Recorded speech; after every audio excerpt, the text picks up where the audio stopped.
as we're going to local government elections on the 4th of November, you can help us deal with the issues of traffic here in Western Cape by voting correctly. I will not tell you what is correctly, but I'm sure you know what will be correctly in this instance. Good morning, members who are Deputy Minister Dubengube, who's online, and members who are also joining us online. I saw Honorable Ngubane, I saw Honorable Zondo, trying to see who else. Yeah, those are the members who are here. We do have apologies. Deputy Minister Gondwe send an apology. She won't join us today. And I hope wherever she is, she's not calling for the dissolution of CITAS and NSFAS. We're hoping that she won't do that, because she will literally be saying to the president who appointed her that she does not agree with the appointment. Well, the president appoints you, minister, to go and deal with the issues that he has outlined in the SONA. And then if you go there and say you don't agree with those things, you are literally saying to the president must relieve you of your duties. It's a matter that we'll ventilate with her. We don't think that was indeed proper to do. We do have apologies of members who come from small constituencies like Honorable Christians, whose flights from Cape Town, the only ones. So they will have to leave early, around 2-ish, or lunchtime-ish, and Honorable Kabo as well would leave earlier. Honorable Governor as well. Honorable Sezana. So the whole committee is leaving around. Oh, I knew Honorable Lonzo will not want to. So yes. So members, those are the apologies. I think. We have Tandi Prof. Lewin, who will arrive slightly late. She's also affected by the Cape Town traffic, and that is why when we say people must register to vote and vote correctly, this is what we talk about. This is what we want to address, Dr. Christians. So members, today we are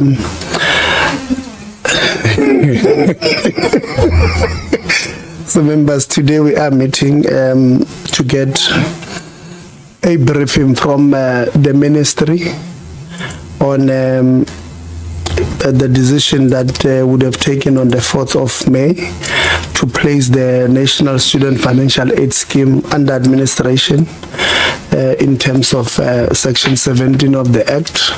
You'll remember that this is a meeting that we're supposed to have on the 19th of May, and we could not have it because I had to postpone the meeting on the basis that we did not have a presentation.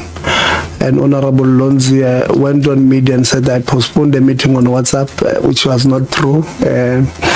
But we are here. The minister did indicate that time that he is willing to come and present, and we are happy, Minister, that indeed you are here. That meeting that we had on the 20th of May had said that I must get a legal advice on how we will ventilate on the issues, noting that after we're taking a decision to call the meeting and bring the former board members, there was a court matter, there was a court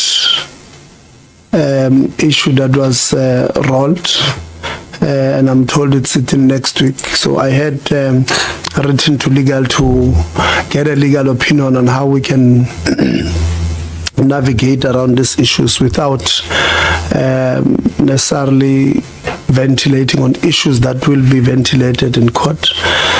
So online, we do have our legal Fatima Ibrahim, who's online, who's going to take us through the legal advice that they've given on how we can navigate around without necessarily venturing into issues that will be ventilated in the courts.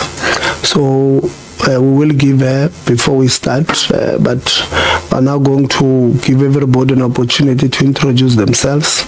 So when you introduce yourself, members will say your full names, your designation, and the institution that you represent. So I will start, and then I'll start with Dr. Arends, MMP, Anele. Then we'll start this side, Matsepo, with you. And then we'll go this way and then end here with the minister. My name is Tebo Kholitsiye. I'm a member of parliament, a member of this portfolio committee, and I am the chairperson of this portfolio committee. Good morning, Chair, members, Minister, DG, and everyone in the House. Agnetha Arendse, and I'm the researcher for this committee. Good morning, Chairperson, members, Minister. I'm the Content Advisor for the Portfolio Committee on Higher Education. Good morning, Chair. Good morning, everyone. My name is Anele Kabingis, and I'm the Committee Secretary. Thank you.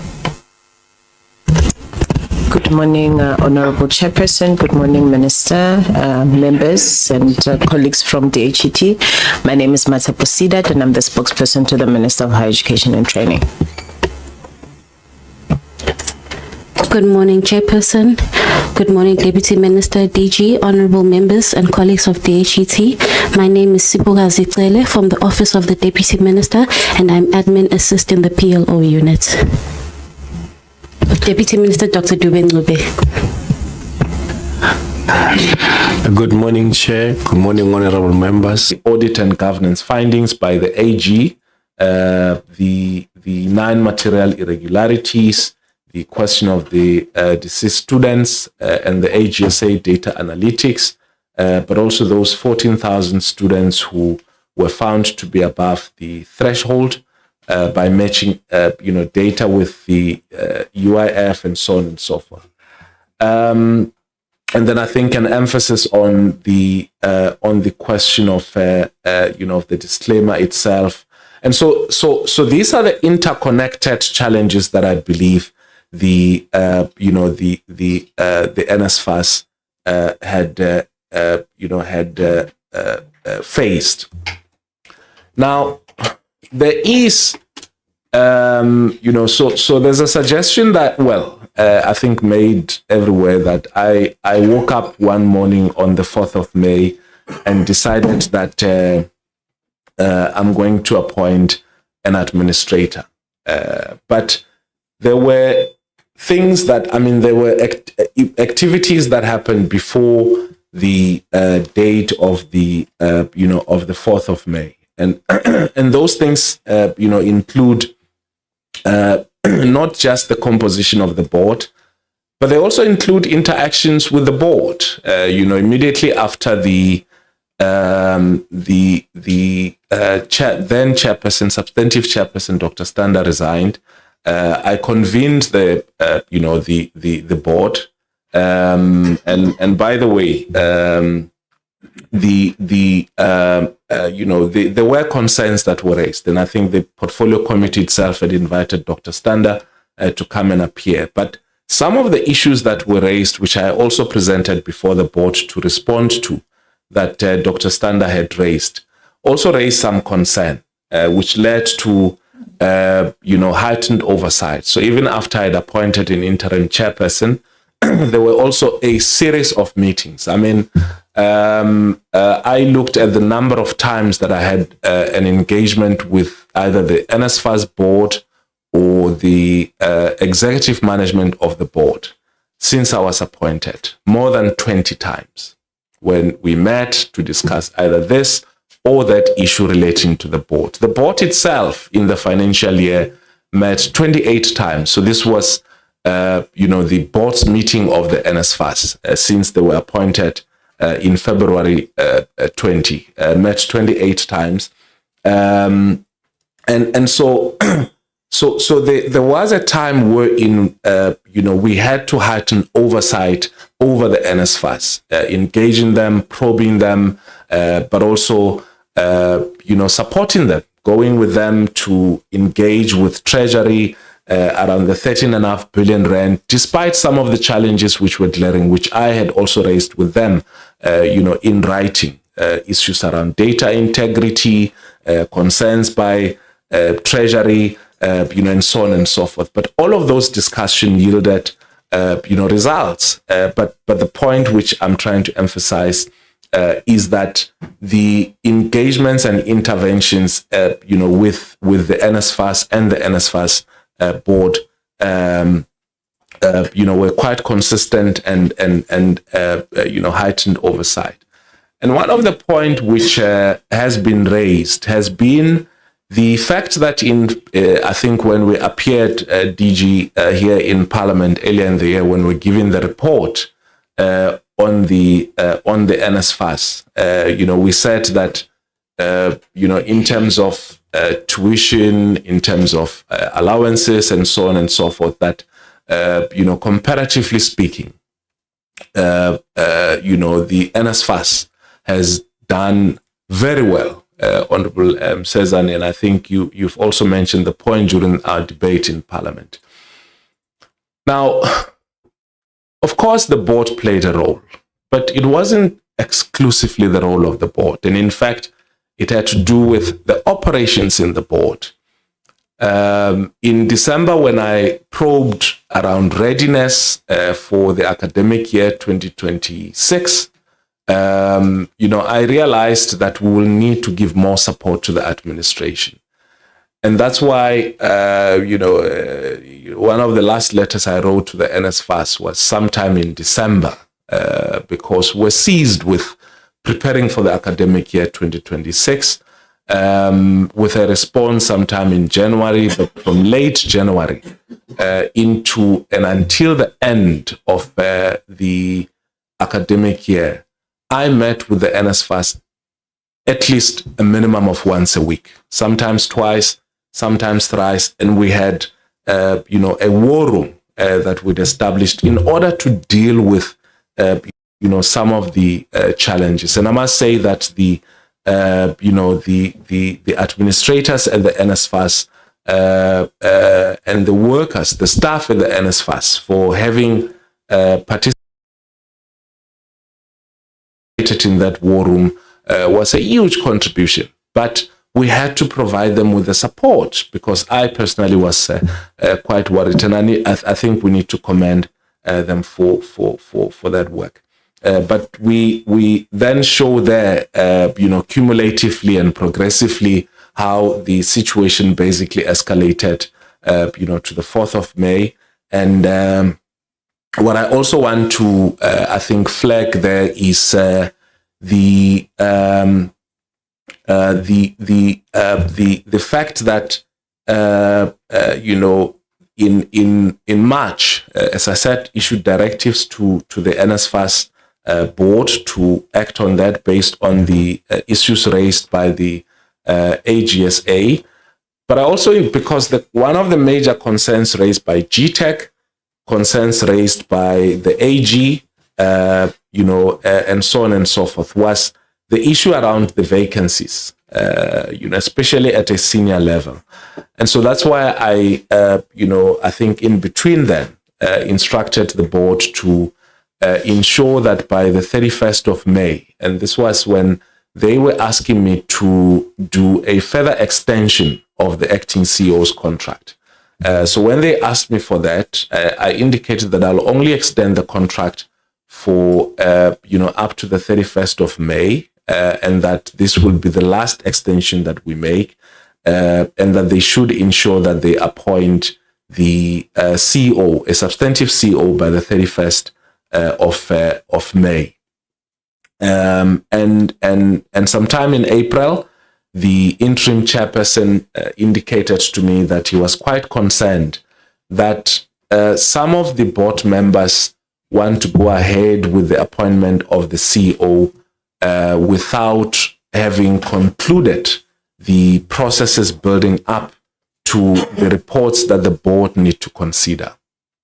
And on the basis of that, I agreed, but also some of the board members themselves were asking our stakeholder person in my office that they would like to meet with me. And on the basis of that, we had a meeting I convened a meeting with the board on the 13th of April. And in that meeting, I asked them for a report in terms of the process towards the appointment of the CEO, as the interim chairperson had indicated some concerns.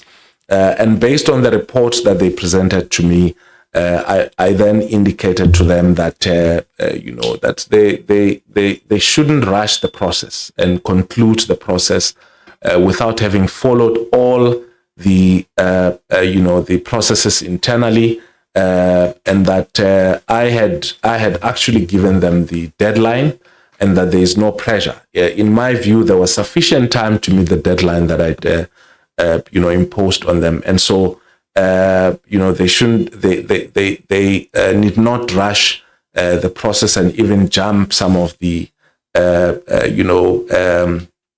some of the processes that they are required, which included I think the finalization of the report in their Human Resource Development Committee. Then subsequent to that, I then received resignations from the interim chairperson and the deputy chairperson. I'll talk a bit about that, and I think I've already emphasized some of the points earlier on this. And then on the 4th of May, after having consulted with the members of the board and listened to their views, I then took a decision to appoint an administrator. So where are we now? There are two matters, one in the Pretoria High Court, which is looking at the self-review hearing, which is, I think, now already scheduled, and then the other in the, I think, Gauteng High Court Division, I'm not sure the name of the court, where the former board members are challenging my decision to appoint an administrator and therefore, dissolve the board. I've already spoken a bit around the legal framework, but just to emphasize that at the time the board was dissolved, there were only 7 members of the 18 that are required by the Act, and I think it was also worrying that a chairperson was substantively appointed, a deputy chairperson who was substantively appointed, and also an interim chairperson whom I appointed had resigned in a short space of time. This is in about 6 months, and not only the 3 of them, 4 other members had also resigned, and I think this was quite concerning for me that we are having this situation. So it's not just only ordinary members, but we also didn't have a Minister of Finance. And maybe as a point of emphasis, Chairperson, even with the directives that I had given to the board itself, the board in its composition should include specific expertise, and I think in this regard, financial expertise is one of the most important element. And I think there was a letter which the interim chairperson of the board wrote to me in February, asking that I fill in the vacancies. But I could not do that because I'd already approached the court for self-review of that decision. So it would have meant that I'm extending an irregularity of the board, and in any way that process itself would have required a fresher process of nomination. And I think some would ask as to why did we not immediately dissolve the board when we got the legal advice in October. The points which I made at the time in November, I think, the points which I made at the time, on legal advice when I met with the board, was that at the time, it would have been, in my view, and having just assumed office, it would have been, in my view, a bit disruptive to dissolve the board, but we're also dependent on what is referred to the eau de Kral principle, which means that an unlawful administrative act cannot simply be treated as a nullity by executive preference. So I wouldn't just prefer the board itself to be nullified, and that board remained capable of producing legal consequences until properly set aside by a court of law. So my reliance was on the court of law itself. And of course, when I met with the board in November to have a discussion on this, the understanding that I was given leaving that meeting was that the facts are common, in terms of the process with regards to the appointment of the board, and that we should endeavor to conclude, the self-review process as speedily as possible. And I hope that, those two cases are treated, differently. So those are some of the points in terms of, why we believed and had approached the court on the defects of the board. Now, with regards to administration, the statutory mechanism provides three alternative routes to administration. And I must emphasize, Chairperson and members, that the section is disjunctive, meaning that, is disjunctive, meaning that it's alternative and that it's not necessarily conjunctive. And I'll speak a bit, about this. But what it essentially means is that any one route is sufficient,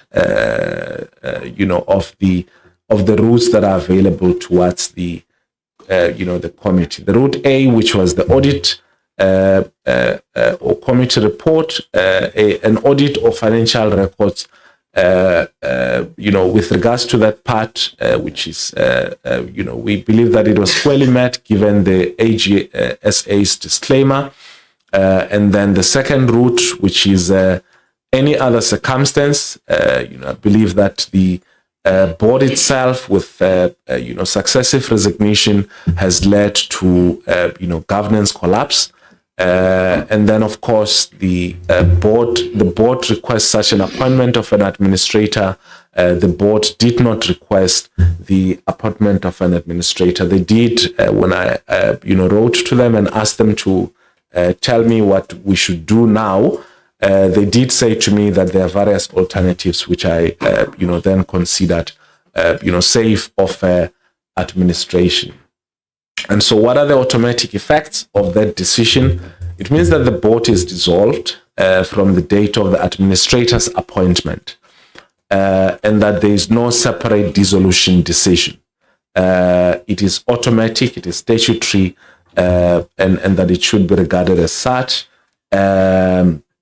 And also that it was done in the best interest, because this, as the law requires, that I may only act if the appointment is in the interest of the NSFAS and of higher education in an open and democratic society. And I believe that I had acted in that regard. So as we stand today, and as I said, of the statutory requirement of 18 members, 12 of those appointed substantively, one, appointed, co-opted by the board through the minister, the then minister's intervention, and another one co-opted by the board.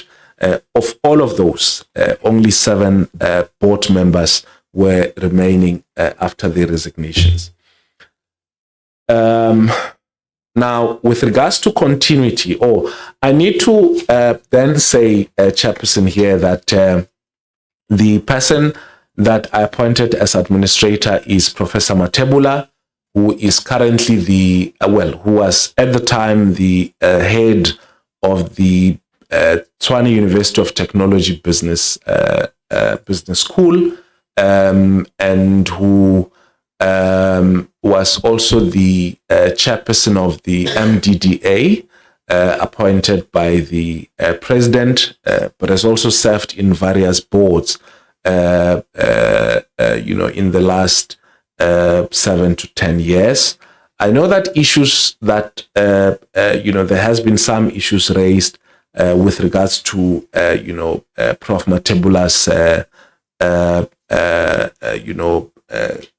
competence and whether he's of a sound mind and all of that. I think that based on his qualifications, but also based on his experience, I believe that he is the right person to help us stabilize, to work in stabilizing the the NSFAS as an institution.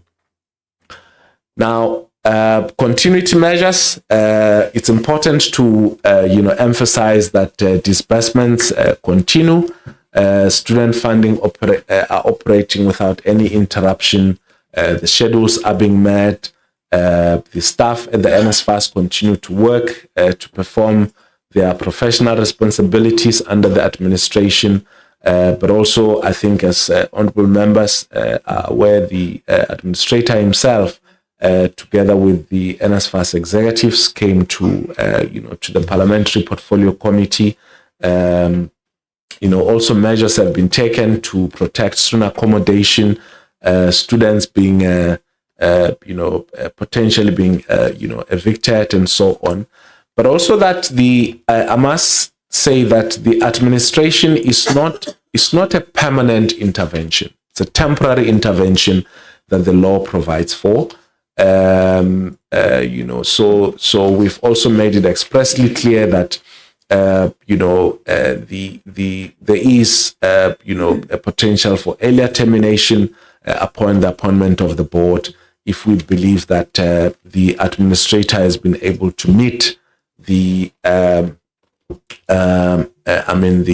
requirements, the stabilization measures at the NSFAS. And that the maximum required is 24 months and extended.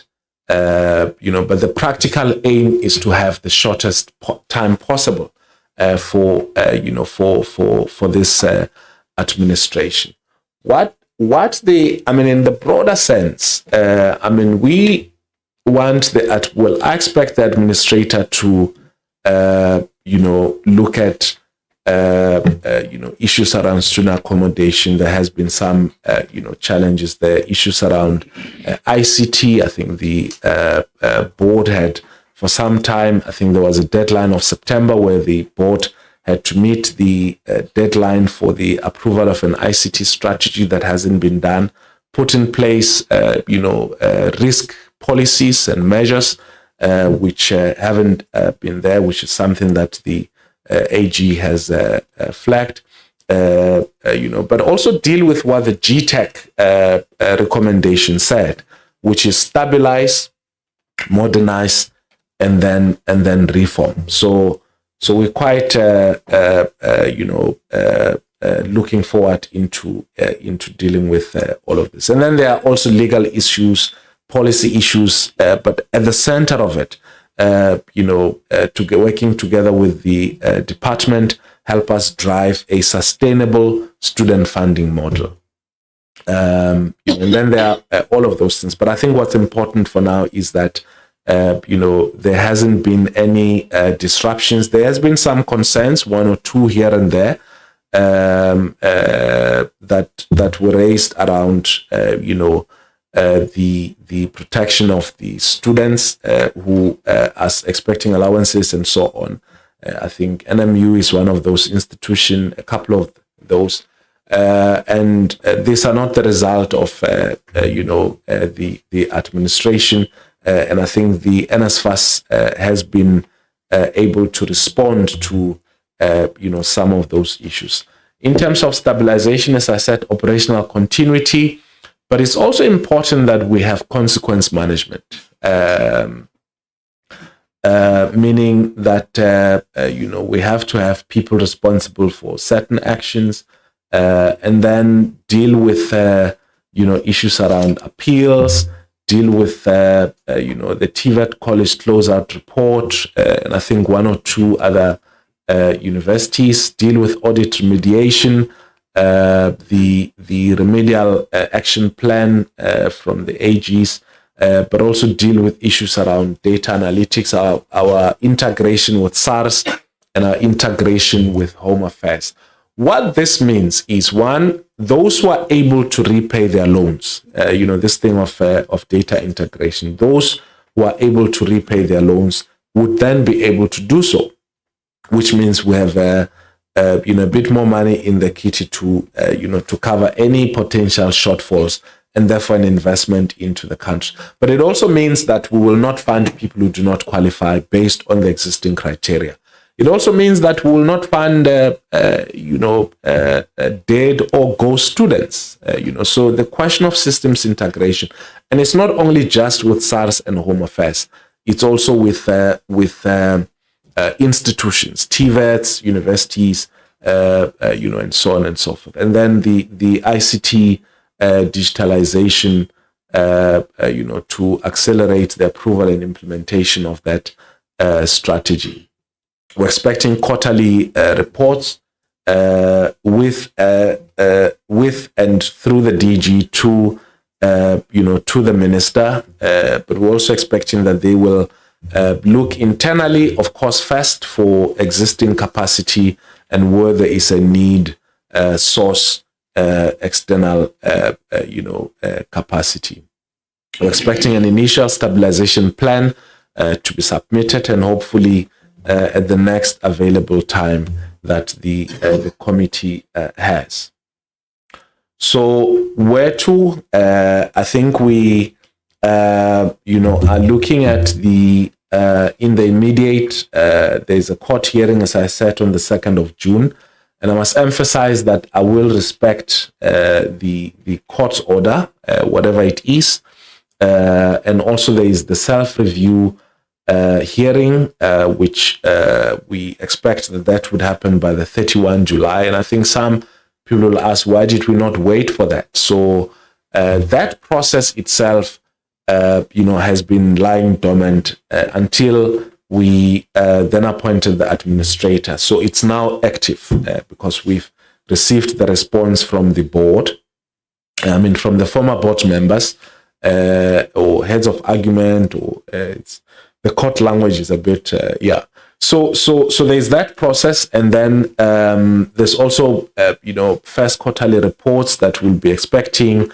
and also a stabilization plan, PFMA submissions to also be done. The administrator has also already started engaging with stakeholders, meeting with the AG, the SIU, meeting with student bodies, with university vice chancellors, with some in the TVETs.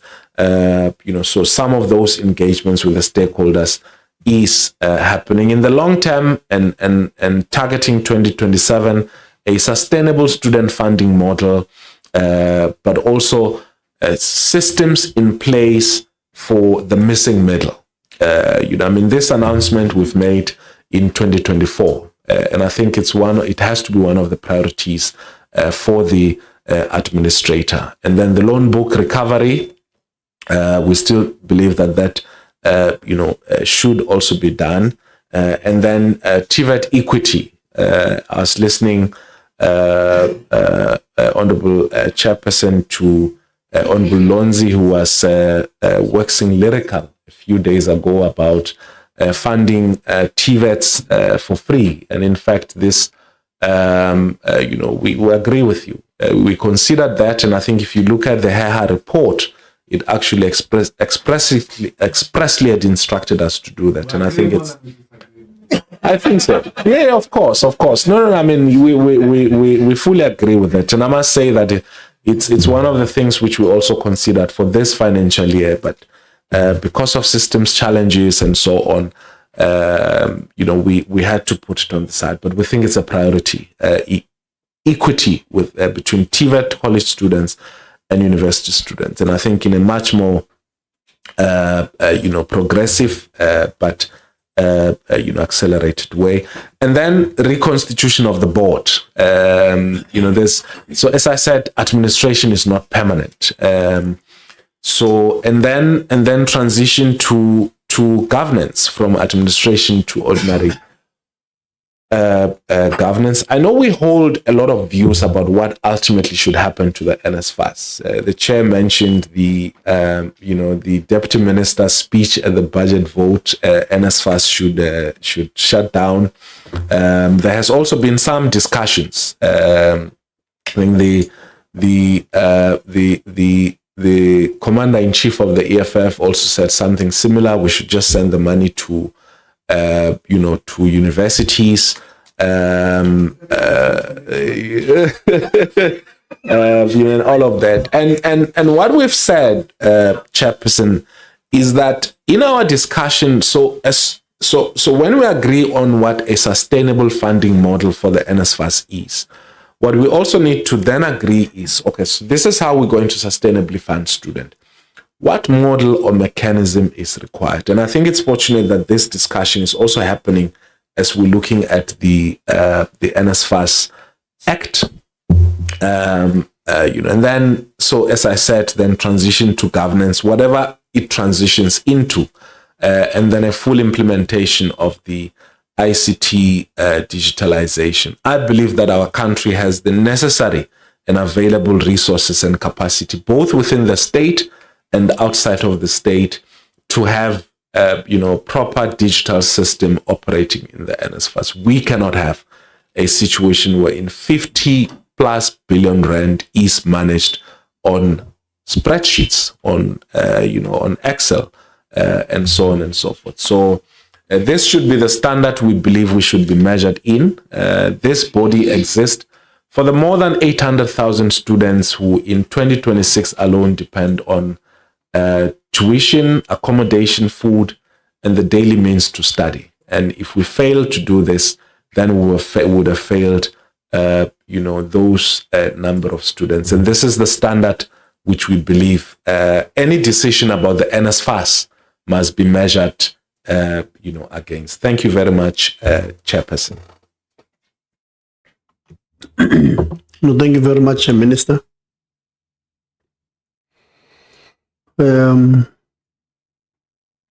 So, members, I'm going to note you. I've done a list here for you guys. No need to raise your hands. You know the rules. You direct your question either to the minister or former board members, and they will respond. So your participation, board members, will be in answering questions, and I will take into account members' time when you respond, because you did not do a presentation. So we'll take that into consideration. So we're 12 members, or many.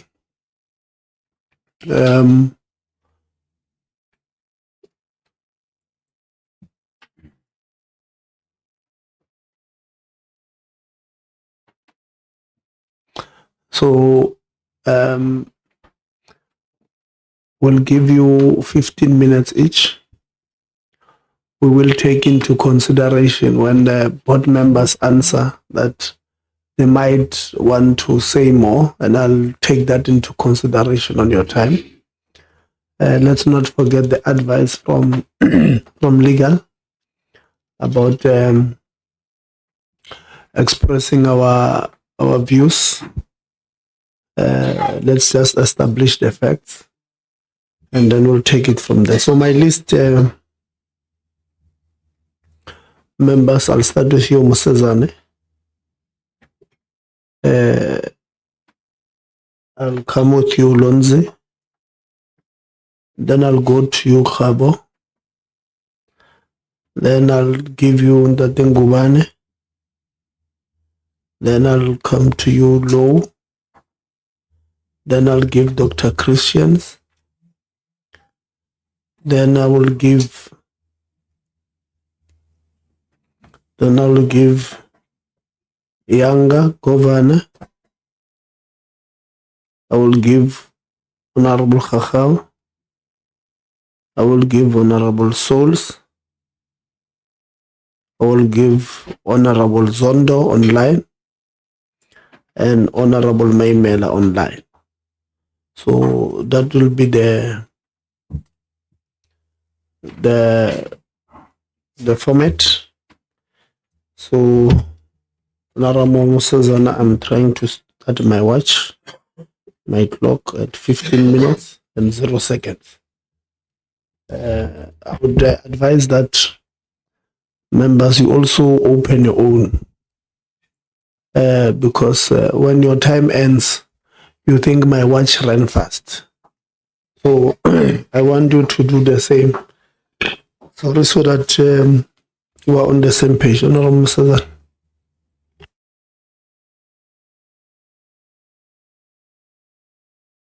No, I'm going to ask Advocate.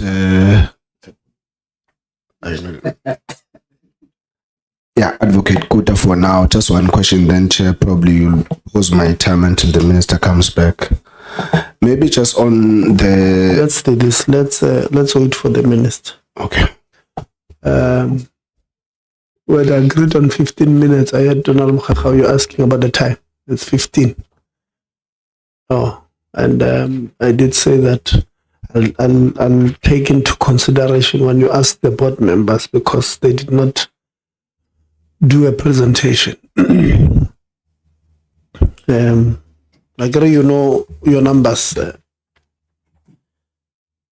it's only Can I ask a question? Yes, what's wrong? Joyful? No. Sorry, Chair. I will switch on my camera, just not now. I just wanted to ask, in light of what you just said now, so that I'm clarified. So the status of the former board members in the meeting is that where we want to ask them a question, we can ask them a question. Is that what you? Because I just want to get that clarity here. Yes. Okay, Chair. Thank you. So the numbers are Honorable Cesar, Honorable Lonzi, Honorable Khabo, Honorable Ngubane, Honorable Low, Honorable Christians, Honorable Governor, Honorable Khachau, Honorable Souls, Honorable Zondo, and Honorable Manamela. So that is how we're going to. Honorable Cesar, let's start. No, thank you very much, Chair. Thank you, Minister, for the presentation, Bob. Maybe where I'm going to start, because the time is very limited, Minister. I don't know why. Minister, let me start here. There are two previous administrators at NSFAS before the board that you just dissolved now. There was Mr. Randall Corolison and Mr. Sitembiso Freeman Nomvalo. The last administrator, Mr. Nomvalo, left the institution without providing a closeout report. That is as far as we know as things stand. We also are aware that he earned a very fat salary there, but he did not produce a closeout report. It is also alleged that currently Mr. Nomvalo is now an advisor to one of your other administrators in the SETAs, which is something probably that you might want to confirm.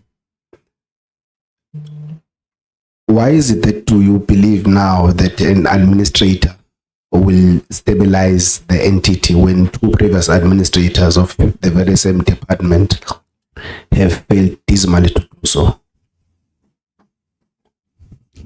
Okay. If you could just firstly confirm if what I'm saying is true, that we do not have a closeout report of the former administrator. In fact, even the audit opinion you are speaking about, the disclaimer, is attributed to that very same administrator in the 2024-2025 audit outcome. And that now he's still in the department as an advisor to one of your other administrators in the SETAs. Then you can comment if you think that now an administrator will do the work that the other two have failed. Okay, all right. Thank you, Honorable Msezan. The first administration was appointed during some instability within NSFAS, and you want me to confirm? Well, I don't have the closeout report. Then Minister also didn't have the closeout report from the then administrator of the NSFAS. But I'll if I may talk to that just now, which is part of, I think, responding to the overall question that you're asking. And that administration, which took place, Randall Carlson, from 2019 to 2020, was basically to stabilize the student-centered model. I think that's when... Sorry, Minister, could you just not get into the detail? But fundamentally, you assert that NSFAS is fragmented, therefore it requires stability through administration. So I was just highlighting that the two have failed to do that, because if they had not failed, you would have not have taken the decision now to put them under administration again. Then I mentioned in particular Mr. Nomvalo Freeman, because he did not submit a closeout report, which means that he was hired and paid, and you do not know what work he did there, because he has a disclaimer. This disclaimer that you are very sound about is attributed to his administration.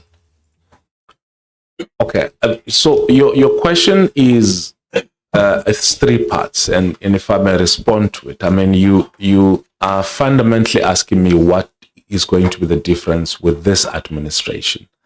Yes. Now, so firstly, administration comes in, when whoever is the executive authority believes that there is a need for such an intervention, meaning that the board that exists at the time, and I think Parliament foresaw this when they included the administration clause in the thing. So when a board is unable to, oversee a stabilized institution, so it's not just the administration itself, but it's also the substantive boards. So cumulatively, we'd had, since 2019, we had a board that was dissolved, an administration up to 21, and then a board that was put in place, which was then also dissolved. And I think, the issues are, popular. And then Nomvalo was then appointed for a period of 2 years. And of that period, when I came into office, I was made to understand that, there was a dispute between the department and Mr. Nomvalo around the legality of his termination and issues around payments, an issue which is separate, which, I wouldn't want to, explore its details as is now. But yes, I think it's confirmed. I'm aware of the fact that he is working in one of the institutions as an advisor to the administrator at the construction SETA. Thanks, Minister. I think if I had more time, I would spend some time there, but because I have many other questions, maybe I'll come back if I still get time. Advocate Kuta, am I saying it right? Yeah. So, can we speak about the legality matter here? The minister wrote a letter to the board in January indicating that because the matter is before the court, he's precluded from taking administrative action on the board now. So I just want to understand, legally, is the minister correct to dissolve a board when it's before the court on self-review or whatever application that is there in the court currently?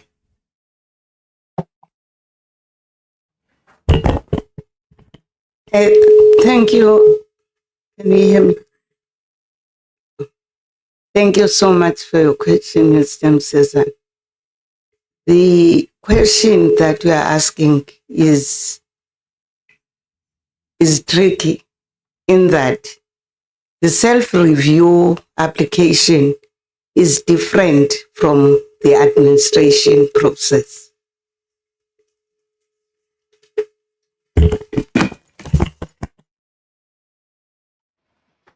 These are two separate legal processes. The self-review process is a process that is initiated by the minister himself. He is taking himself to court to say, can the court make a pronouncement on the appointment of the board? And the second one, which is the administration, is a process that is under another section of the Act, which is 17A, and it is preceded by other processes, which include the directive that minister sent on the 26th of March as per section 4A of the NSFAS Act. So these are two separate processes. Was the self-review not opposed by the board? I don't know what you mean by opposed, because if you look at their papers, they do not oppose. They almost agree with everything that is in the minister's affidavit, except one area where they say they should still be kept as a board because they are able to do good work if they are given an opportunity. Thank you. Thanks, Advocate. I'm not sure which board member might assist us. The minister in his presentation asserted that after having presented the audit outcome of 2024-2025 that is attributed to the former administrator, that nothing was done by the board. I'm going to just, get a sense of understanding from that. What have you done after you had learned that there's this audit outcome presented to you by the minister?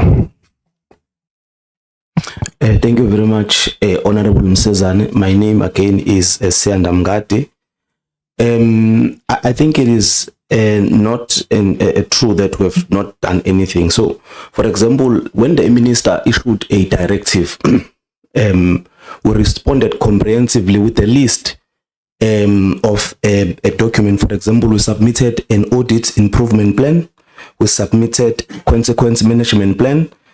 We also approved a digital transformation strategy, which we were going to form part of the annual reports that is due recently. We passed a lot of policies in terms of data security, and we were reintegrated back to SARS under this very short period of this board. And we submitted a comprehensive closeout reports. We submitted also a report on monitoring and evaluation of NSFAS accredited student accommodation. We also submitted 2026 application cycle comprehensive appeals reports to the minister. We submitted a board position on the sustainable funding model. All this on the 30th of April, which was in line with the directive of the minister. And the minister, by the way, has never responded to those submissions. Yeah, no, thank you very much. Minister, could you respond to that, please? Because you did indicate in your presentation, I was listening to you, that the board, you did indicate that you gave him a directive, but you said nothing had been met in that directive. And you had given them deadlines, which you did not say the dates, except the 31st of May, that you said they should have appointed a CEO at the time.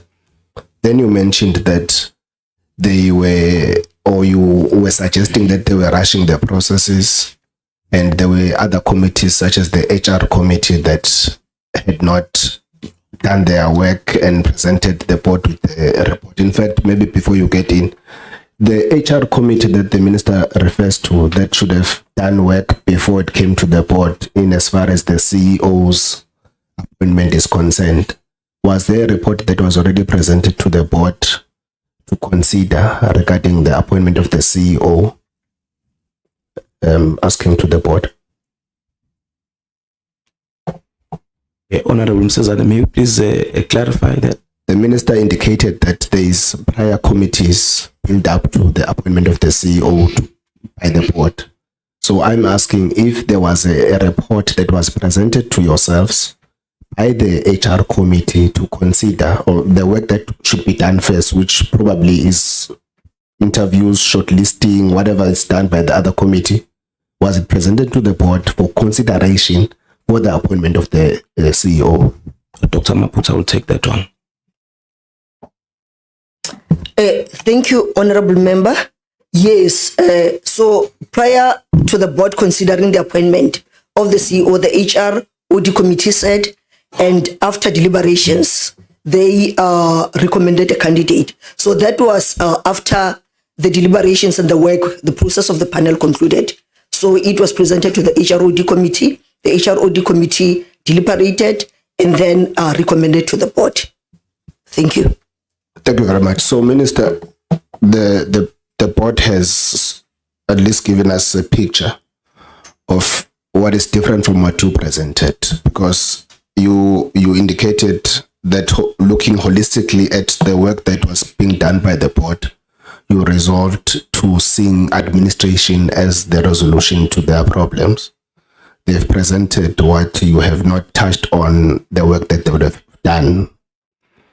I want you to respond to what the board is saying in terms of that, but also to tell me what you meant when you said they were rushing the process and there would have been work that should have been done by other committees that was not done regarding the appointment of the CEO, because they indicated that all due processes were done, build up to them, then dealing with the process of the appointment of the CEO. Well, thank you very much. I think firstly we must note that the report that is being referred to was sent to me on the I think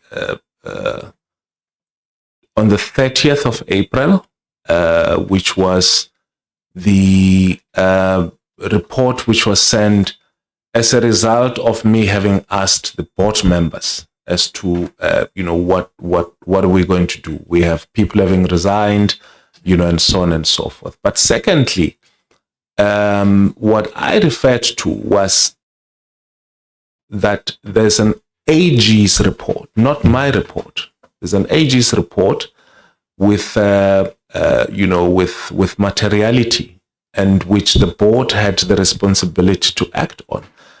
And subsequent to that AG, which they haven't, by March this year, 2026, which referred to the 2024-2025 audit report. So what I'm referring to when I say no action had been taken by the board, I'm referring to the AG's own, which then resulted in me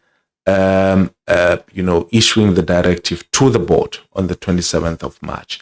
And even then, so if we want to get into that report, which they gave me on the 30th of March, we can, which at that point, my discussion with the board was, what do we do? You've got all these resignations, what do we do? But if we look into that report, which they say they gave to, which the honourable, the former board member is saying, Mr. Mgadi is saying they gave to me, it was process. It was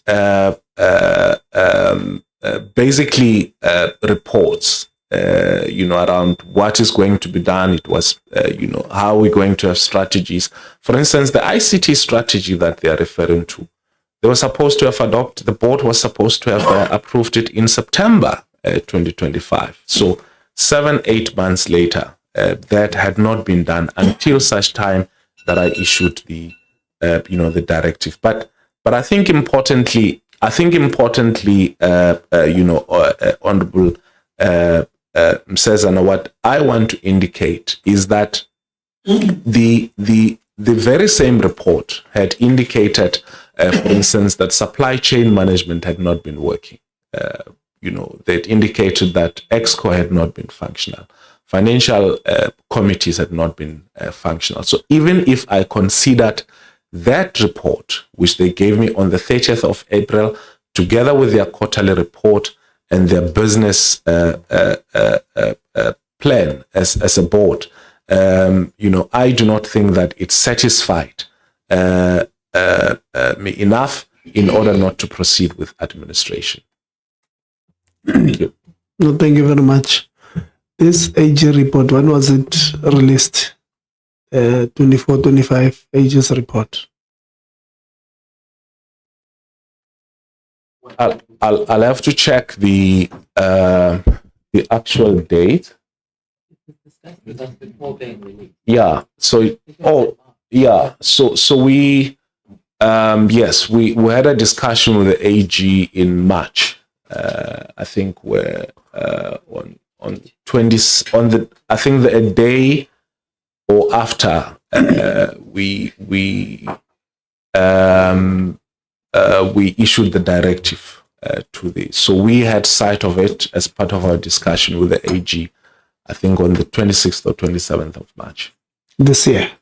This year, yes. Okay. And I think a few days before or a few weeks before, the NSFAS together with the department had appeared before Parliament on some of those elements of that report.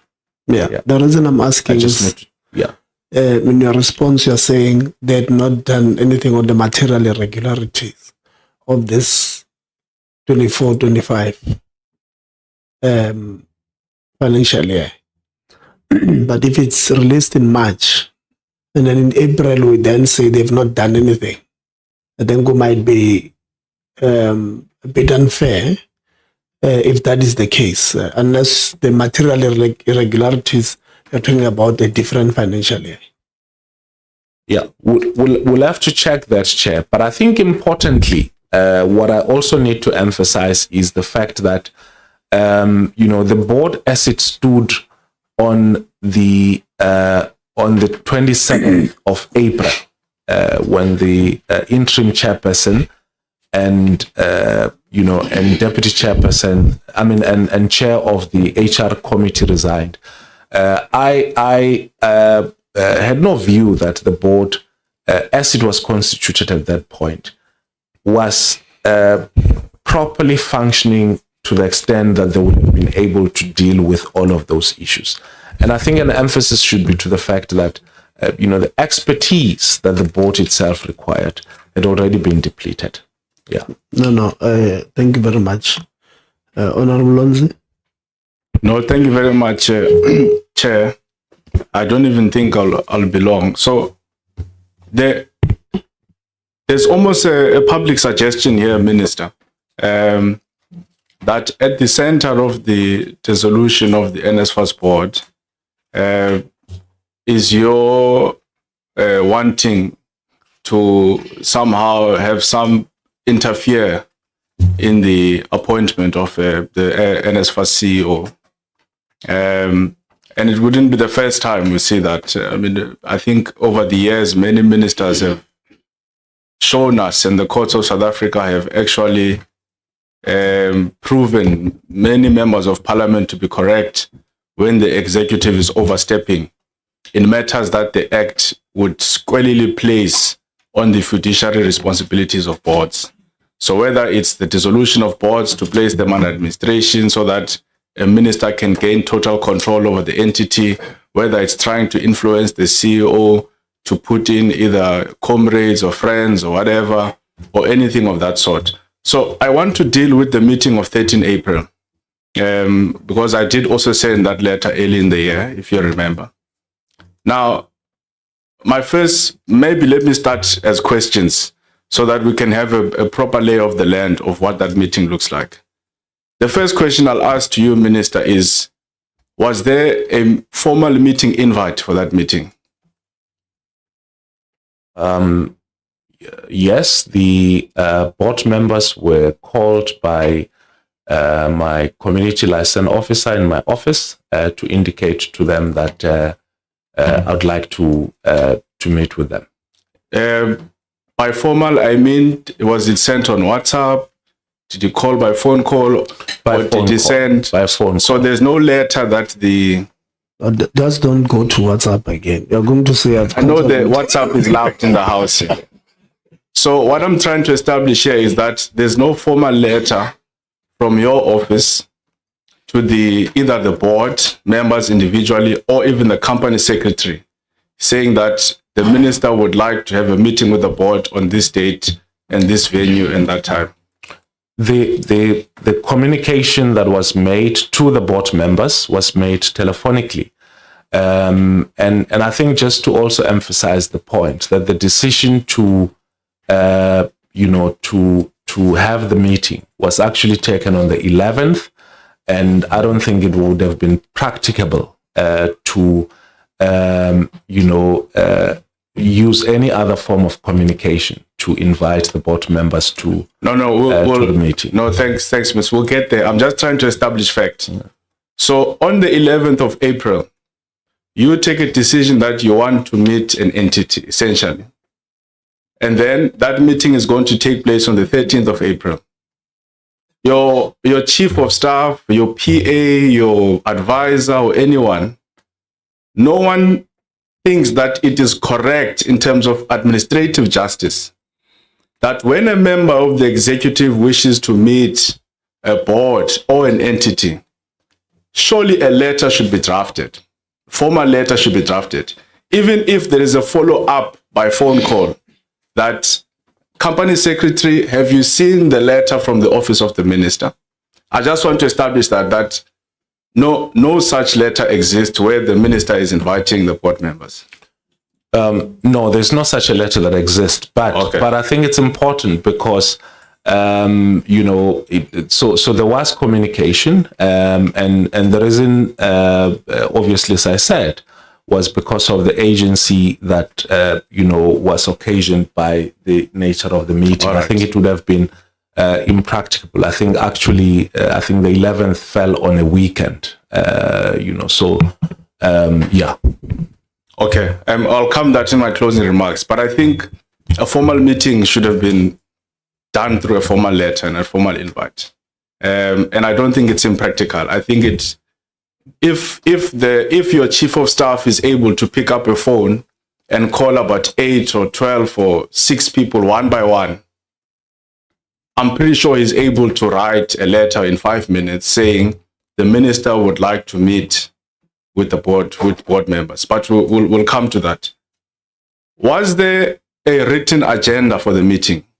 So when you arrived in the meeting with these board members, were they presented with a formal written agenda in terms of what is it that we're going to be discussing in this meeting? I indicated to them what we are going to discuss in the meeting. It was not written, but it was verbally communicated. So another verbal communication. Do we have minutes of that particular meeting? No, we don't have minutes of that particular meeting. So members of the board are invited by the member of an executive. There's no formal letter to invite them. They're invited by phone call. When they arrive in the meeting, there's no formal written agenda. The minister communicates verbally. And even in the meeting, there's no formal writing or record of minutes of that particular meeting. You may or may not agree with me, Minister, but the courts of South Africa have made it very clear that when a member of the executive is exercising public power, remember when you are meeting this board, you are not meeting them as a comrade. You are not meeting them as friends. You may know them, in your different spaces, but you are meeting them as a minister, a member of the executive. And administrative justice is very clear that when you exercise public power, we ought to have a public record. And by you not having that record, it places us in a constitutional quagmire. Look, firstly, the fact that it was someone from my office who communicated with the board members, it was not a friend of mine that I met in Eshabin, shows that this was an engagement with the board and the minister. And secondly, and as I said, that the agency, that was occasioned by the need for the meeting. I didn't hide why I called the board members. I explained to them why I called them to that meeting. And I don't think that there's also a dispute in terms of the existence of that meeting. It took place in an office of our department. It didn't take place in my house or any of the board members' house. It took place at the offices of the. But you'll agree with me, Minister, that there's no formal record of the meeting, but in terms of the discussions that took place in the meeting. If Parliament wanted to exercise its oversight responsibility given to it by the Constitution to understand decisions that are taken by a member of the executive, maybe remove yourself as an individual from this. Yeah. Decisions that are taken by a member of the executive, part of what would need is a record of the discussions that take place in meetings which ultimately lead to decisions that are taken by members. And we don't have a formal record of that meeting. I must emphasize, Honorable Lonzi, that the intention of that meeting was not to take any decision, either by the board or myself or jointly. The purpose of that meeting was to get a briefing from the board. So it was a caucus? No, it was not a caucus. It was an engagement with the board. Okay. But you'll agree with me, Minister, that I as minister, even in your political party engagements, that where Parliament does not have any oversight, let's say somewhere in the SACP, or I don't know now, ANC, when you have the meetings, there are always minutes in the meeting, Minister. Because even as your own political party, where we may not necessarily have a role to play, but there ought to be a record of the meeting. This is what was discussed in the meeting. Board member A said this, board member A said this. It's only caucuses where you typically wouldn't have minutes. But in a formal meeting, at least I think we can agree that there ought to be minutes. No. Like I said, the nature of the meeting, the agency that occasioned the meeting itself, in my view, how the engagement also happened, which was me requiring a report from the board. And I must also emphasize that this was not the first time that I think I've indicated to you that we've had about 20 or more engagement with the NSFAS or its board members and so on and so forth. I doubt not every single one of those meetings themselves, would have minutes or record, but it is either precisely because I want to have an understanding of what is happening in the institution, or anything of the sort. And this was the nature of it. Sorry to cut you, Minister. I've just got little time. Yeah. Sirana's got his hand up. Let's see what is wrong. No, thanks. My hand is up, Chair, on the platform. Apologies. Okay. I don't see it. I'll come to you, Honorable Member. No, thanks, Chair. It's a follow-up on Honorable Lonzi's question, which I think the Minister's response is not satisfying. The Minister confirms that this was a formal meeting, even though it was communicated informally. But Honorable Loans is asking on our constitutional obligation to perform oversight. How do we perform oversight when the meeting was not recorded? So we want to know from the minister. He says now that they are used to having formal meetings without records. I mean, we are very concerned about even that statement itself. But on the particular meeting Honorable Loans is referring to, the minister must confirm that was it lawful or legislative according to how he runs the department of not keeping records of formal meetings, because now we can scrutinize what was the discussions or the briefing given by the board in that particular meeting. Okay. I'll rise on a point of order. Yeah.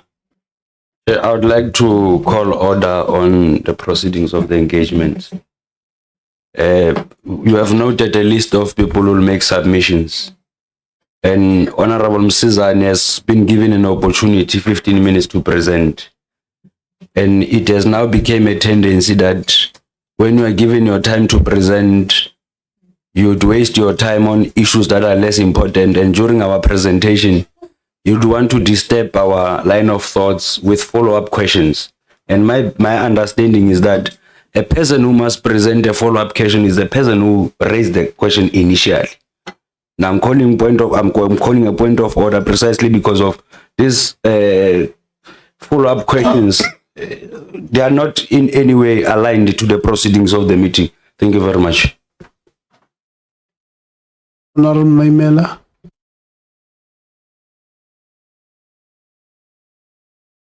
Thank you very much, Chair.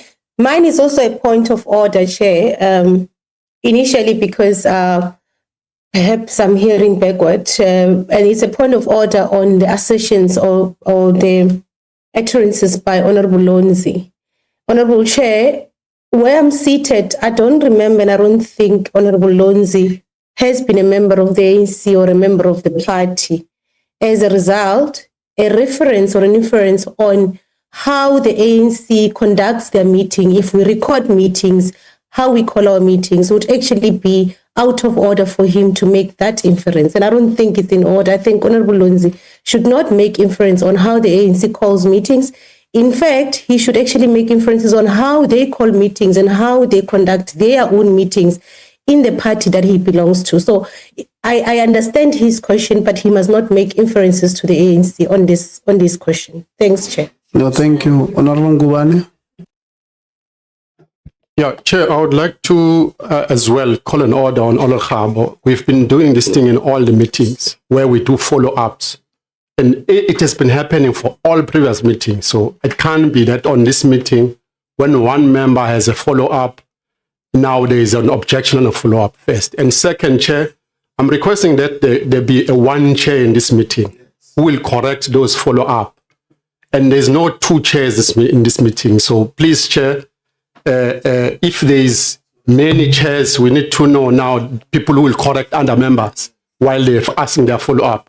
You have all the powers, Chair, and the intellectual to see if this follow-up is a correct follow-up or this follow-up is a wrong follow-up. Your judgment is very much sufficient. And I'm asking you that be the only chair that we know, and we don't have other chair that just come out on this very important meeting. Thank you, Chair.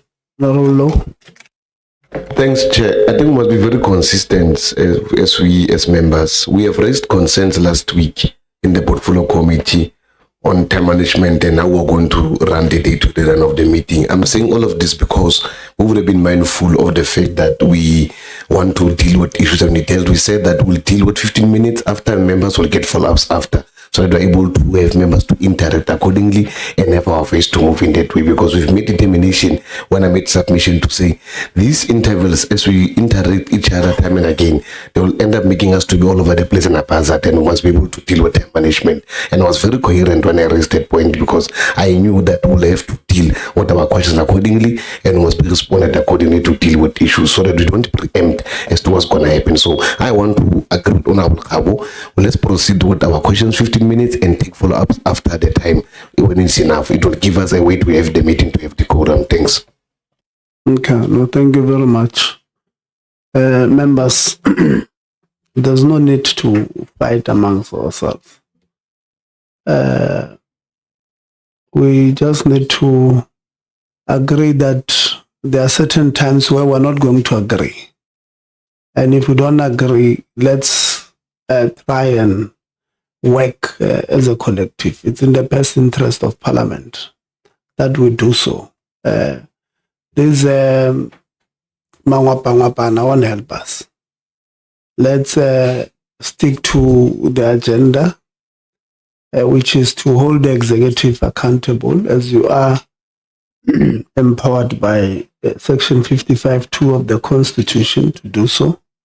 So let's stick to that part. Honorable Manamela, I did not correct Honorable Lonzi earlier on when he made an example about us because my understanding that hold on. No. No. Who said you must open them? You see, now we're going to have a problem. I gave you chance to speak. I'm responding to what you have raised there.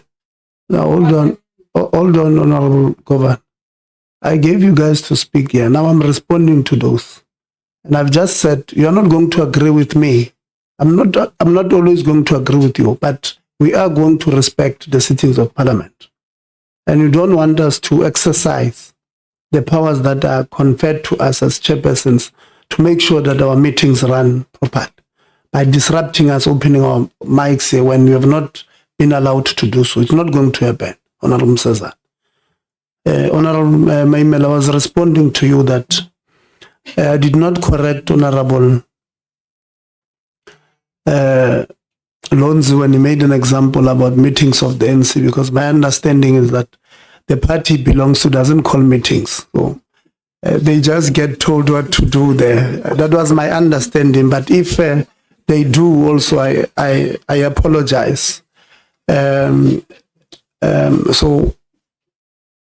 what I'm getting here, colleagues, and you must help us, is that you are saying if somebody is asking questions, there must be no follow-up from other members. If that's what you are saying, let's agree that it will be standard. And even you'll then note your follow-up on a particular matter, and then we'll then take it at a later stage. Is that what you are saying?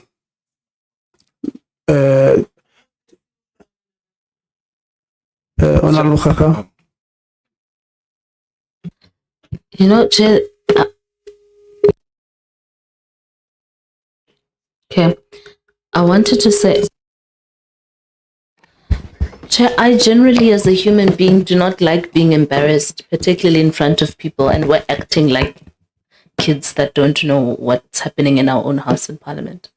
The fact that in the middle of such a important conversation, we're disrupting each other on matters of housekeeping is quite frankly embarrassing. It is below the standard of our titles as legislators. Can I request, Chair, that we deal with the agenda, exhaust it, and then all housekeeping matters of ourselves that are troubling ourselves, we'll have them. The modus operandi that has been the order of life must continue unless we want to break and then have a housekeeping meeting on how we want to organize our meetings and then start from scratch. But in the middle of this, it's just weird. I don't like it. Honorable Manamela. Thank you, Honorable Chair. No. I've just lowered my hand. I'm persuaded by the member. I've just lowered my hand. Honorable Chair, my only request or my only plea was with you, because although it is an established practice that members can ask follow-up question, it does disrupt a flow of thought on a member that is currently given an opportunity to ask questions. So my plea is to you, my humble plea is to you to say, please do manage us if we are now getting into a level where we are disrupting a level of flow of a member that is accorded the opportunity to ask questions. But I'm persuaded by Honorable Hahau. Okay. Any takers here?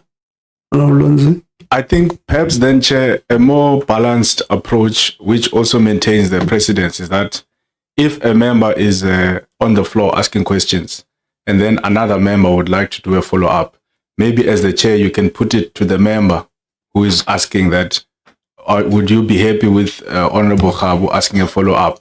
And then if I believe that no, it's going to disturb me, I can say no. But if I've got no issue with it, I can then say yes. I think that balances both the sides of the field. But I won't be distracted, Chair. When you come back to me, I'm very focused. Any takers?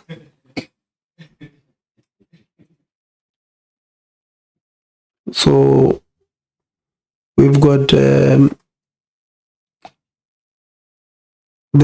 view that we must continue, Honorable Khabo, we must continue allowing members to ask if the member on the podium does not have a problem with that.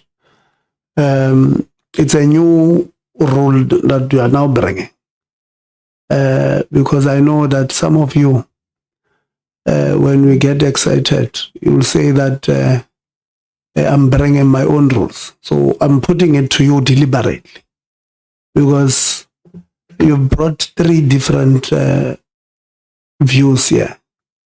And some of you tomorrow will say that the meeting degenerate because of my own doing. And when you know it's yourselves. So I deliberately put it to yourselves because I don't want people getting excited and creating impressions that it's because of me that we have you guys behaving like this. Honorable Lonzi, you still have 6 minutes. Hey, my time was properly disrupted, Chair.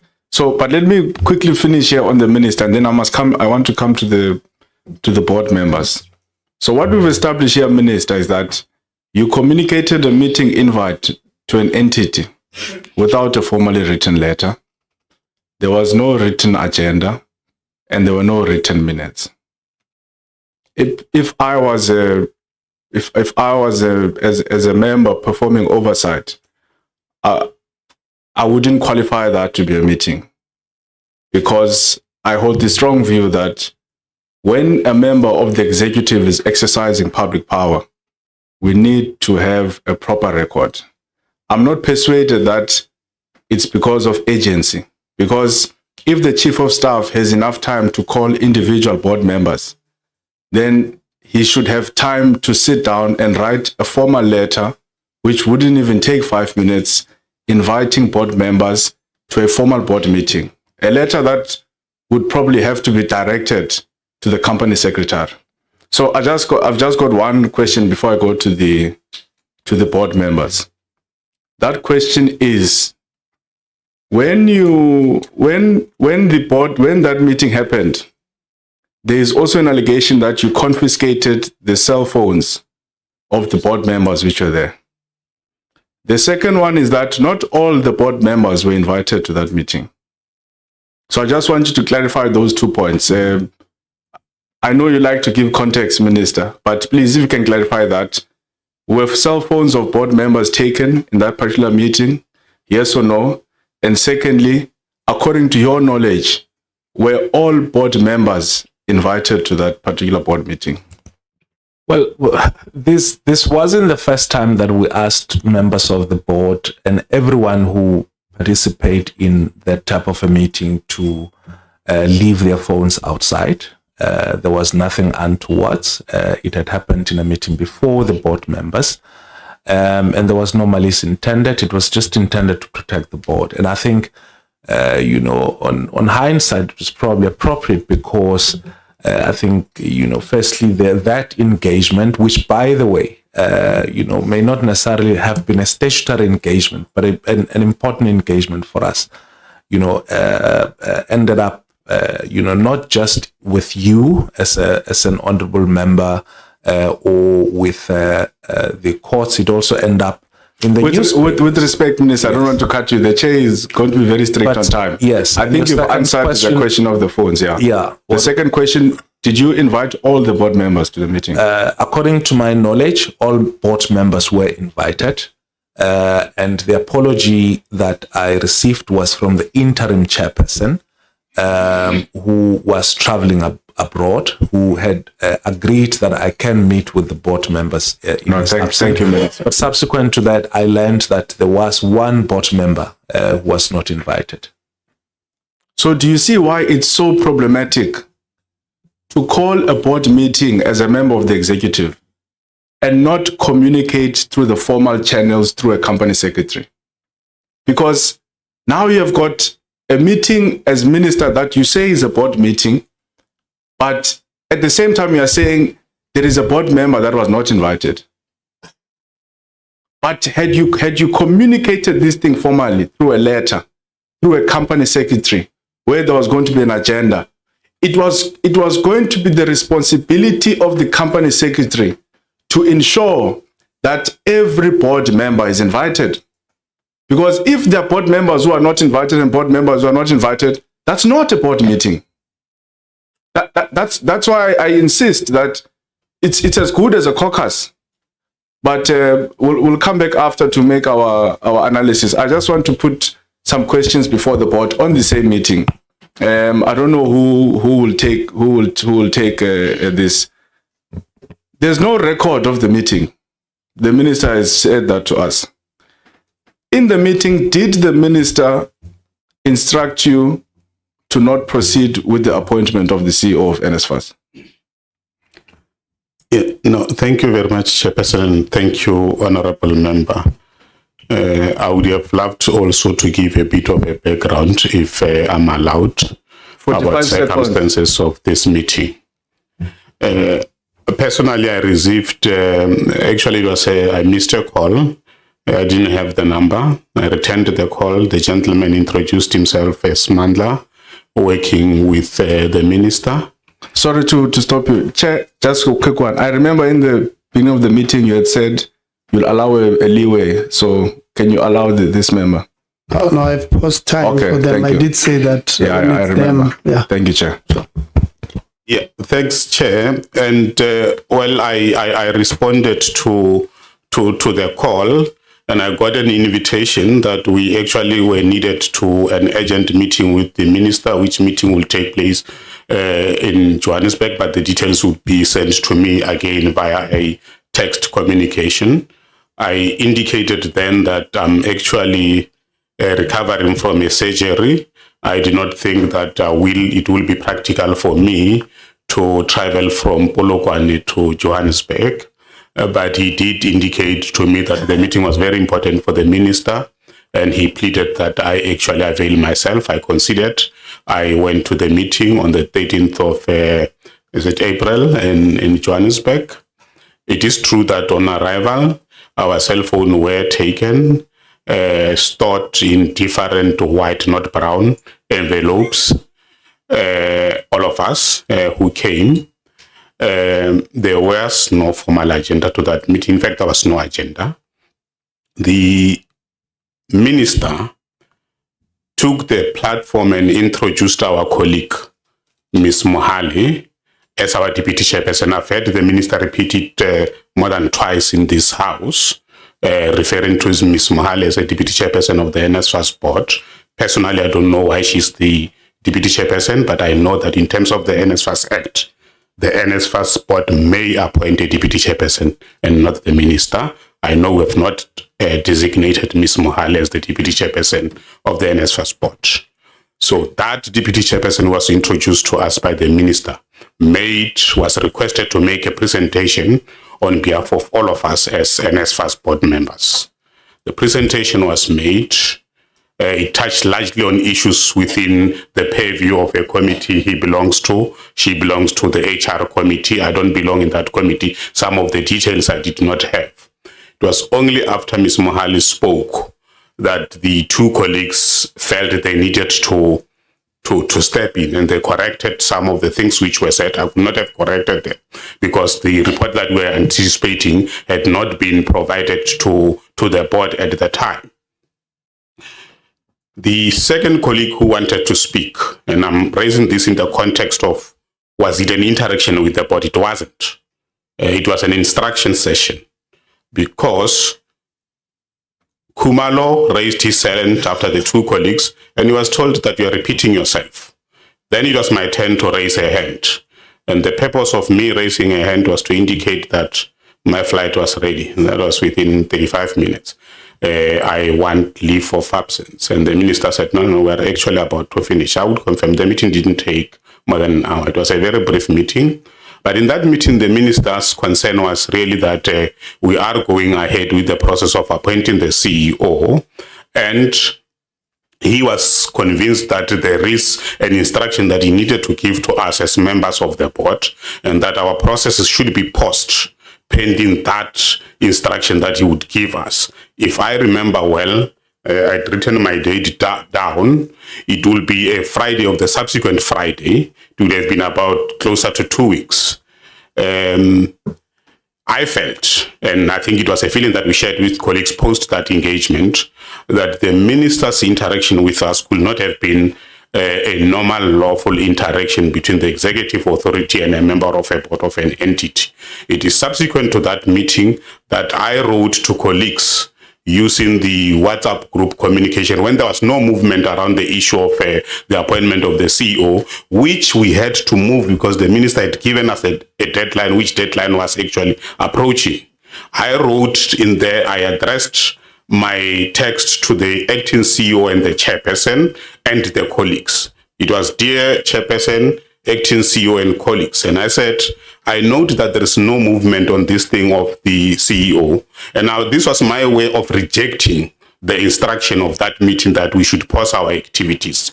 And I went further to say that I want an arrangement for a meeting so that we can finalize our processes. Chair, there were processes that actually preceded or development that preceded that meeting with and it answers twin questions that you have sent to us. The development that preceded that meeting is that on the 28th of March, that's the day I did my surgery, I missed a call, and that call was from one of the colleagues I know from Limpopo, Mr. Letlagonolo Masova. Mr. Letlagonolo Masova is one of the administrators appointed to one of the sitters. I don't remember which of the sitters, if I'm correct. So I think I've got a text because I didn't want to misrepresent what he said. But the essence of it, it says, Mushati, can I please steal 2 of your minutes to brief you about my issues? And I emphasize the following point. I'm just a messenger and due to meet with the principal shortly.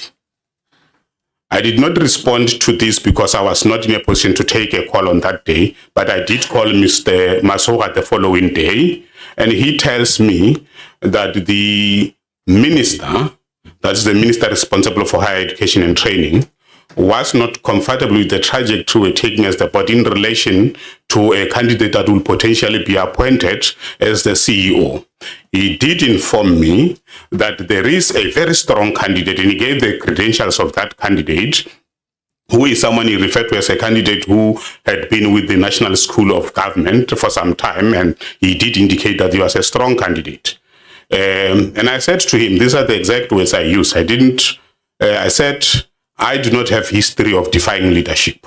That is what I said. And this was my way of dismissing him because I did not want to venture into discussions around that subject because we had agreed when we started the process of recruiting the CEO that we needed to guard the integrity of that process with everything at our disposal. And it is for that reason that anything that could easily dismiss someone who seeks to interfere would be an immediately available weapon to me. But it was not only Mr. Masoha who called me. It was later, I think on the 7th of April, I received a text from Mrs. Mohali, who was introduced as our deputy chairperson in the board of NSFAS. And she wanted to check if I would be available for a call the next day. I indicated that I was available anytime from 9 o'clock in the morning to take her call. I think around that time of 9 o'clock, she didn't call. She actually texted that she was in council. I understood it to be a council of she serves in one of the ICASA, council of ICASA. I understood it to be a meeting of ICASA. But she did later call around 4 minutes to 4. And that's where she explicitly told me that the minister is of the view that Mr. Wasim Karim is not ready to take up the responsibilities of being a CEO of NSFAS. He repeated almost the same language from Mr. Masoga, that there is a strong candidate who should be considered. My response to her was, actually leadership had already engaged me through Mr. Masoga, so there isn't a need for us to go further with this one. We should be okay because leadership has already engaged me through Mr. Masoga. So that is the context that I needed to give. The issue of the cell phone, I think I've dealt with. It was on the 20th of April, that is, would be almost at 5 o'clock, that's 16:47, that I received a call from Mr. Masoga again. And this call now comes after the HR committee had done its work. That question whether the HR committee did finally do the work, it did the work. The report is available. I'm not sure if members of the committee would want it. A report is done, signed by all persons who needed to sign that report, indicating the process, indicating the panel, indicating the scores, indicating the recommended candidate and everything. We've got a report. So the board has that report. And this time, Mr. Masoga says to me that I got a call from Sis Florence, and this Sis Florence was in reference to Mrs. Florence Masebe, who I understand to be the special advisor to the minister. She was also in that meeting of the 13th of April. And he says, Mr. Masoga, that the concern from Sis Flo is that it appears that the HR committee acted outside of the expectations of the minister. And I said that I had not seen the report of the HR committee at that time, and I couldn't comment further. So that speaks to, in my view, what I consider to be the level of interference. But then there was a pushback. This is a pushback that was designed to ensure that ultimately, and I think the pushback comes after all these attempts could not be successful. The pushback to ensure that the meeting of the HR committee is frustrated to a point that the board cannot see it. And this is available. There are exchanges. I think in one of our WhatsApp group, you would find exchanges that are dated 10th April, where Ms. Mohali introduced this thing that suggests that there is no readiness to go to the board because seemingly some of the panelists who are DDGs in the Department of Higher Education were not there. I didn't understand the relevance of those DDGs because their role they were panelists. The panel had done its job. You no longer need panelists now. You need the HR committee. But for some reason, we are told that the absence of these DDGs would make it impractical for the HR committee to finalize its job. And Ms. Mohale emphasized the point. We will not have that board meeting until the HR committee has done it. She's the chairperson of the HR committee, by the way. And we will not have that meeting. And she's supported there by the chairperson of the board.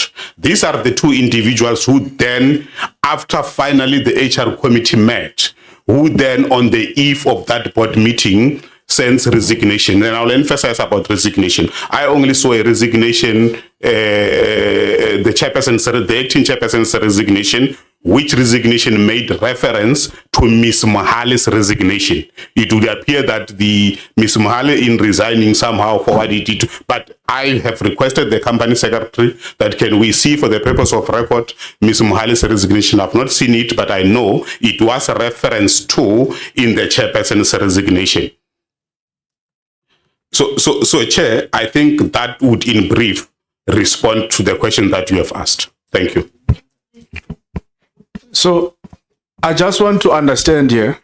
So at least now you have established that you were called to a meeting without a formal letter, without effectively a formal invite, right? That is true. It was via phone call. That is true. And then when you arrived in the meetings, your phones were placed in white envelopes, not brown envelopes. Not brown, sir. Then when you entered the meeting, there was no company secretary to take minutes. There was no any of the support staff from the office of the NSFAS. And the minister was there. The minister was well supported. How did the minister give you the instruction to not proceed with the appointment of the CEO? Are you able to remember what exactly he said to you?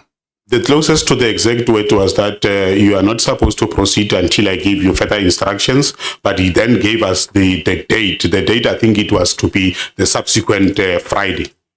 So what did you understand about further instructions? Like what does it mean by that?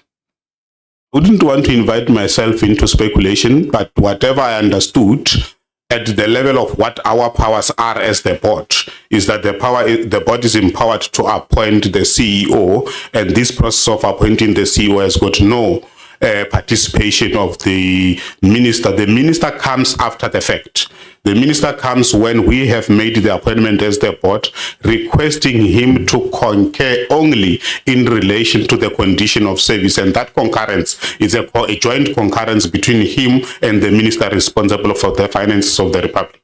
So when you were in that meeting, did you perceive that to be a meeting, or you just perceived it to be a caucus between board members and the minister? It was a meeting, a strange meeting. A strange meeting. And then, do you also confirm that not all the board members were invited? I interacted with Advocate Lavant after the meeting because he was absent. I told him that you were not in the meeting, we were meeting with the minister. He told me that he did not know about the meeting, so he was absent. So how do you have a board meeting where not all board members are invited? What type of a meeting is that? I've said, Chair, that it was strange, but remember, we were invited on the authority of the minister, and as an entity that reports to the minister who represent the shareholders who are the people of the Republic of South Africa. We went there hoping to attend a meeting, only to find when we arrived that it is something that is designed like a meeting, but it looks differently. And then my last question, Chair, and this is so that we can have a balanced view. And I'll tell you the importance of this question. You must not think that I'm fighting with the board, because we've got many entities that have boards in this sector.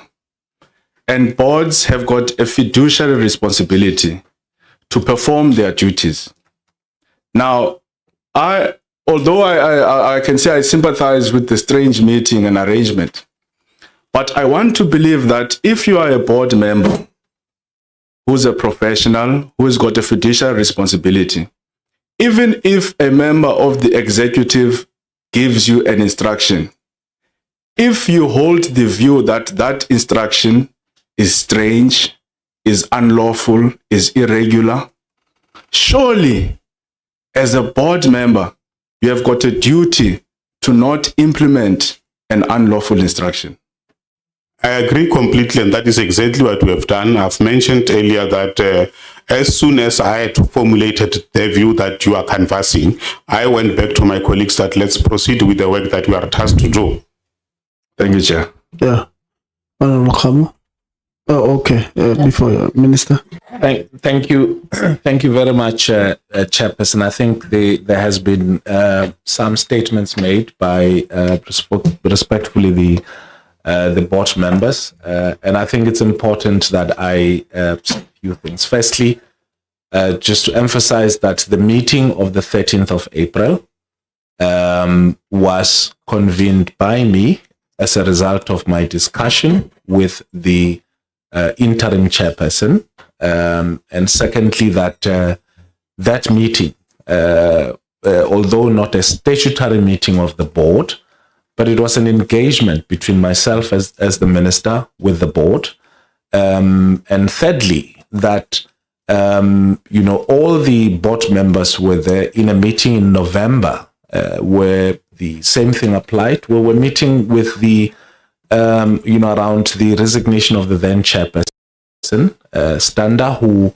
had resigned, and the same process applied, where we all handed in our phone. This is a practice that happens in order to protect the secrecy of our meeting. There was nothing sinister, and I believe either on the meeting of the 10th or on the meeting, of the 13th, if members of the board had objections about either their phones being taken or about being in a meeting where they believe there is no agenda, or that there's something inconsistent about my engagement with the board, that the board members would have actually indicated.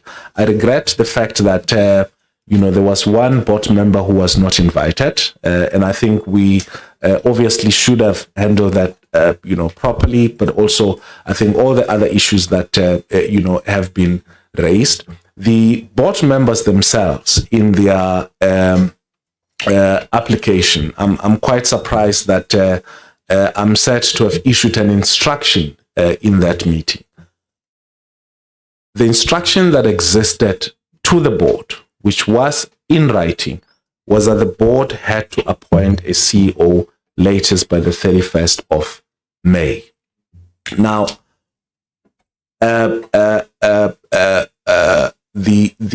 question of what actually happened in that meeting, where I was given a report, I may have made some mistakes around the role of the chairperson of the Human Resource Committee and referring them to as deputy chairperson. But I think importantly, the understanding of that meeting was that the board cannot go ahead and appoint a CEO in their board without having concluded all the processes that was required. And I did emphasize in that meeting that I'm the one who has given them the deadline, and the deadline is only on the 31st of May. And upon conclusion of the entirety of that process, that that the board should furnish me with a report. I did not tell the board to hold the process.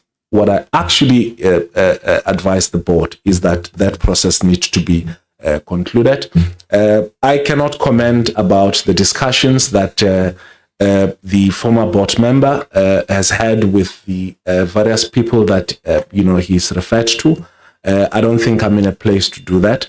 But importantly, I have not in any way instructed any of the board members to act in a way that would have undermined their fiduciary responsibility, either in that meeting or in any other meeting that I've had with them, or even outside of the meetings of the board. I've at all times acted in as expected of me as an executive authority, and I maintain that. And obviously, I think as indicated.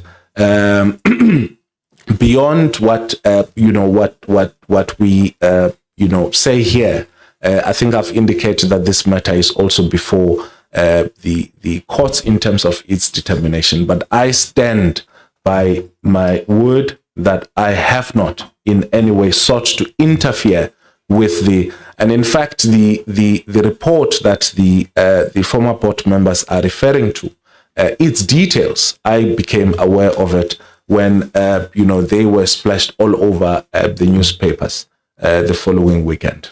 Thank you, Honorable Chairperson. Thank you, Minister.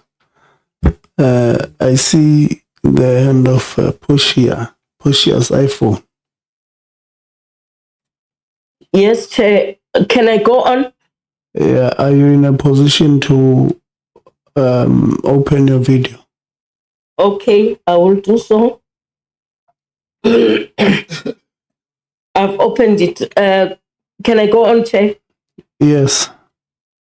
I am one of the former board members, and I would like to support Advocate Ramashia in what he has alluded to so far. Yes, the Minister said we should go ahead with the meeting of the HR committee, but before we go to appoint the CEO, we must hold on. He will call us, and then he will have a meeting with us before we can go on for appointing the CEO. So it's true what the advocate is saying. Thank you, Chair. Okay.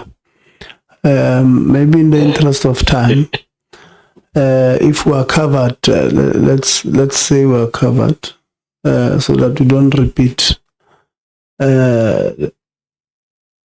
Just 10 seconds, Chair. I'm not asking a question. I'm saying maybe you will have to assist us on this. We can either discuss it during break or what. Because what we effectively have here is that we have people who are attending Parliament in the form of the minister and the board, and both of them are presenting diametrically opposed versions of what happened. So what we know is that someone is lying, but we may not necessarily know who is lying. So perhaps during break, legal or researchers may have to make us to understand how do we deal with this constitutional problem, because two people are speaking under oath and they're presenting different versions. How do we know who is telling the truth and who is not? Yeah, you've made the point, Honorable Khawa. Thank you very much, Chairperson. Let me just go straight to issues. Honorable Minister, I believe that you are aware that as the ANC, we are currently on a serious trajectory of renewal. And as part of our renewal project, we should move beyond tick box or box ticking to actual accountability, where serious actions has been taken. And I'm raising this because we appreciate your ministerial powers that you have exercised in terms of placing the board under administration. But we believe so that as part of playing our oversight, we should be precise in terms of developing an understanding on the process that has been followed.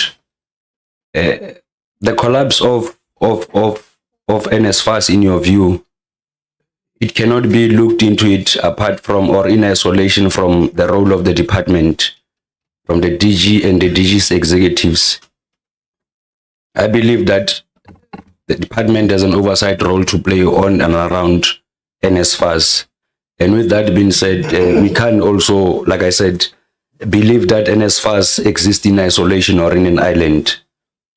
Let me start with this question. Can I get clarity from your good self, firstly, Minister? Who is Mandla? Can you give us the name of Mandla with the surname and the position? Mandla Shabalala that's the person who called the board members. So that's Mandla Shabalala, who's the community and stakeholder relations manager in the office. So would I be right to conclude that he was acting under your instruction? Yes, he was.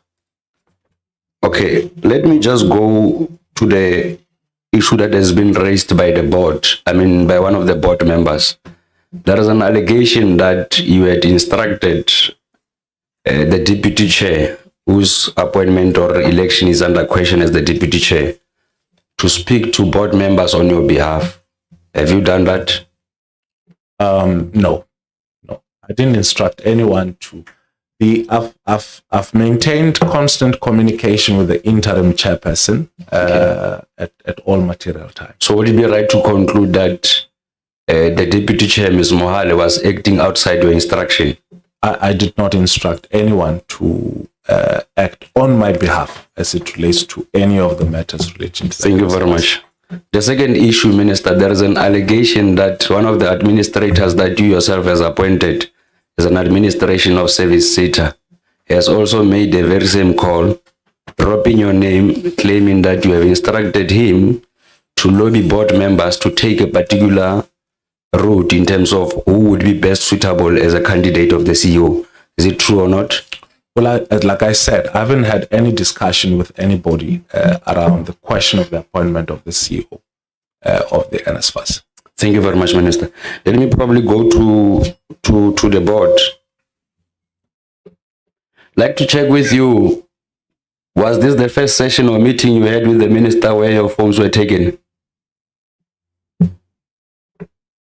This would have been the only, and perhaps also indirectly touching on the comment about possible 20 meetings. Our total meetings with the minister have only been limited to 5 in as far as I'm concerned. And of the 5 meetings, I honestly do not remember my phones being confiscated. So this is the only meeting where your phones were taken? I don't want to answer it that way, but I honestly, my colleague wants to answer it directly, but I do not remember my phone being taken. Advocate, you are the one who have been leading the charge. And you are saying out of the 5 meetings, yes, this is the only meeting. There's only one meeting where your phones were confiscated. Am I right to conclude that is what you are saying? You will be right to conclude it as a submission that I'm making. Okay, fine. Let's then go to the next issue. You raised the issue of the deputy chairperson of the board, Ms. Mohale. And in your submission, you are giving an impression that you never said as a board to elect Ms. Mohale as a deputy chairperson. In fact, that is the responsibility of the board, not of the minister. Did I hear you right? That is correct. In that instance, how did it happen that Ms. Mohale became the deputy chairperson of the board? No, she has never practically been the deputy chairperson of the board. She has only been introduced as such by the minister, both in the meeting of the 13th, but also the minister has made at least twice in this house a reference to Ms. Mohale being the deputy chairperson of the board. So, would it be safe to conclude that the board has never elected Ms. Mohale, rather Ms. Mohale was imposed to you as a deputy chair, contradicting the legal prescripts that guides the process of electing deputy chair? Yeah, that will be unfair to say imposed. I think the fairest thing to say is to say the minister has constantly referred to Ms. Mohale as a deputy chairperson. Perhaps he interacted with her as such, but for all practical purposes, Ms. Mohale is not the NSFAS deputy chair or a former chairperson of the NSFAS board. The board has never appointed a deputy chairperson. No, thank you very much. Let's go to this meeting of the 13th that you said is either informal or formal. We are still confused, but we'll deal with that issue. How did you attend that meeting? Who financed your traveling? Was it the department or you funded your own traveling? No, NSFAS financed the meeting. NSFAS financed the meeting? Yes. An informal meeting? At least at this stage, we can agree that it was an informal meeting, but at the time we received an invitation and accepted it, it was supposed to be a normal meeting organized by the minister. Not a problem. Let me go to the issue of legal. Minister, when were you informed that the board appointment process was made with legal defects?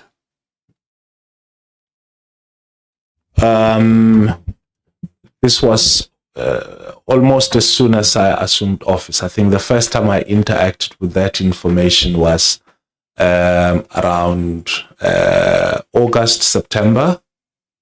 Okay. Yeah. So did that process, was it you who initiated that process of verifying whether the process was legally compliant, or is it a report that you found in your office?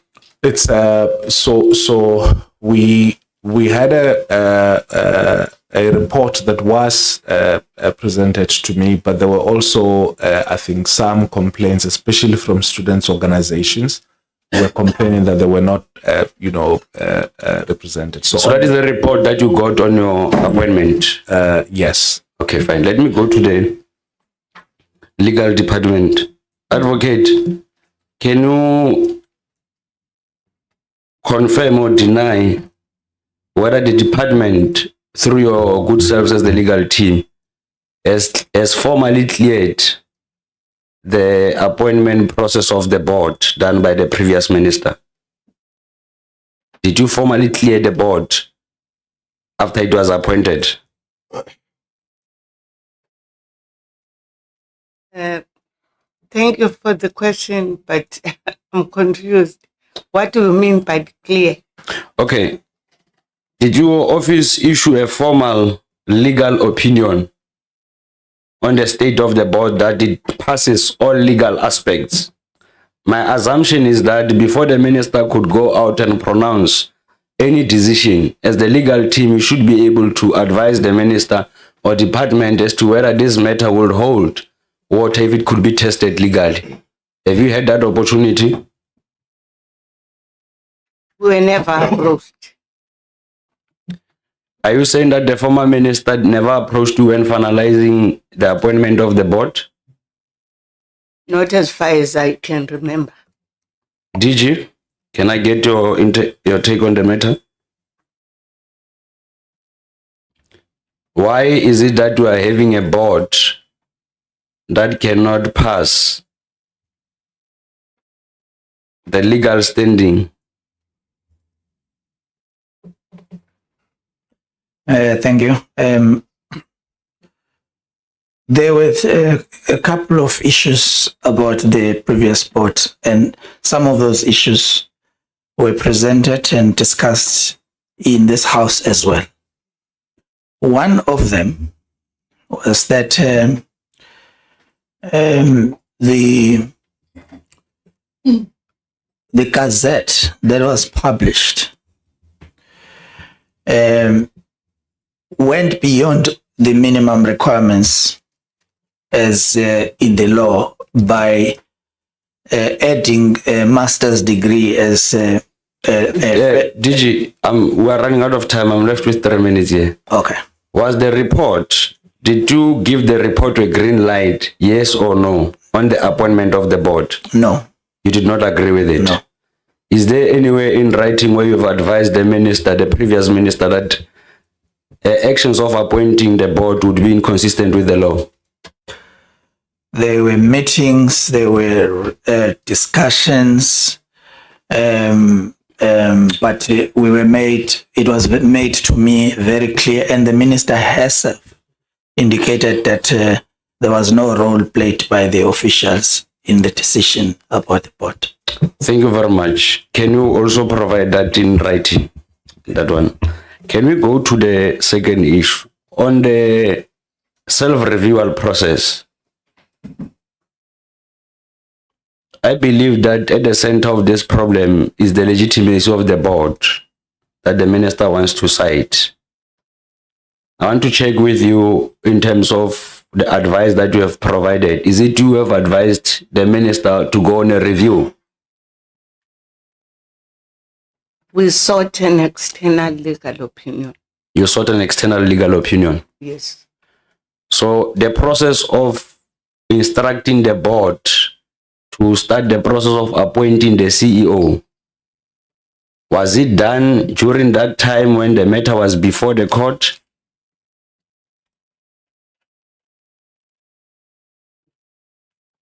Yes.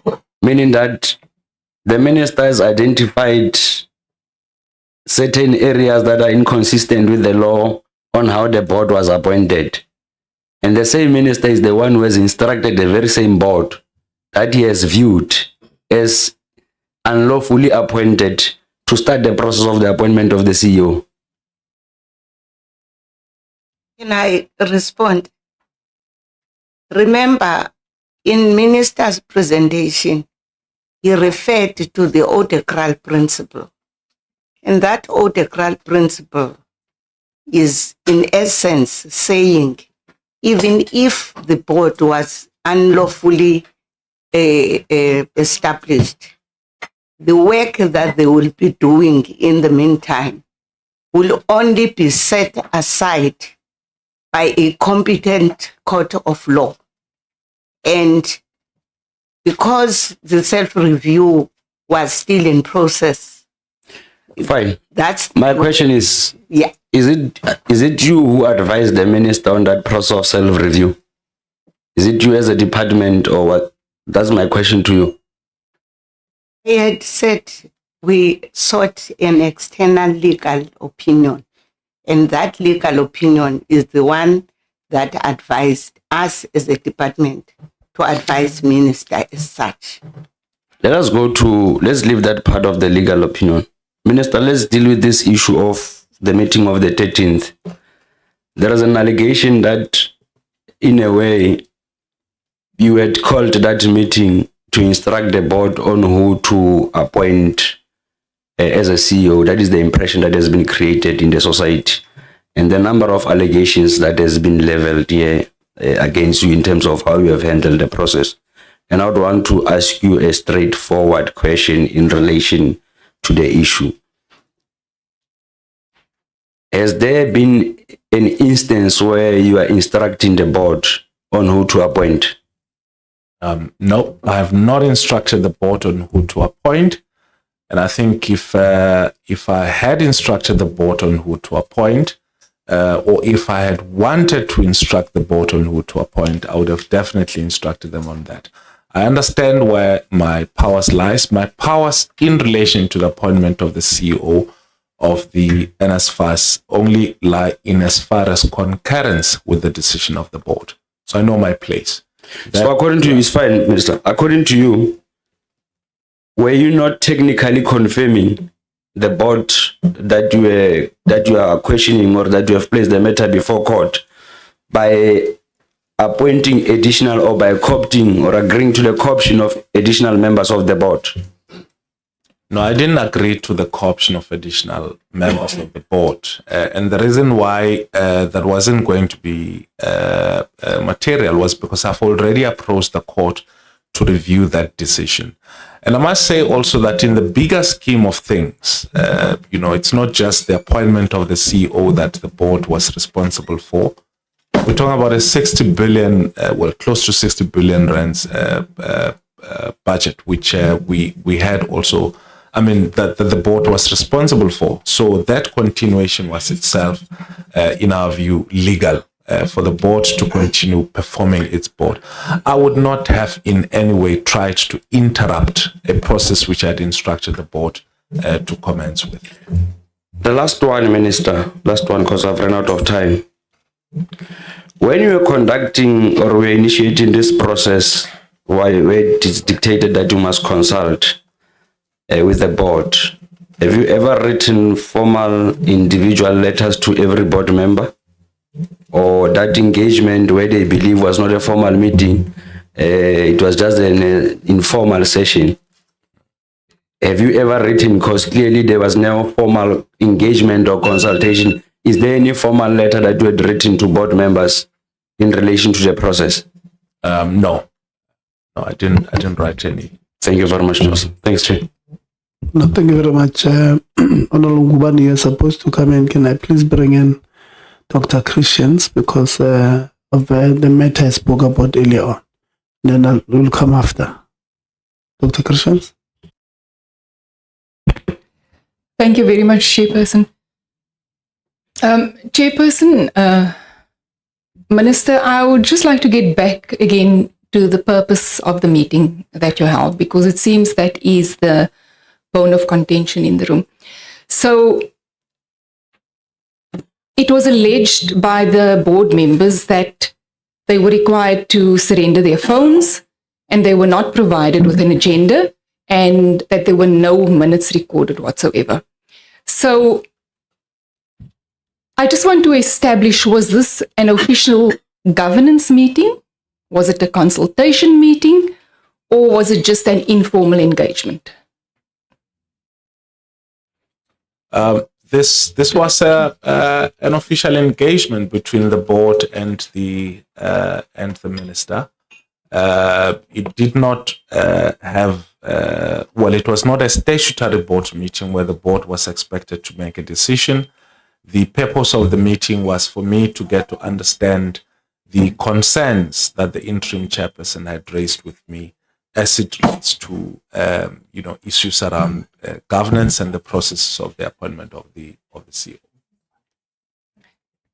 Okay, thank you, Minister. So that then leaves us with a very uncomfortable question, and that is, how are we as Parliament then expected to verify between what the board has said and with what you are saying? How are we supposed to verify that in this meeting if there is no valid evidence of that meeting and no minutes after the fact? Look, I think on hindsight, and given the fact that, in the intervening period, there has been, official record and communication between myself and the board, an official record including the instruction that I've given to the board, to expedite the process of the appointment of the CEO, and I think subsequent to to that, the various other engagements that we've had with the board. So because that engagement arose as a result of the ongoing engagements that we've had with the board, I didn't think that at the time that it was it was important, and I agree with you that probably on hindsight, given the fact that there are issues around this meeting. But I think the important thing, Honorable Christensen, is that I haven't heard from the board, even today or on any other day, them saying that I gave them an unlawful instruction in that meeting. And I think for me, that's what's primary.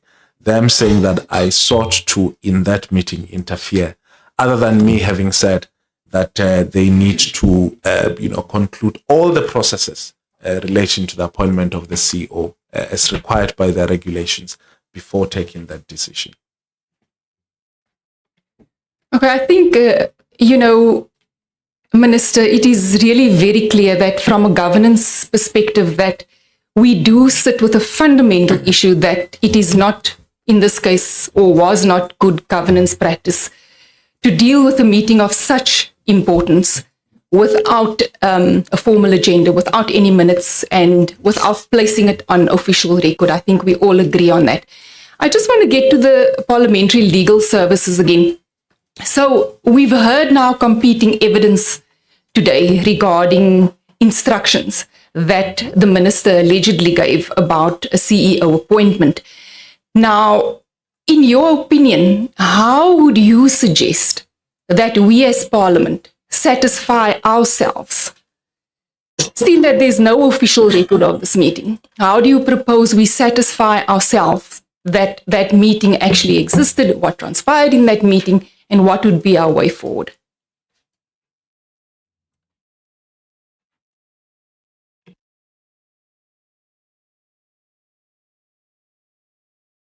I'm sorry, I thought you were talking about the parliamentary legal. I'm not a parliamentary legal service. DHET legal? Yes.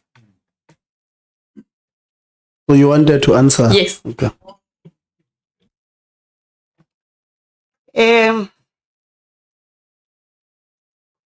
I think the papers that were filed would have helped if the member had sight of before we came to this meeting, because that is where a lot of the issues are ventilated.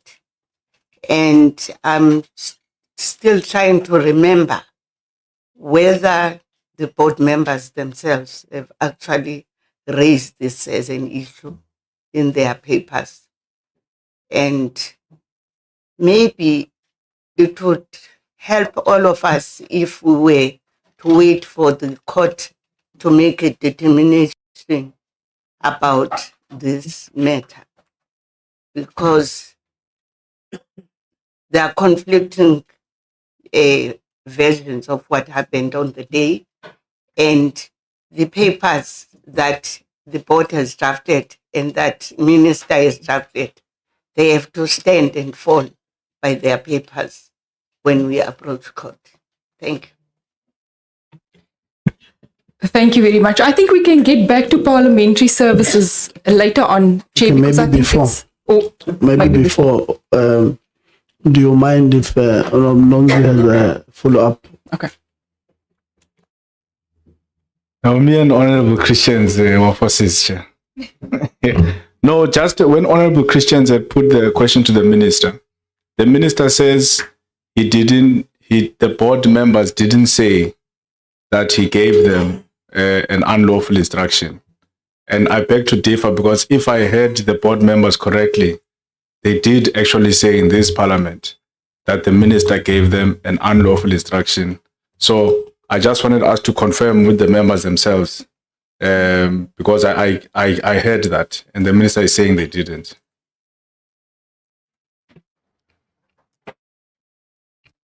Thanks, Jay. I would like to hear from Parliamentary Legal Services, because I do think that's going to give us as the committee a way forward in this. But I would like to leave that to the end, Chair, because I just have just a few very other important questions to ask. So, Minister, you knew that we've now verified from the questions that you've answered that you knew from the start of your appointment that the board appointment process was unlawful from the outset.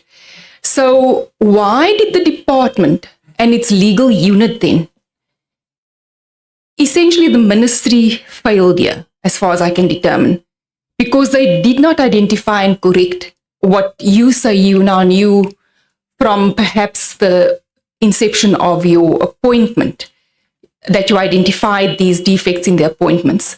So how come that proceeded then after all these months and you knew about the defects in those appointments? Well, as I said, as soon as we were legally advised, I then had a consultation with the board. I think it was on the 5th of November. And upon consultation with the board, I then went on to approach the court for a self-review. The various other options in the Act in terms of the dissolution of the board were not applicable in this instance.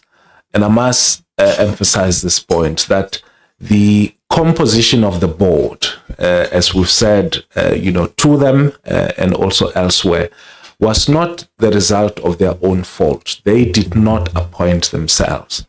And so the person who appointed them, who on the 20th of February, who in this case is the Minister of Higher Education, was then required to approach the court and ask the court for a declaratory a declaratory order to set aside that, that decision. So that's where the self-review comes in. So action was taken in that regard.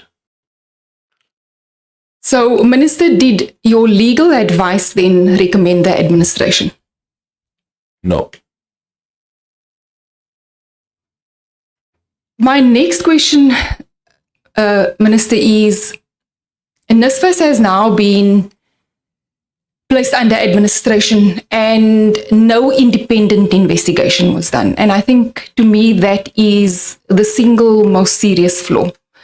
And while I know it does not appear in the NSFAS Act, it does appear in the Higher Education and Training Act. So no independent investigation was done. Why was that not preceded before your decision to place NSFAS under administration?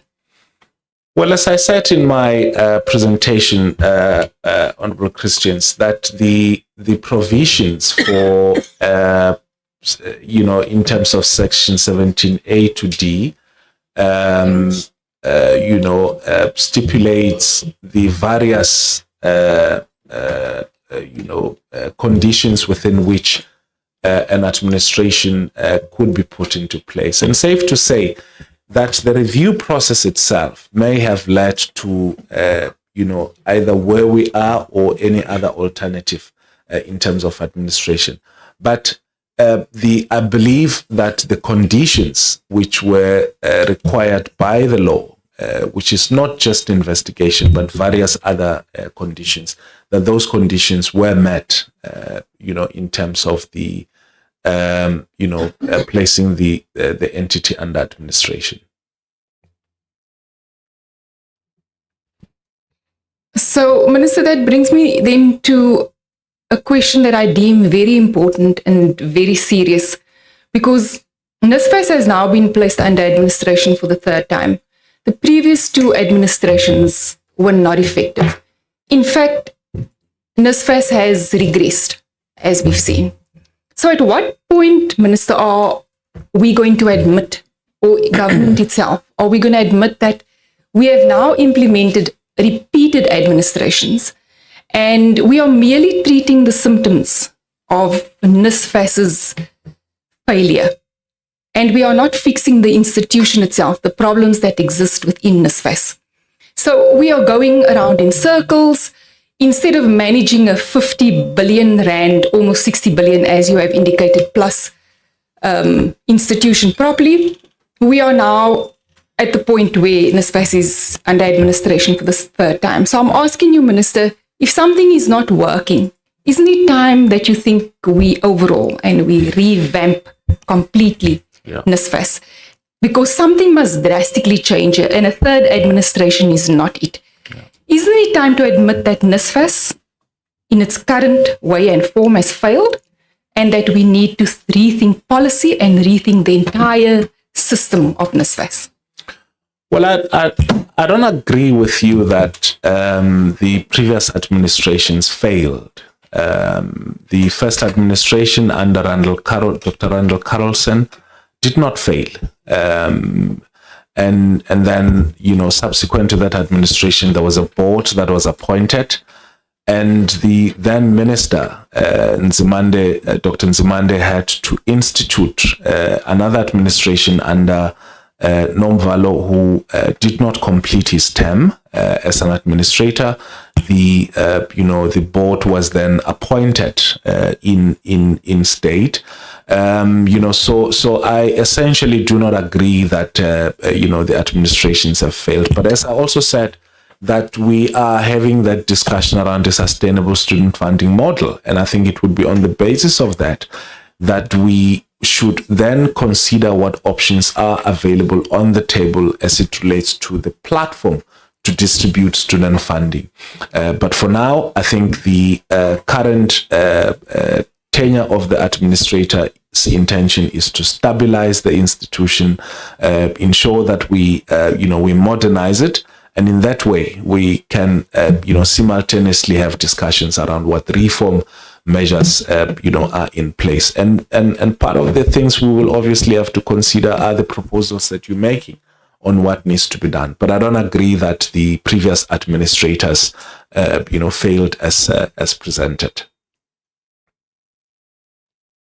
Thanks, Minister. Then I think we are going to have to agree to disagree there, because none of the problems were solved. In fact, the problems have increased, and most of NSFAS's problems have arisen because of repeated administration, that repeated dysfunction within NSFAS, with new members coming on board every time. So the problems do not merely exist with the board members. There are legal vulnerabilities. Administrators come and go. We don't get any closeout reports. So those are definitely serious defects in NSFAS. I just want to get to the board members. So we've heard a lot of what you have said, and you've now essentially argued that the administration that the minister has placed you under is unjustified. Am I correct in saying that? You are correct for many reasons, and at the center of those reasons is the fact that the reference, first, maybe let me start from the minister's attempted consultation. The minister writes to the board, respond to me within 48 hours. This is a list of my concerns. When the minister goes out public to announce administration, none of the issues that we made representations on are part of the reasons that informs his decision. He after the fact, manufactures or engineers new reasons that are not consistent to the reasons that are in the consultation letter. Advocate, I'm afraid I must disrupt you there, because I think that's part of what you're arguing in court. That part, no, you're not arguing the reasons provided by the minister in court. Maybe, Chair, and I'm not sure you'll guide me. As the former board members, we also took legal counsel on the question of sub judice. And we understand the limits in terms of which we can stretch ourselves. And we operate within the guidance we got from our lawyers in as far as the concept of sub judice is concerned. And we are convinced that we are not breaching that line. Yeah, you also listened to our legal when we started. Yes, Chair. And that's what we are basing our who are running our meeting from that advice. And I'm saying, and I understand that you may have more information, like for an example, the advice that you're talking about. But my issue was in court, taking into account what we were advised earlier on. In court, you are not arguing there because you, in my view, you enter in the merits of the reasons which you don't agree with. And I'm sure in your court papers you would have raised those issues. See, Chair, I think the horse has bolted. The minister made the reference to section 17 capital letter A, B, and C. And this response we are offering, it is based on 17 capital letter A, B to C. And it is important that we give this response because the minister has spent a lot of time on section 17. And we are saying to Parliament that the minister misdirected himself or had a wrong understanding of what the section requires. And we request time to impress on this point. Yeah, do you understand my concern? Yes, I do, Chair. And my concern is that we were advised here in this meeting, in your presence, on not crossing the line to the merits of the case. And to protect our meeting, I'm asking that don't cross that line to that side. I understand completely. I agree with you. Yeah. And I'll limit myself very briefly. Sure. Chair, section 17, capital letter A, both A and B, I'll start with A and B and I'll combine them. Both of them, and it answers the question that the honorable member raised earlier about an investigation report. Actually, A and B requires that report. It is not absent, honorable member, in the NSFAS Act. It is there. It says it should be an AG's report or a report commissioned by the minister for that purpose. That report of the AG does not exist because the minister cannot accept the president saying to him, sometime in 1999, this thing happened in the Department of Education. It causes us embarrassment. As a result, I am removing you as minister. It cannot be fair to say a board of NSFAS should be removed from office because there is an audit report of 2023-2024. So the parliamentary requirements are absent. What are those requirements? It is an auditor's report. It is a ministerial investigation report. They are absent. That is what A requires. That is what B requires. And it says, A, these reports should point to financial mismanagement or maladministration. It cannot be maladministration by successive boards that preceded these boards. It can be. That understanding is far-fetched. It should be a financial mismanagement by a board that is to be placed under administration. And the third reason the minister has considered does not arise because the board of NSFAS has not requested to be placed under administration. I'm saying, Chair, in terms of the applicable law, the law that you have approved, if this parliament wanted to give the minister more power than the powers provided in A, B, and C of section 17, it would have added D that will probably have read or any other consideration that in the opinion of the minister warrants administration. The lawmakers have not given the minister that power and the minister cannot give himself that power. Thanks, Chair. Yeah.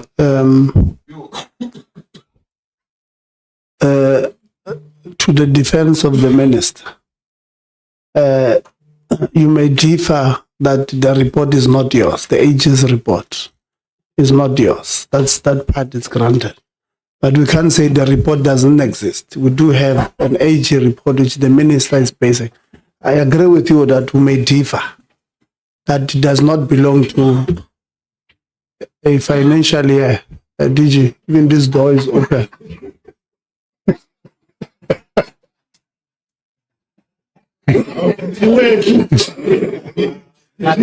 So I just thought I must just clarify that part, but I think the point is well made, and we. No, thanks, Chair. Yeah, we have 9 seconds, Dr. Christian.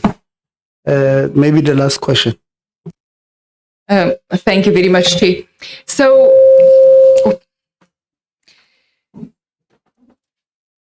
you as the board, you've said that you are quite capable of governing NSFAS.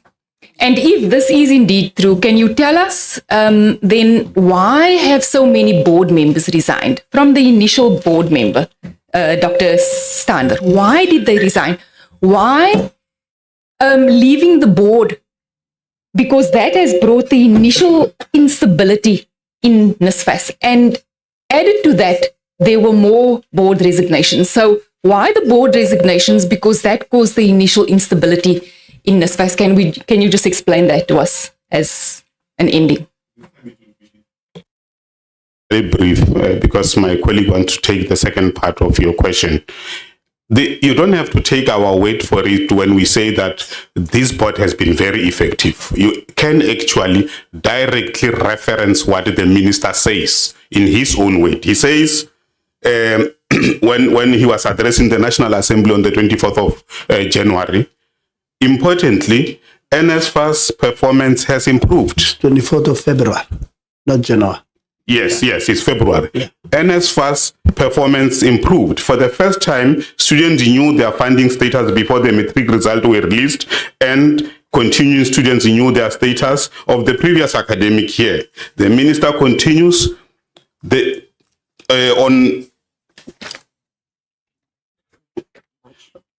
on the 14th of November, the minister says, it should at this point make it clear that the new NSFAS board has not in itself committed any wrongdoing and has not, to the best of my knowledge, done anything warranting a sanction. And this is important for lawmakers to underline. The minister says this board has not done anything to warrant a sanction. That is his own words.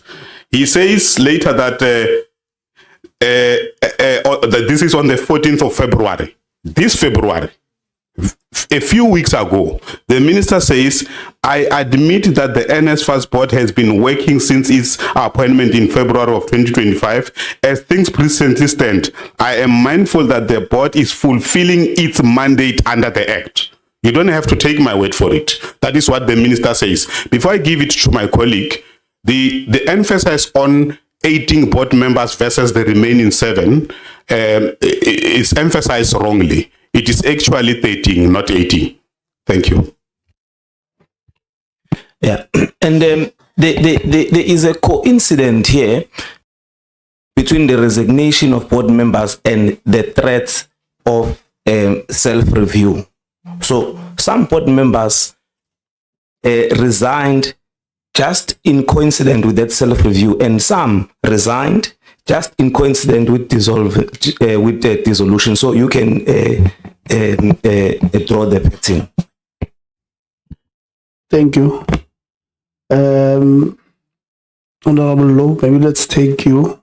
I'm mindful of we should be going to lunch, but there are members who are going to leave. So maybe let's take Honorable Law. Thank you, Chairperson. Me Kunda wa legal. Me Kuta. Okay. Sorry, I want to check, does the legal provide legal opinion only when they are approached, or when do you often provide legal opinions, or how do you operate in a space of your legal unit? It can both be when we are approached or when we are in a position to provide one. Maybe we are in a meeting and there are legal questions raised. So it can be both. So in your day-to-day running as a legal person, how do you report? In our as per the Public Administration Act of South Africa, we are required to report quarterly, and give opinions onto issues of importance. I'm raising this because of time and again, the department has been found wanting with regard to legal opinions, and the department is finding itself to court, even though sometimes there's no need to court. What is your view as legal? Is it that this is disregard of your opinions, or what is the problem? Thanks.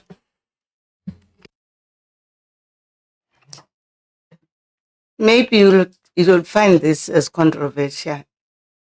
I actually like it when we have to be taken to court, because the courts will determine who is right, who is wrong in the interpretation of what the law says. And in this context, when we are approached to provide a legal opinion, we do just that. And when we are not, we will not voluntarily provide a legal opinion when we have not been asked for one. Okay, it's fine. Let me not go there, Chair. It's gonna take my time. I've got 15 minutes. In my submission, I think we should agree that the legal of the department must look onto the issues, because we can't speak of cost containment. We can't speak of making sure that we run government according to the law in terms of avoiding to go to courts. And the reason there's a unit for legal to be there is to avoid courts, advise, align, consolidate, and mitigate, and make sure that you are going to deal with all of the issues. So we'll get to the issue of legal. Minister, in one of the submissions, as I was listening to the board member, the board is, as per your submission, did the minister hold the NSFAS board responsible for the 2025 audit outcome, even though they were only appointed on mid-February? Because I went to my notes, and the disclaimer of opinion relates to a period when administrator oversaw the affairs of NSFAS and was still waiting for the close-out report of the administrator. Can you clarify that too? Did you take them based on the fact of the audit outcome? And then did you take them based on the fact that the close-out report of the administrator is not yet closed? So we can clarify the contradictions. Thanks. Well, I mean, I think it's based on several factors, but including the question of the AGSA's report, and then so as I said, I mean, the second administrator, Nomvalo, was appointed for a period of 2 years, went on to serve, I think, just under 10 months, if I'm not mistaken. I just have to calculate. And there has been disputes, even before I came into office, around handing over the report and not handing over the report. So I think that's an issue that's still there. Yeah. Thanks, Minister. Also on to the board. Is it true that you gave directive as per the allegations onto the board with regard to the audit progress outcome for the 30th of April to the 31st of May? Have you ever given a directive to the board on those dates? No, the only directive that I gave to the board this year was on the, I think, 27th of March, which related to actions that needed to be taken from the Auditor General's report. Yeah.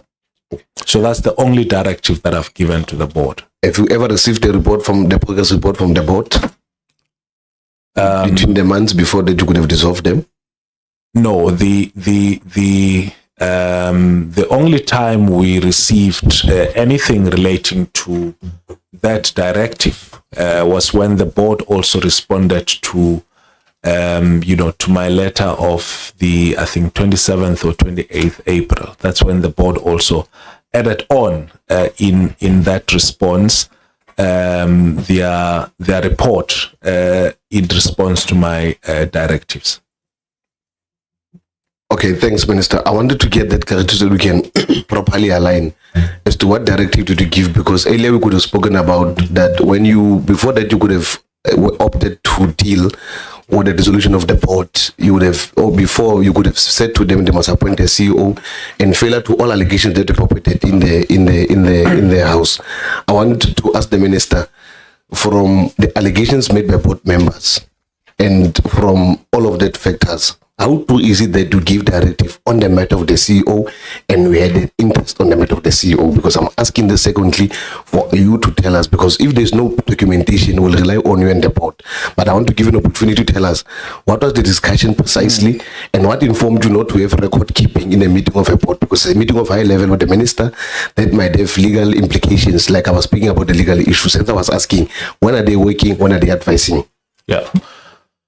So, firstly, I think I have to emphasize that I did not issue any illegal instruction or directive in that meeting. I think that emphasis is important. But secondly, that the meeting was necessitated, by my engagement with the interim chairperson, and thus the meeting itself. The meeting was not intended in any way to take any statutory decision as expected in terms of the function of the board. The meeting was intended for me to, to listen to the board members on the issues that the interim chairperson, had raised. I had no intention going into that meeting to instruct the board on who they should appoint, for the position of the CEO. I was just concerned around the differences that, that the interim chairperson, had spoken to in relation to the workings of the board. Can I go back to legal? Because I'm not a legal person. In this regard, I don't want to go to the merit of the court. Is it permissible that you can have a meeting with the board with high-level discussions and still not have record keeping so that you can prove to the meeting? Or what is going to happen in terms of conflict that arises in this particular way, where the board is saying this, the minister is saying this? What becomes your advice in this effect with regard for us to find facts? Because we must find facts, we must conclude, we must align. Can I refer you back to the judicial determination, because this matter is before court and this forms part of the arguments about the legality of what has happened for the board to be dissolved and an administrator was appointed. Okay. Msazana wants to allow him. I'll come. Lonzi as well. I don't know. You want to allow them?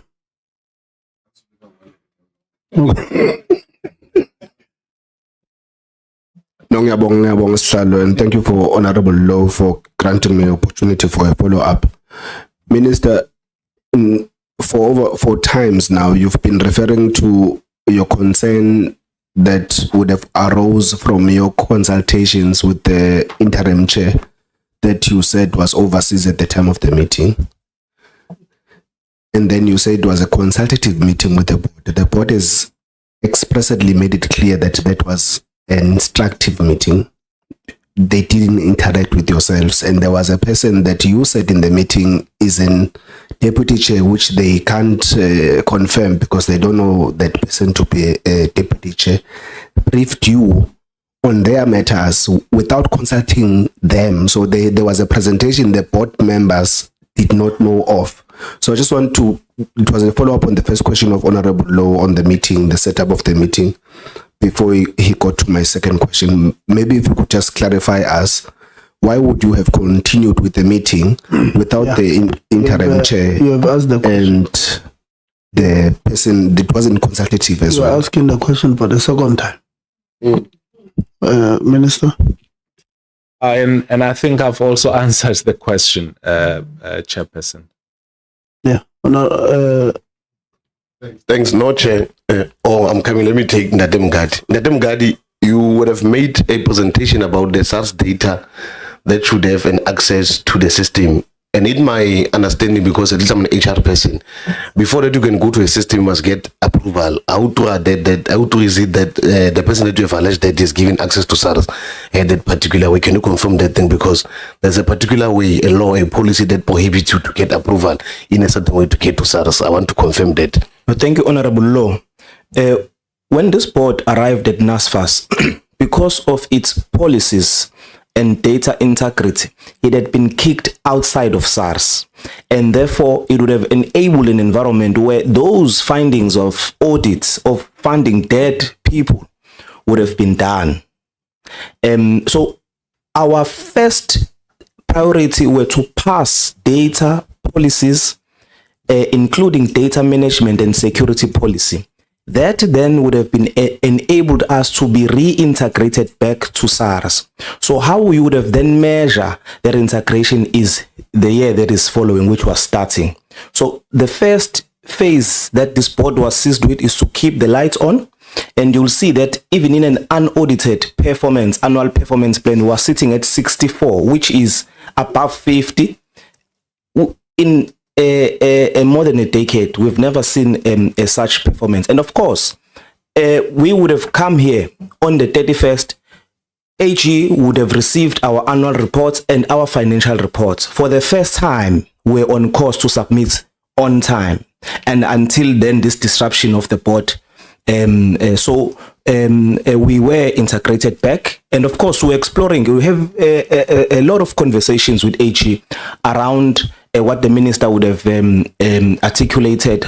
What other data sources can we use to get closer to making, I would say, correct funding decisions? Thank you. Thanks, Minister. What propels me as a matter of concern is that if the closeout report of the former administrator is not out, it becomes quite difficult for one to measure as to the progress of NSFAS. And I don't want to quote on what could have been said in Parliament or in the portfolio committee or into that. And then I want to check for you, what measures are you putting in place to ensure that what measures are you putting to ensure that the report is coming out? And then what measures are going to make sure that we don't have these typicals?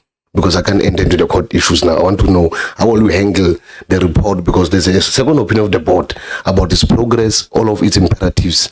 Now we're still waiting for the report to be taken out. What becomes a recourse in this particular way to analyze this particular decision of NSFAS in their progress? Which report are we referring to? The report of the administrator. Is it out? Is it received? No, so as I said, that there's a dispute that and there's been some consistent discussion between the NSFAS, the department, and the former administrator around the closeout report of the NSFAS. And the dispute relates to the former administrator, in this case Nomvalo, believing that his contract was terminated earlier than it was supposed to be. And on the basis of that, has been, has not handed over the report, pending what he believes is judicially or fairly, owed to him by the department. So that's why we don't have, that report. But I think the general performance of the NSFAS in that particular period is something that's of public knowledge. No, very quickly, Chair. The first one is that I think you had already granted my follow-up earlier on, but I think you said you're going to allow them to respond after Honorable Christians on the unlawful instruction, if they still remember it. But the follow-up to Honorable Law is that I think the legal of the department must not be allowed to run away from this question. Honorable Law is not asking about the merits of the case. Honorable Law is asking, can a formal meeting between a minister and the entity of the department take place without a formal invite, without an agenda, without minutes? Let's put NSFAS aside. Let's say it's a CETA, let's say it's NSF. That's what I understood the question to be. So I don't want legal to run away and say, no, let's wait for the court. We're asking you now as a legal person, can that happen? Can a minister sit a meeting with NSF, no agenda, no formal letter invite, no minutes, exercising public power?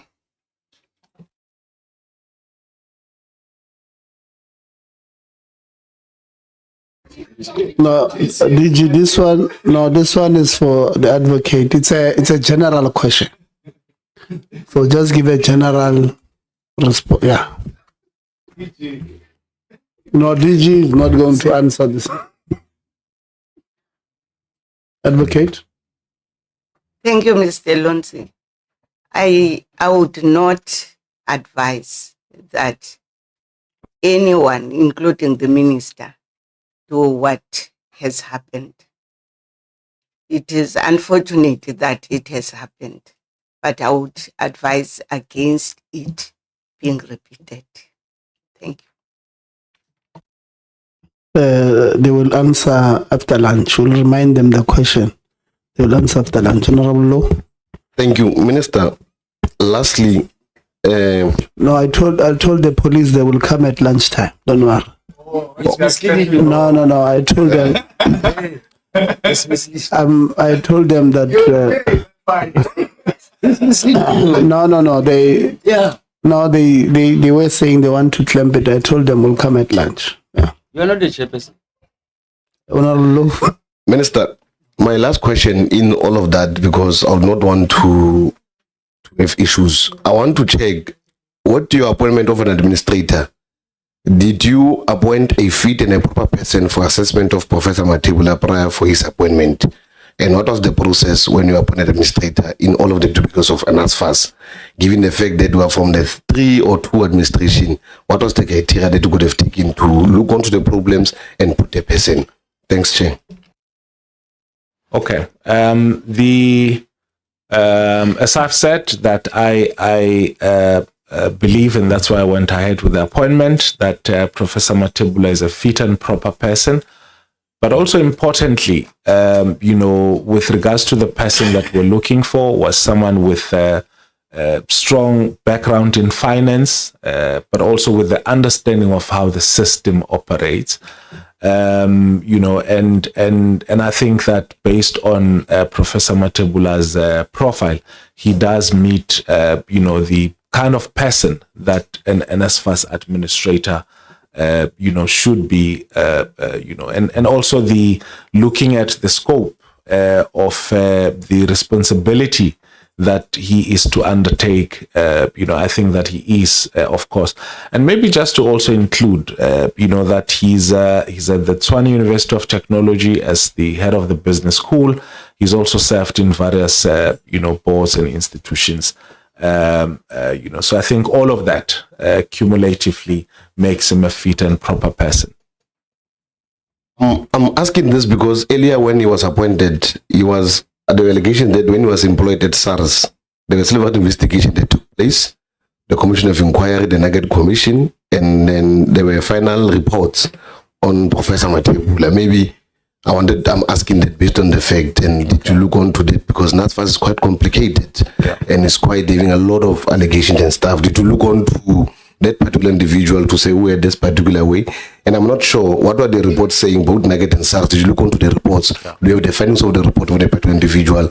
What did they find about the person? Thanks. Yeah. Well, Prof. Matebula did bring to my attention the issues, the report around SARS, and we made inquiries, which included the fact that subsequent to that report, not only was he not, barred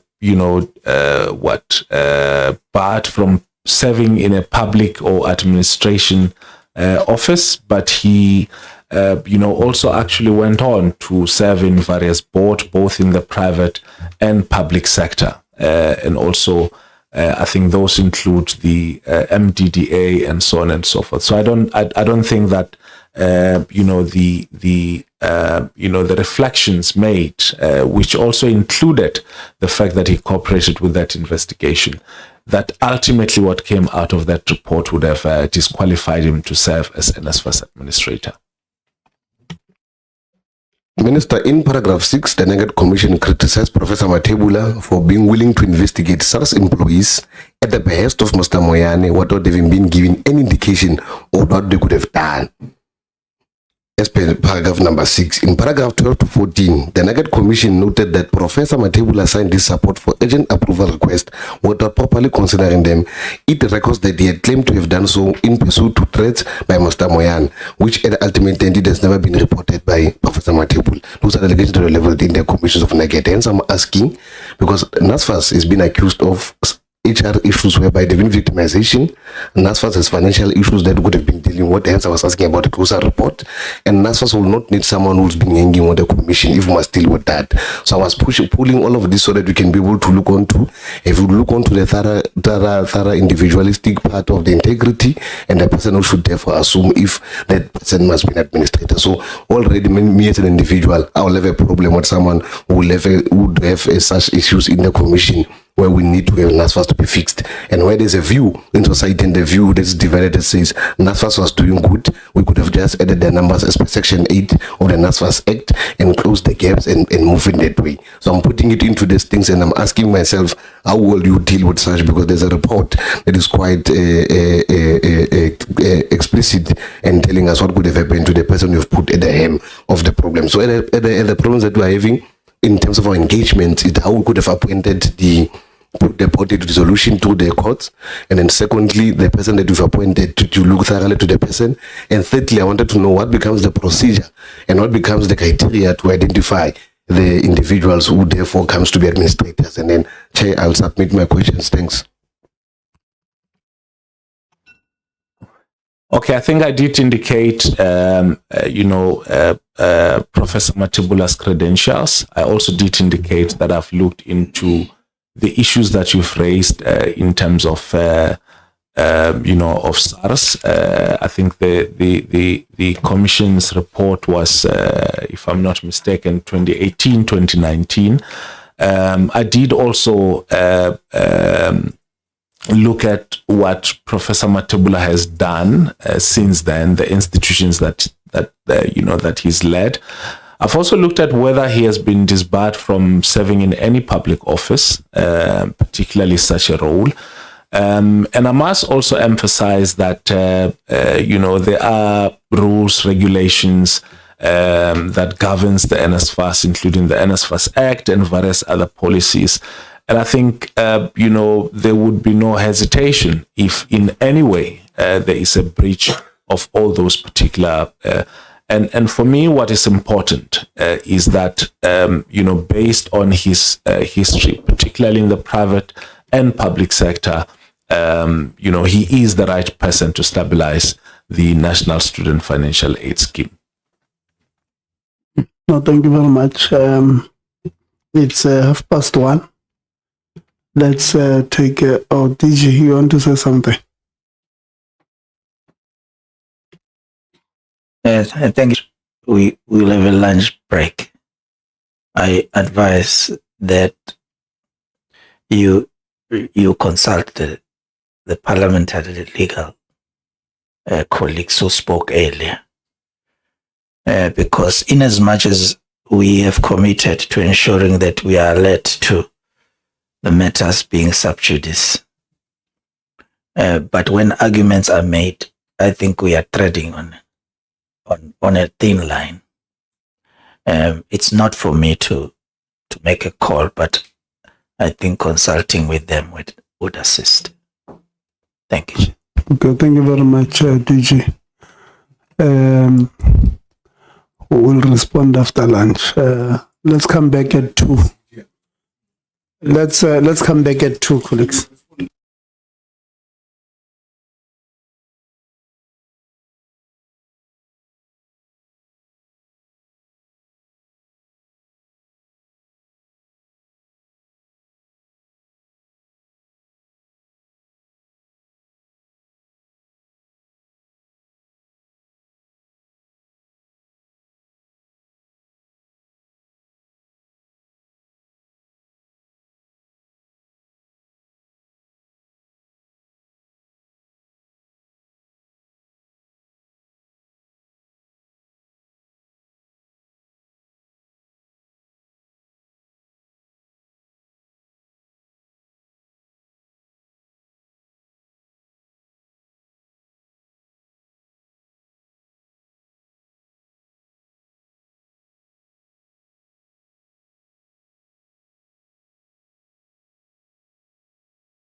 that the interim or the acting chair had concerns and called for a meeting, this meeting that I myself was not invited to. But I find it somewhat odd that him having called the meeting, he was also not in attendance at this meeting. So I find it very, very curious that a person that calls the meeting to raise concerns doesn't attend the meeting. So I wonder if that was really the agenda. Thank you, Chair. Just to indicate that my my discussion with the chair was that there are these issues, and I indicated that so because of the agency within which he had raised the issues and the fact that he was going to travel, he did give permission that I can interact with the board in his absence, because what it indicated was that there was a petition towards him as the chair for the for the board to meet and to ultimately take a decision on the on the question of the CEO, given the fact that I'd formally asked the board to conclude that process, and so because of that agency, which I'd emphasized, we both agreed that the meeting can go ahead. He had already given me his side of the story in terms of why he felt that it was necessary for that engagement to take place. I must also indicate, Chairperson, that I think it's an important emphasis that we have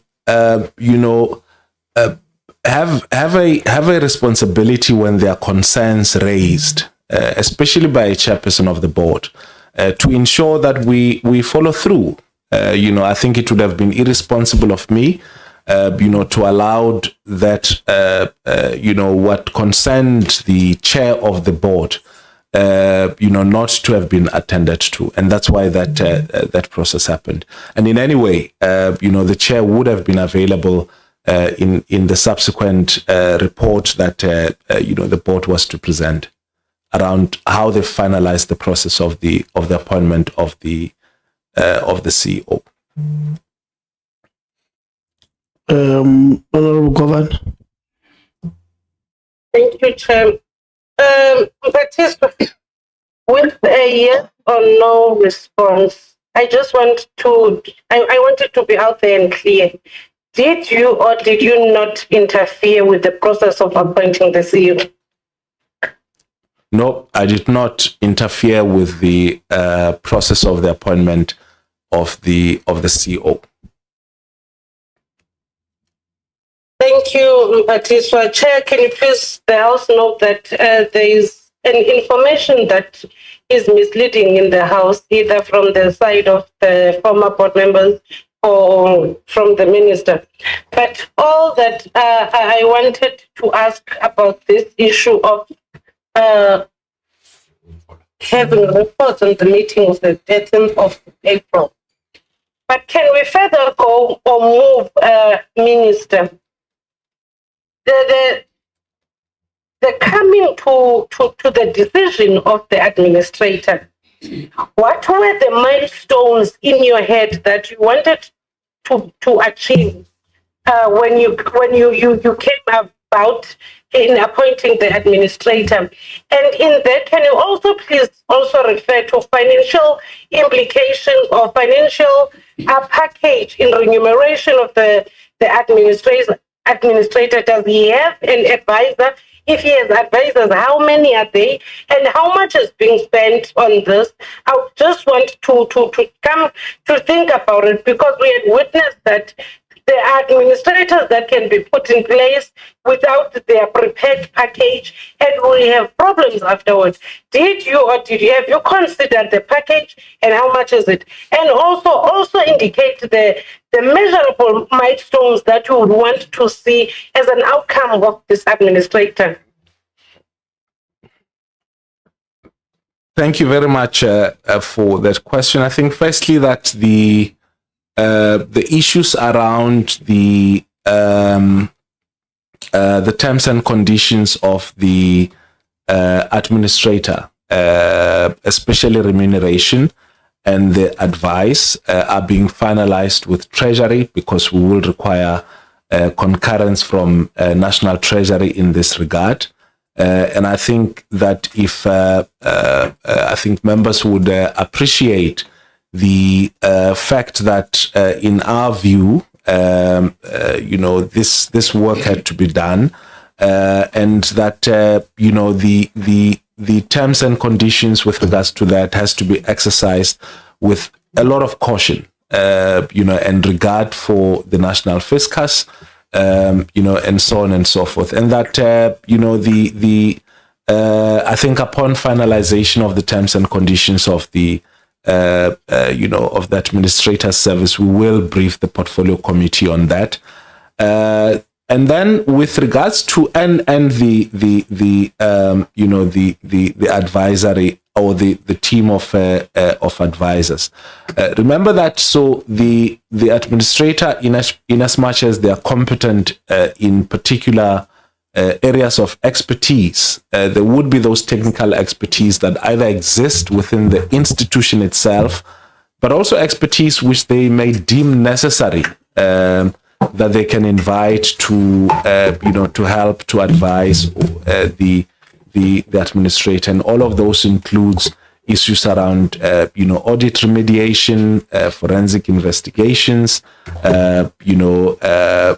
issues around public finance, issues around information communications technology and data, student funding, accommodation, legal services, and risk management. So collectively, either individually within the advisory component or as part of the capacity that exists in the board, the administrator will have to look into those. And then the stabilization plan, or the key milestone, includes, I think importantly, operational continuity, but also the audit remediation, being responsible for consequence management, and then the data analytics resolution. I should say, Honorable Governor and Chair, that I have consistently and persistently been engaging with the NSFAS around the issue of data integration, not just with with SARS, and my last engagement, and the response that I received from the board, which or management, I need to recall whether it was from the chair or the executive management, that last engagement was quite explicit that the process of data integration has not been completed either with SARS, that there were discussions that were taking place, but that process had not been completed.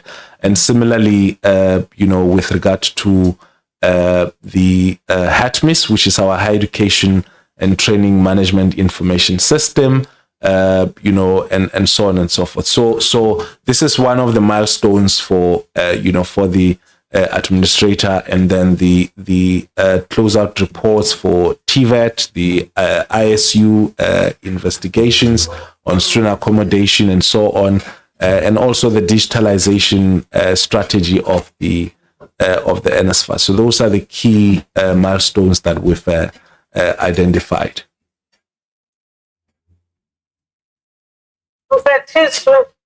I'm hearing you very correctly, but I just have one or two more questions. In February this year, we all sent out a message that was very clear to the public that for once in a lifetime, we think NSFAS is actually becoming stable and is responsive to the challenges on the ground. Now in May, we are here. The developments from February till now, what was so hectic that we find ourselves in this situation now? In terms of how we have combined all resolutions that were taking place in just 2 or 3 sentences, what has brought us into this? Because we all have been sending a message out there that things are stable. And what does this mean to NSFAS beneficiaries in the country? Because where we find no stability, it affects them directly. Because I'm trying to figure out, will the administration have any bad impact on the beneficiaries themselves? Firstly, and I think that's an important question, this administration can only have a positive impact, to complement the work that the executive and staff at the NSFAS has been doing, and that none of the actions of the administrator is meant to affect student allowances. In fact, it is meant for us to actually, stabilize all of these issues that I've mentioned. So that's the first. The second thing is that I've indicated that, from October last year to I think around the 13th of April, which was the last engagement that I had with the board, I'd cumulatively met with, and I must emphasize this, I know the former board member, Advocate Ramashia, indicated that it was not 20, it was 5. I was very explicit that it's a split between my meeting with the board itself and also my engagement with the administration, meaning the acting CEO and members of the administration. So those 20 engagements were not necessarily with the board itself. That number includes. So all of those were intended to support the board to ensure that we have a proper reopening of the academic year.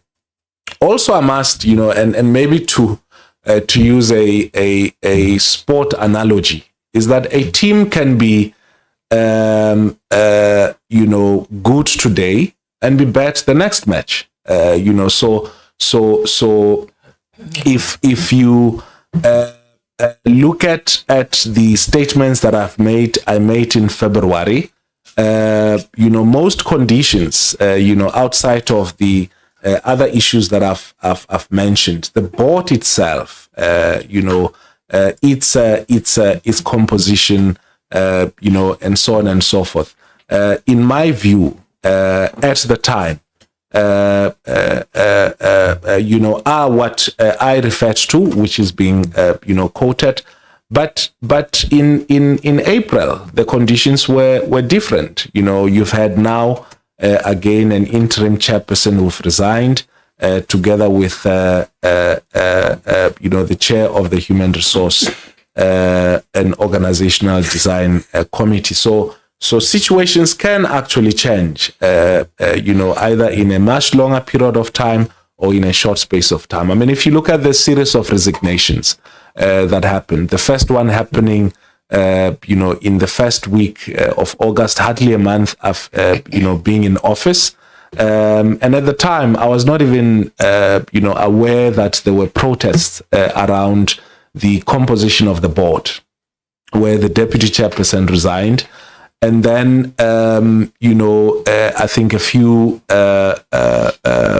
months later, the chairperson then resigned, Dr. Stander, together with 3 or 4 other members. So things do not, I mean, at the time when I went into office, there were 14, I think, not 14, but, a full composite of the board, and in that short space of time, about 7 or so members had already resigned. So a board can be good on a particular day, and so forth. And I think it also applies with the self-review, that a board may be appointed not on the basis of the legal prescript, but it does not mean that that board will not effectively function. And like I said, I mean, the board had, in that financial period, about 28 meetings or so. So I think we have to so the one does not necessarily mean the other. If I say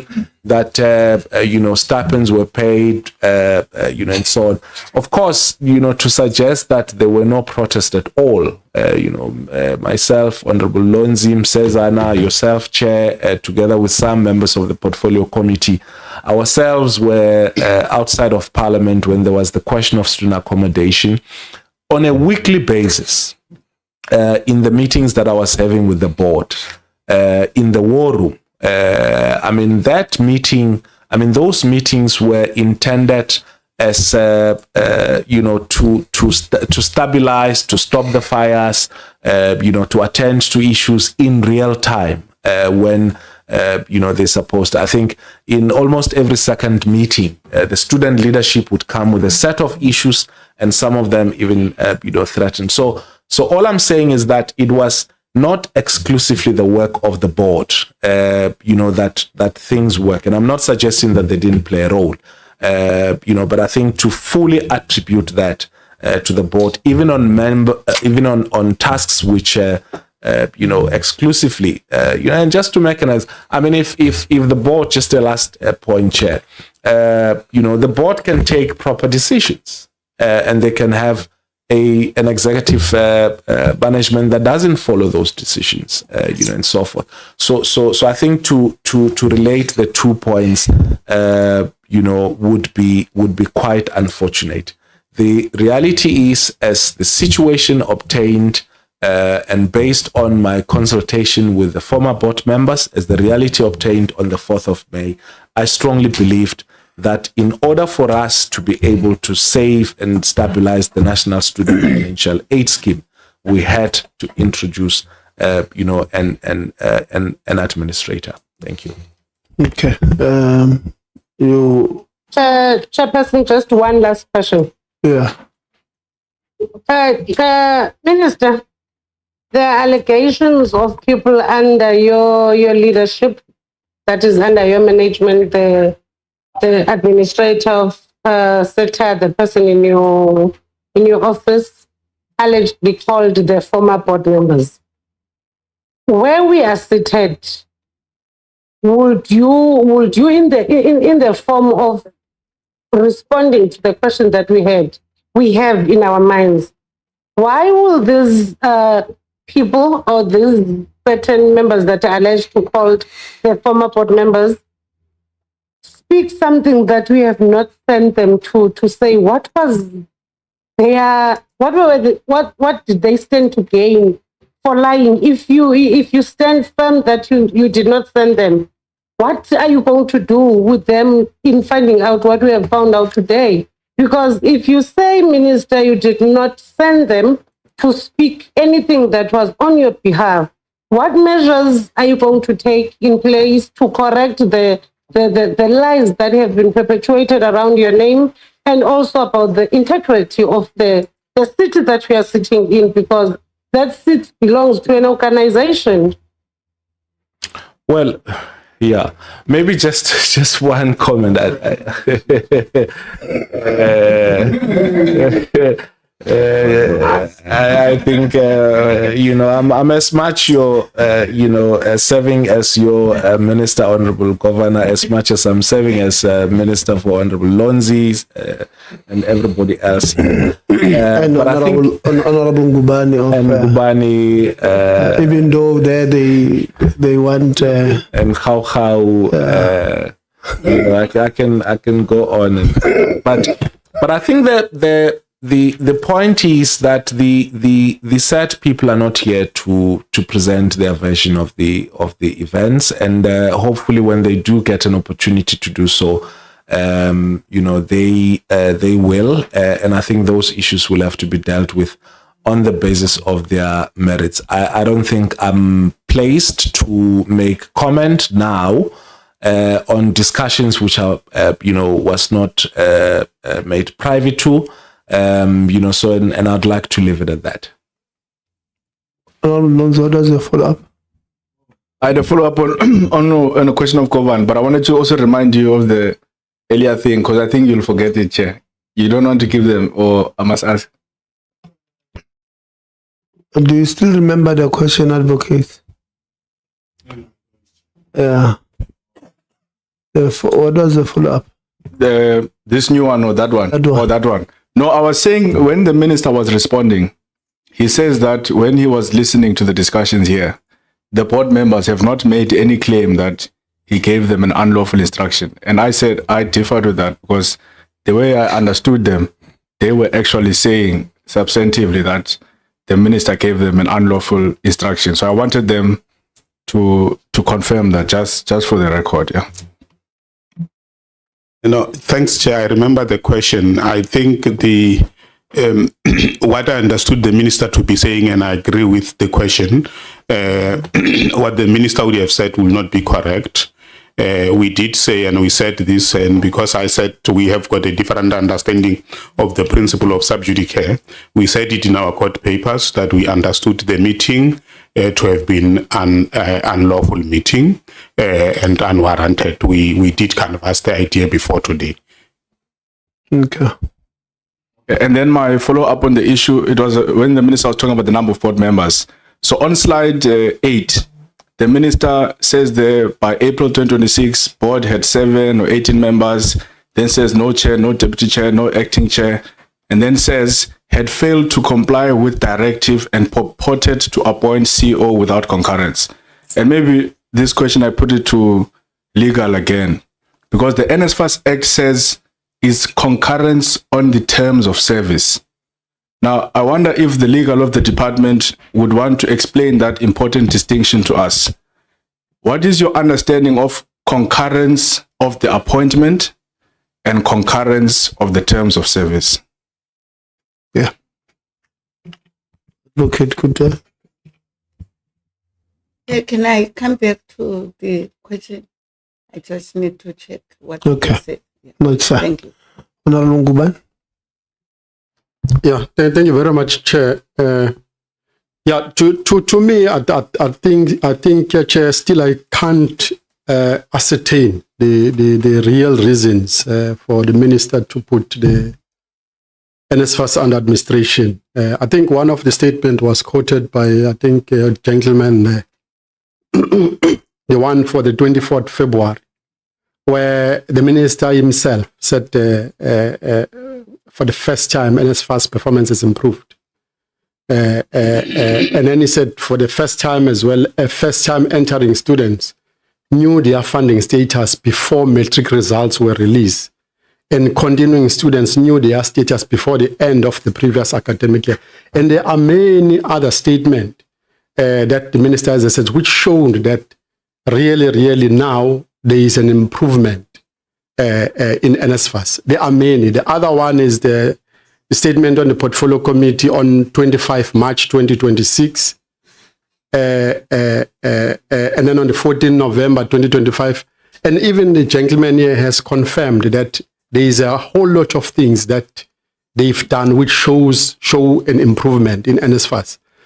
The request again for me is to revisit again the question to say, which is the specific reason that the minister can give us to say, really, these are the reasons because it's holistic reasons that are put on front end.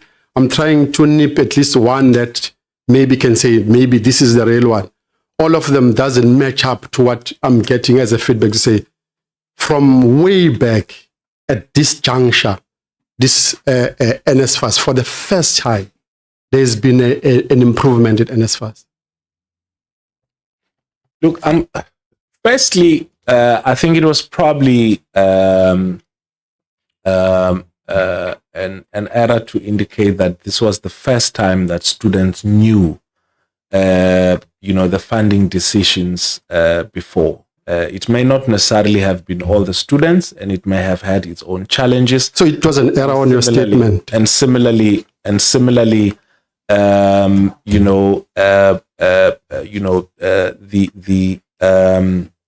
if you can just allow me to finish. Similarly, with regards to this year, it was not without its own challenges. Now, this does not in any way take the fact that the NSFAS, and it's, well, the NSFAS, firstly, the executive and the administration worked around and being supported by the department and all of us to make sure that it meets that particular milestone, and the role that the board had performed. But it does not take away, the fact that there were all these things that were happening in terms of the board itself, and I think we need to make that distinction. That and as I said, that an entity can do those, can disburse funds, can make sure that students are paid on time, and so on and so forth. But you may still have the challenges that were raised by by GTEC. You may still have challenges raised by the AG. You may still have the challenges that were occasioned by the successive resignation of the NSFAS board members themselves. So that's why I said that we need to make a distinction between the two. But I'm saying, Minister, you mean it was an error on the statement you were saying of praising NSFAS? No. It was not an error to praise NSFAS.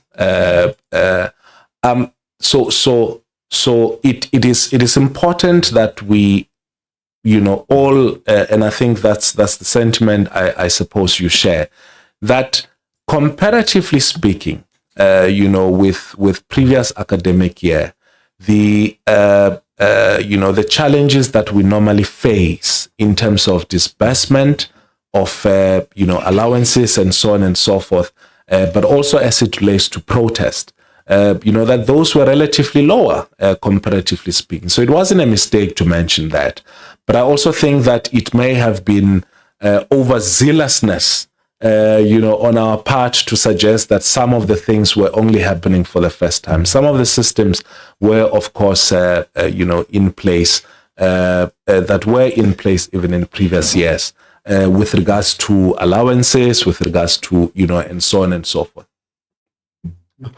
Now, that overzealousness, Minister, is noted, yeah. And then here you are, everything is going very well. You even giving the board instructions to go ahead and appoint the CEO by the 31st of March and many other instructions. This board that was doing very well, turning around NSFAS. And while they are busy doing that, and there is even that panel review that you were still waiting to get its output. And again, with all those, so you chose then to just stop that, to stop those instructions and everything, to say now, if on the probability of scale of reasoning of putting the NSFAS administration, now all that instruction you've given and the review. Now the other item, it says now the NSFAS must be put under administration. What under must sit? Even when we're talking about NSFAS, it's a slip of the tongue, but that's okay. That's the other preoccupation which we have. If you may allow me just briefly just to explain the self-review. So I approached the self-review process in good faith. My intention was not to put blame on the NSFAS board. My intention was to ensure that we set the decision that has been taken to appoint this board, aside, so that we start a new process. And that process could have been anything else. It could have either been, gazetting nominations and so on, or it could have been, an administration process. And this process of the self-review started officially when I engaged with the board on the 4th of November, but it was a process that had started even much earlier, I think a month or so earlier than that. So it has it's now, I think, having a life of its own, and I think the date of that will be determined. But I think the important distinction that we need to make is that application was made under different circumstances. Circumstances within which, there was a chair, and I think there was about 12 members that were, that were remaining in the board, and we were also legally advised that the only way in which we can, set aside the board is only by approaching the, the court. So it's a different set of circumstances that necessitated this. Now, so we didn't have the resignations, as I said, and a series of other things which I have explained, which led us to, to the decision to appoint the administrator. I think I quite extensively indicated what those reasons were in the board, and I accept that this would be issues of difference, but I think the facts are there to speak for themselves. Okay, all right, and then Minister, coming then to this appointment of the CEO, there is an information that I don't know whether the board members will confirm that there was a first advert that went out publicly for the appointment of the CEO, and then there were respondents, right? And then was there another second set of trying to fix the list of the applicant, to correct it or to make it, if there were any other corrections? Or there is a perception that there was an advert, and then I don't know whether it's you, the minister, or the board, and then the applicant, the response was looked at of the candidate that applied, and then someone said the candidate is not gender reflective, there are not enough women. Then they need to go and look at how can they have women. Was that from your instruction or from the board or the HR committee? I honestly don't remember. I may have to look into that, but my recollection is only that upon the board requesting me to approve the extension of the acting CEO, I then instructed them to further, upon concurring with their decision to have the acting CEO's contract extended. I also, in that same letter, because I was concerned that the acting CEO was acting for more than a year, so I then put the ultimatum that the process for the appointment of the CEO had to be concluded on the 31st. I mean, the rest of the stuff I may, I think recall from memory as to why, there was no appointment. I was mostly concerned with the fact that at that point, when the board was asking me to extend the acting period of the CEO, there seems to be some tardiness as it relates to the appointment of a substantive CEO. So there was no sort of like looking at the list of respondents to say, as far as I see, there is no reflective of gender on the list of candidates from your side. I don't remember. I don't remember seeing a list of candidates. I don't remember it. I'm not saying that there wasn't, but I'm saying I don't remember those candidates being presented to me. I have absolutely no recollection of such a thing happening. Okay, were there two sets of recruitment, one called advertisement and one called headhunting in the process of recruiting the CEO? Can I get, if the board members here can confirm that, if the minister doesn't know that? Through you, Chair, yes, it is true, Member Ngubani. We did run the first process of recruitment, and then exactly as you are saying to say, we had to go back again through the headhunting process so that we were able to address the gender imperative. It was a resolution of the board that was direct to say it should have a gender balance. The candidates, yes, thank you. Okay, all right. So that process happened, and on that addressing the gender balance, and then boom, we see Mr. Busani Ngaweni coming in. And again, there's no gender footy there. And then the male are still coming in, but now the process looks legit, whereas there's no gender addressing. Yes, you are correct, member. Thank you. So would I be correct then that the second process of headhunting was to slot in Busani Ngawin on the list so that he becomes a candidate that is going to be chosen as the CEO of NSFAS? Not in as far as the conceptualization of the board was. The board received a report which had recommendations from the HR committee, indicating exactly what my colleague says. The intention of the board was to ensure that there is a representation of female candidates in the process. But my colleague has already confirmed what you had asked, and I would agree with you to an extent that you may say that a perception may be sustained in that respect. I agree, but that was not the understanding of the board. Okay, Chair, this is information at hand. Hold on. My hand is up on the platform. Hold on, Honorable Nguban. Thandi, I'll come to you, Honorable Maimela. Thank you, Chair. I just have a question about my understanding. I'm not sure whether the names of people that are coming up as part of a confidential process. I'm aware that they were in newspaper reports.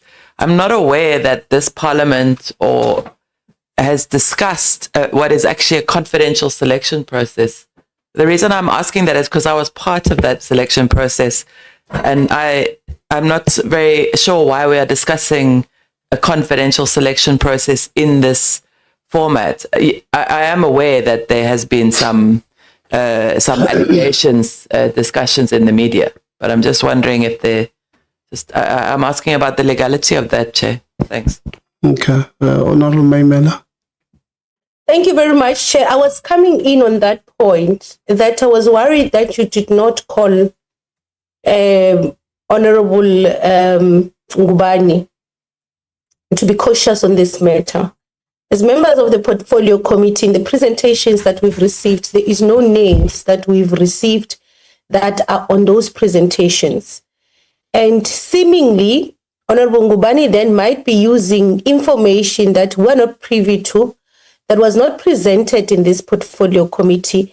And I'm worried because if it is information that was presented that somebody else have, I would also want an opportunity to engage with that information. So he mentioned a name, and I don't know where do we get this name from, the presentation, official presentations of the department, or is it that we're discussing this name on the basis of some media presentation as the official of the department has just said. But I'm very worried about doing that, because if we delve into that, there's many other names that we're going to be dropping ourselves who are coming after, and we have been cautious in our preparation of questions not to do that.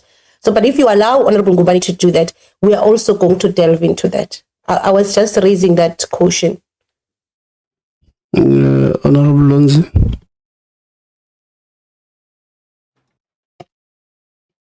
Chair, I'll allow you to make the ruling on the name of a person, but I think where I want to come in is that it would be incorrect for members or anyone to suggest that Honorable Ngubani is trying to target someone. The way I understood his question was that the department goes to advertise, and then the results come back. And then the results come back and they give a report that we don't have enough female representation.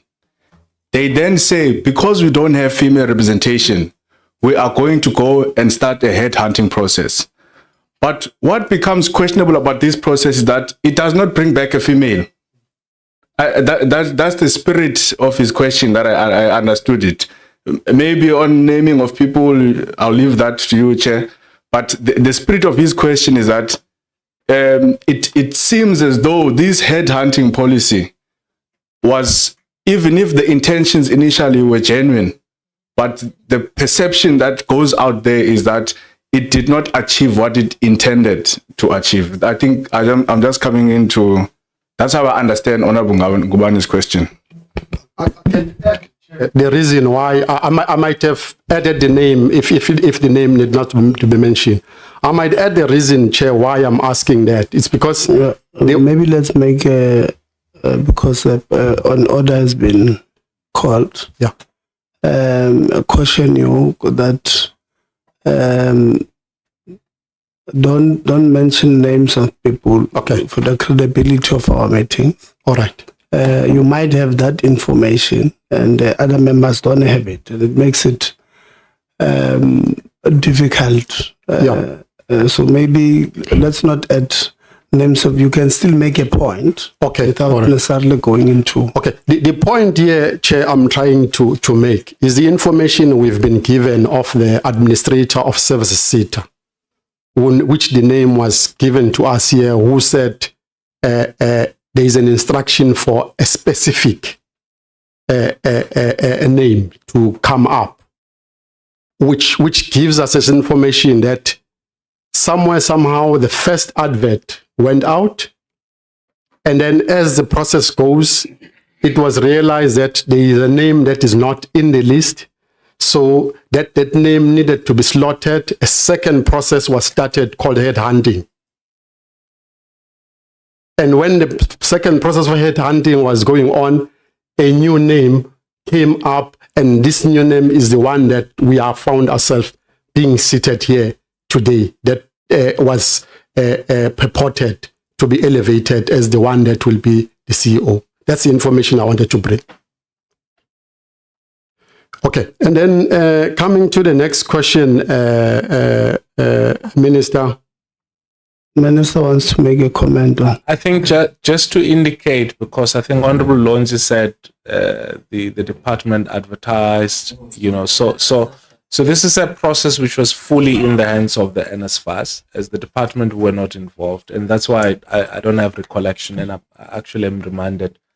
I'm benefiting a lot from the report that they're on. So it's not something that I was involved in. I'm not aware of that.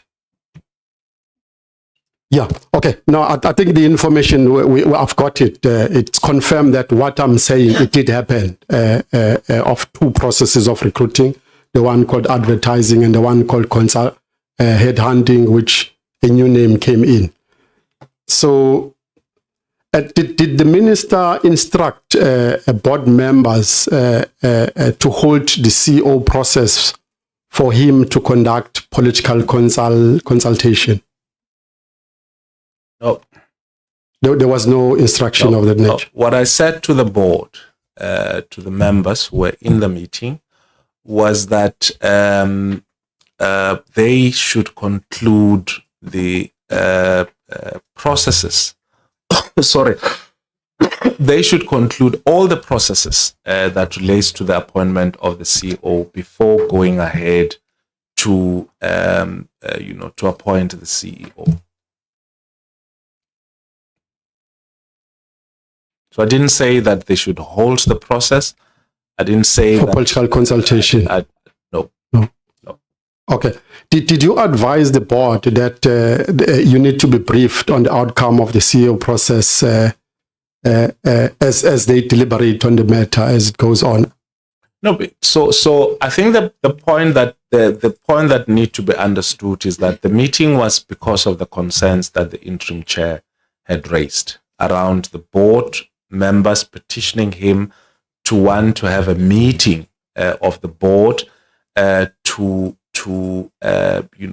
finalize the appointment of the CEO, and the interim chairperson's concern was that that meeting may go ahead before the board had concluded all the internal processes, which included, I think, as I had in the meeting I had with the board in the National Humanities offices, was that the HR process, Human Resource Committee, an organizing committee had not completed, and that the board will, go ahead. And I asked the board that upon conclusion of that process, they need to indicate to me and that they're ready to proceed, with the appointment of the CEO. And I think for me, the important thing was that all the processes that the board needed to follow before the board meets to decide on who the CEO becomes, should have been, all the boxes should have been ticked. It's a follow-up. No, finish first. Okay. All right. The minister, there is a perception that you engineered the resignation of the two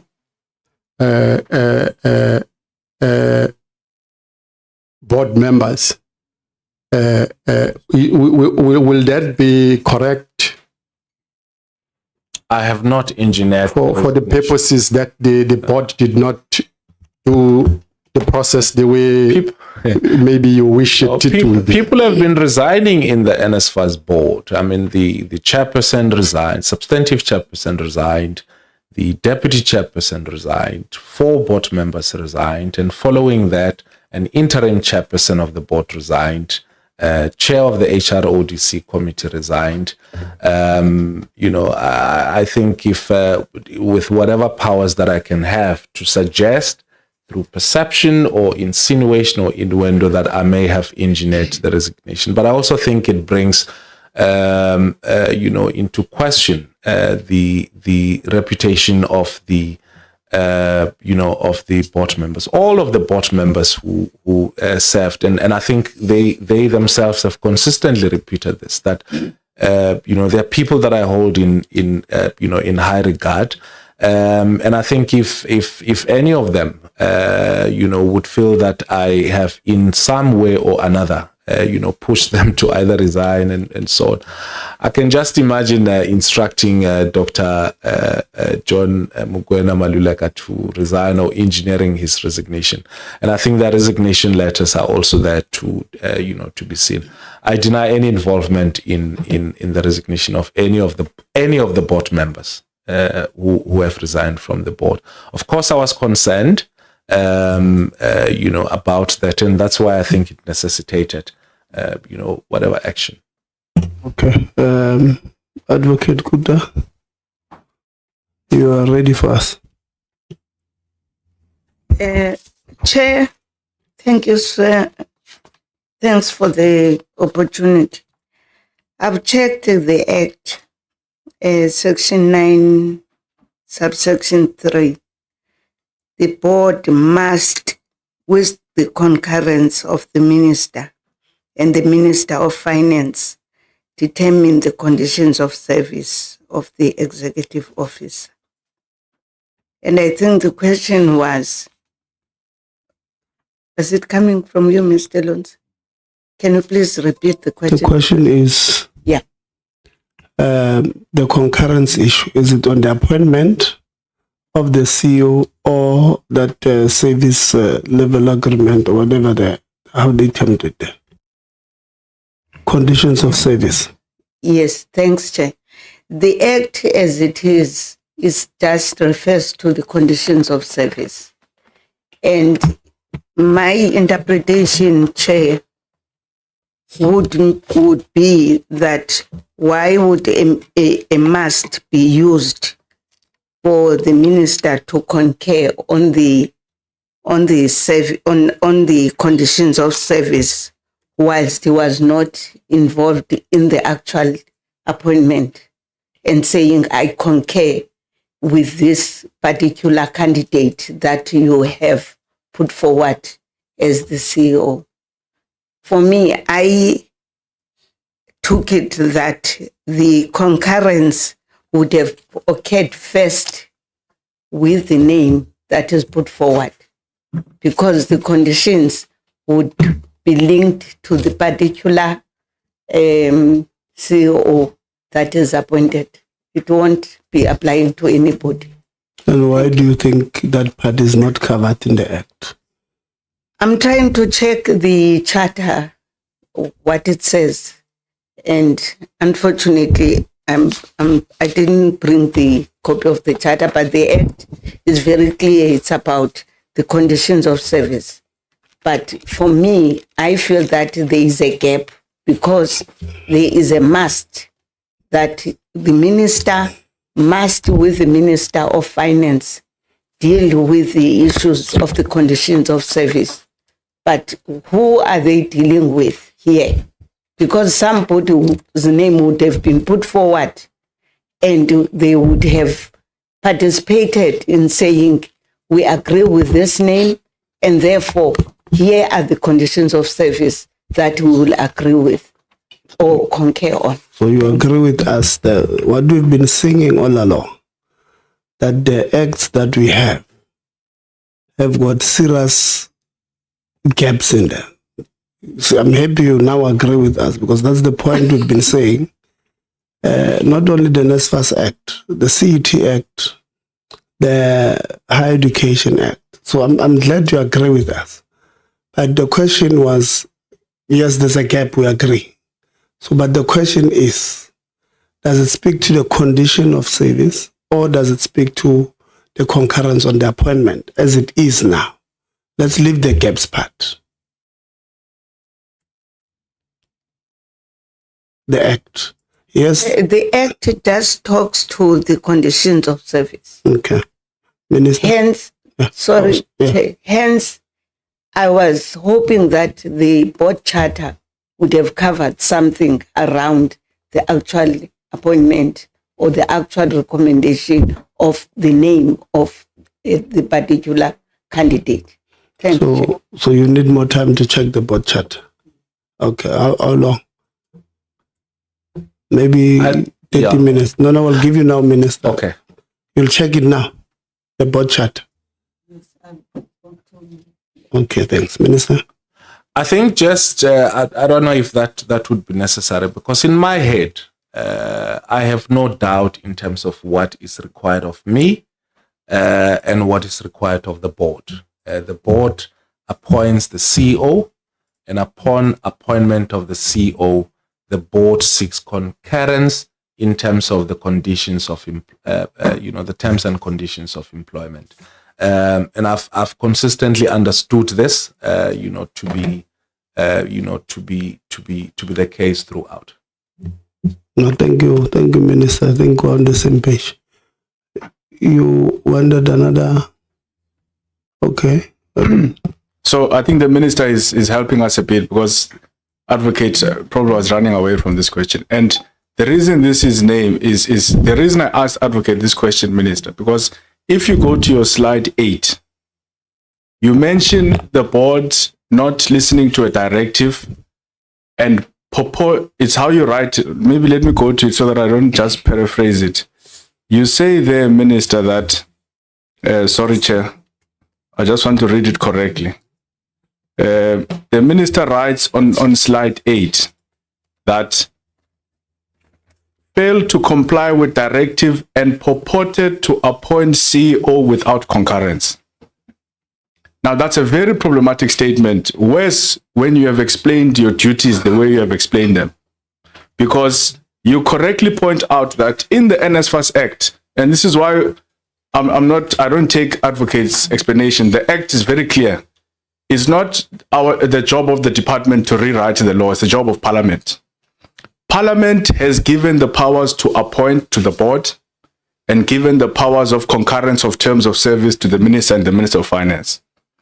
So why would the minister then, in the presentation, say, purported to appoint CEO without concurrence? They don't need the concurrence of the minister to appoint the CEO. It's the board function. They only need the concurrence when it comes to the terms of service. I just wanted to make that point, Chair. But importantly, the process of appointment does not only end with the decision of the board.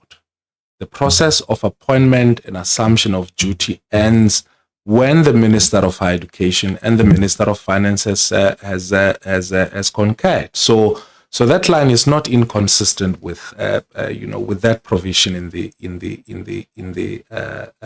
slide. Okay. Yeah. Okay. Dr. Mugadi. Thank you. I think just for the Member of Parliament's notes that even the current administrator does not have the concurrence of the Minister of Finance, and that's what the Minister would have presented there. So when the appointments take place, it's very important, I think, for the point of discussion. Yeah, assumption of truth. Thank you. Honorable Khaha,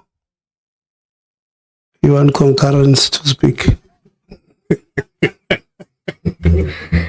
Thank you, Chairperson. So let me firstly be clear on this. There are a plethora of reasons available not only to the public, to this House, but to your office, Minister, that justify why you wouldn't want the CEO and the then board to continue doing their job because of a plethora of reasons.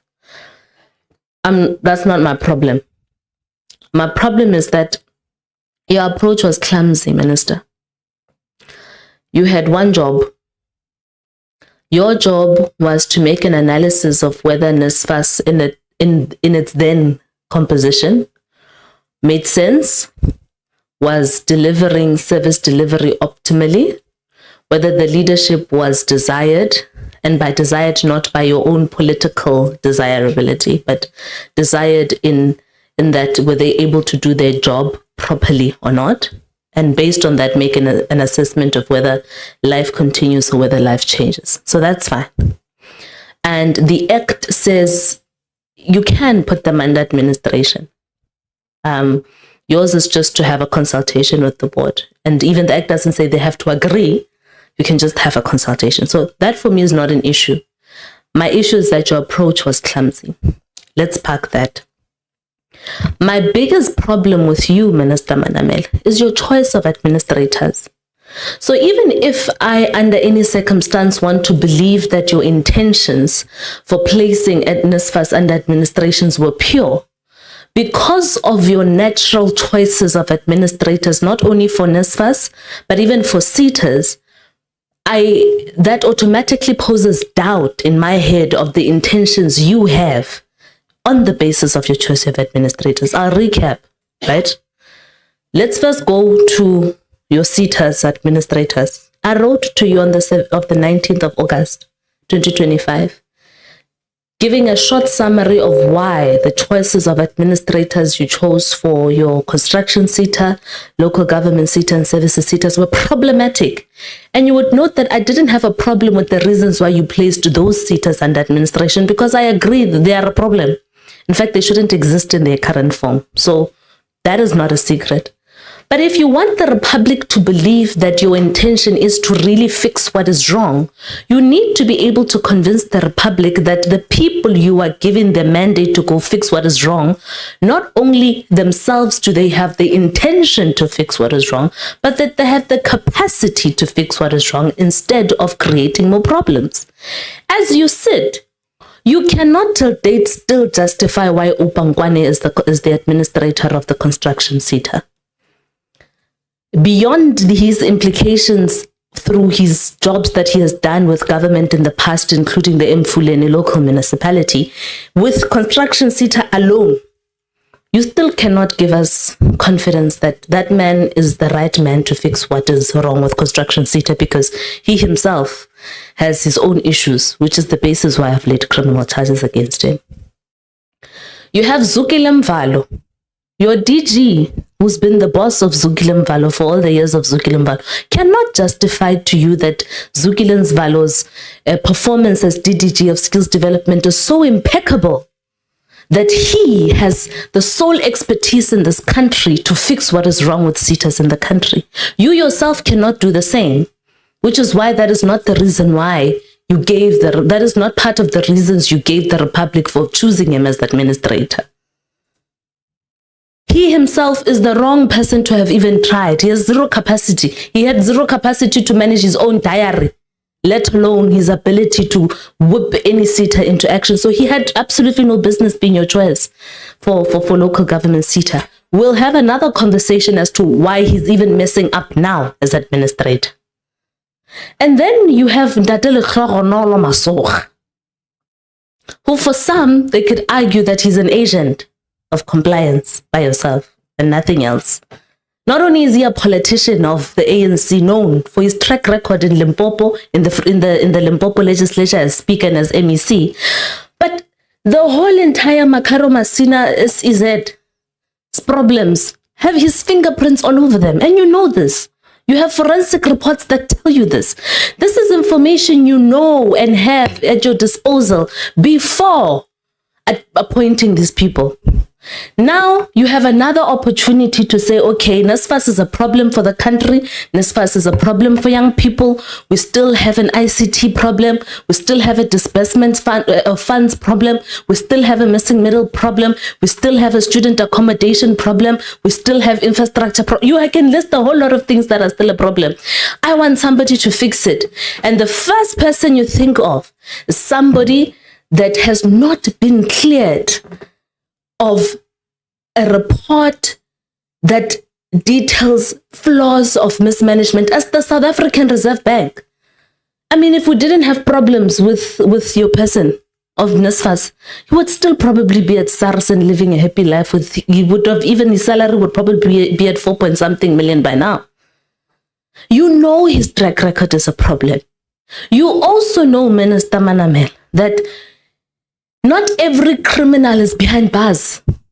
So you can never say that until there is a court of law that has convicted a person and put them behind bars, we can't assume there's anything wrong, also because the public service and administration has not found anything wrong.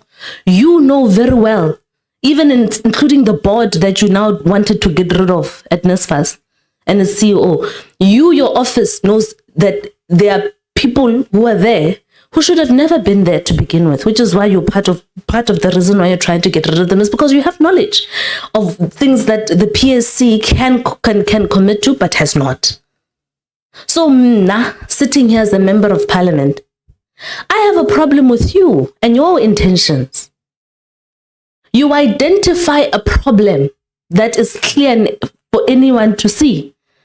In your identification of the problem, you then decide in your decisions of who comes to fix the problem, you create an even bigger problem. Do you accept, Minister Manamela, that you have failed to show the Republic that your intentions on the basis of the choices of administrators you choose are honest? Thank you very much. Firstly, I think my intentions are very clear. They're about ensuring that correct the issues that you've mentioned, which you believe are the issues that affect the institutions, which we have gone ahead to place under administration. That's the first thing. The second thing is that I think the question of the SETAs that are under administration, all of those SETAs that you've mentioned, the work of the administrators of those SETAs, I think all the three SETAs, their administration is being wrapped up, and I think we will need to look at the reports, from that administration. Of the three SETAs, which is the construction services and local government SETA. I still believe and pending the reports that I've requested in terms of the terms of these administrators, I still believe that the decisions that I've took then still remain consistent. As much as you remain consistent with the fact that you had said to me in August, and you're still saying to me now, that I was wrong, and specifically with regards to your letter, which I've asked that the department give me a report specifically in terms of the construction SETA and the issues that you've raised. You have said that you have opened a case against one of the administrators. And I suppose the law has to take its course. But what is important for for me in terms of the people that we've identified to stabilize the institutions that you've mentioned is firstly that they are fit and proper as defined by the different set of pieces of legislation that led to their appointment. And secondly, that, their own track record, should, speak to it. And I think specifically zooming into the... I'm going to pause you there, Minister. Minister, there's nothing you are going to say in this meeting today that is going to convince me that the gentlemen you choose and you have chosen as administrators are fit and proper.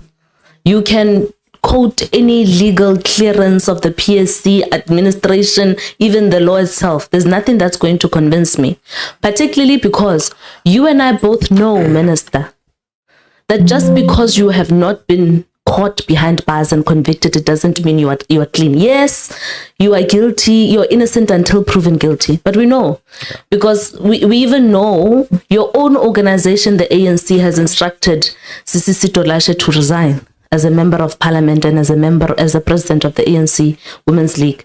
Not because any court of law has found her guilty of anything, but because we know that you don't have to be behind bars to be guilty. Yeah. The President of the Republic of South Africa has fired your predecessor, Nobuhle Ngabane. Not because she's not behind bars. Yes, the Hawks are still busy with the case are open against her. But not because there is any court that said she's guilty, but because the president knew that which we accused her of is guilty. So the bottom line is we are never, and anybody who is a person of the Republic of South Africa knows that not every gangster is behind bars in our neighborhoods. We know who they are. They are our uncles, they are our brothers, our fathers even sometimes. So that's not an argument that you're ever going to win with me today. Yeah. The point I'm making that I want to plead with you here is because actually, for the first time, I agree with you and your things that you are doing. It's this NSFAS is failing. NSFAS in its current form does not work. I agree with you, and which is why the position I've consistently made to you is that you need to, in order to ensure that there is an effective functioning of the dream of funding poor students in this country, is to do what the Minister of Finance has already advised you to do, which is we can save so much money by just giving Treasury the mandate to handle the finances without involving an entity that in its composition is a problem. The only thing missing is your political will, right? But you chose a compromise approach, which politically I understand where you're coming from. We don't sing the same Catership scorebook, it's fine. But I understand your compromise and the situation you are in. But you cannot, under any circumstance, Minister, convince the Republic in all sincerity that the people you are saying must go fix what's wrong have the capacity to fix what's wrong. They are not. They're not the right people. They've never been. And you're making my life difficult as a member of parliament who understands what you're trying to do here with NSFAS. But because your choice of an administrator is compromised, you're making me gaslight myself. Can I just say something, just briefly, that I'm not saying that. Well, I'm not going to try and win an argument as you suggest. I don't think that that's what I'm trying to do. At least, secondly, I'm not trying to persuade you to believe what I'm saying. And what I said was that the terms of the administrators that you've referred to, are coming to an end. And I think that there are reports. And I'm saying let's judge them on the basis of those reports. And I think the rest of the other points, as you said, that you are not going to be trying to, I think, argue or win an argument with me. That's not what we're trying to do. I think just to try and present the points itself. And also all I'm prepared to say is that we, have given the NSFAS administrator scope and milestone for him to achieve, with consistent assessment, over time. And I think we should give him an opportunity to be able to do his work. Final question, Minister, on the administrator of NSFAS. The Nugent Commission the reports of those commissions, were they ever set aside in any court of law in the Republic? Not that I'm aware of. Okay, so you, as before an executive member of the state, as a member of parliament, knowing fully well that there's a commission that made an assessment of the South African Reserve Bank, and knowing that that commission's findings have never been set aside in any court of law, can you, with all honesty, justify to the Republic that your choice of administrator for NSFAS in the form of Ndate Mathebula is the correct one? Yeah. Like I said, subsequent to whatever happened, with the Nugent Commission, which is, an important investigation which resulted into the turnaround of the institution itself, which Prof. Mathebula himself had, per the report, indicated that he'd cooperated with the commission. He has subsequently served not just in private entities, I don't want to name them, but also public entities. He's just as he was appointed as administrator, was also serving as the chair of the MDDA, which is an entity of government appointed by the president. But he's also served, or he was at the time of his appointment, the head of the Tshwane University of Technology Business School. I'm going to pause, Chair. We already know you've told us these things.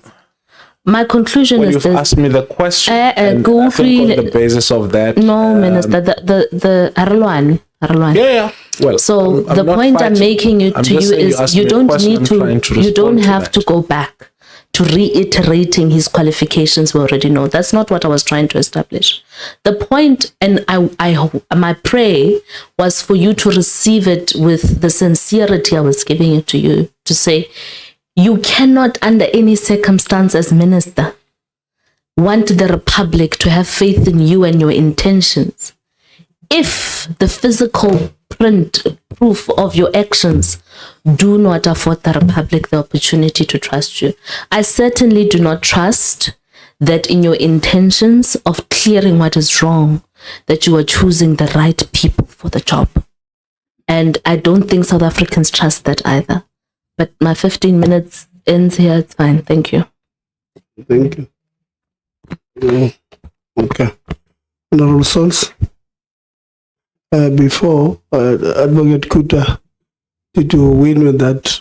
I know the minister cleared it, but you did not win with it. Chairperson. I think it's good.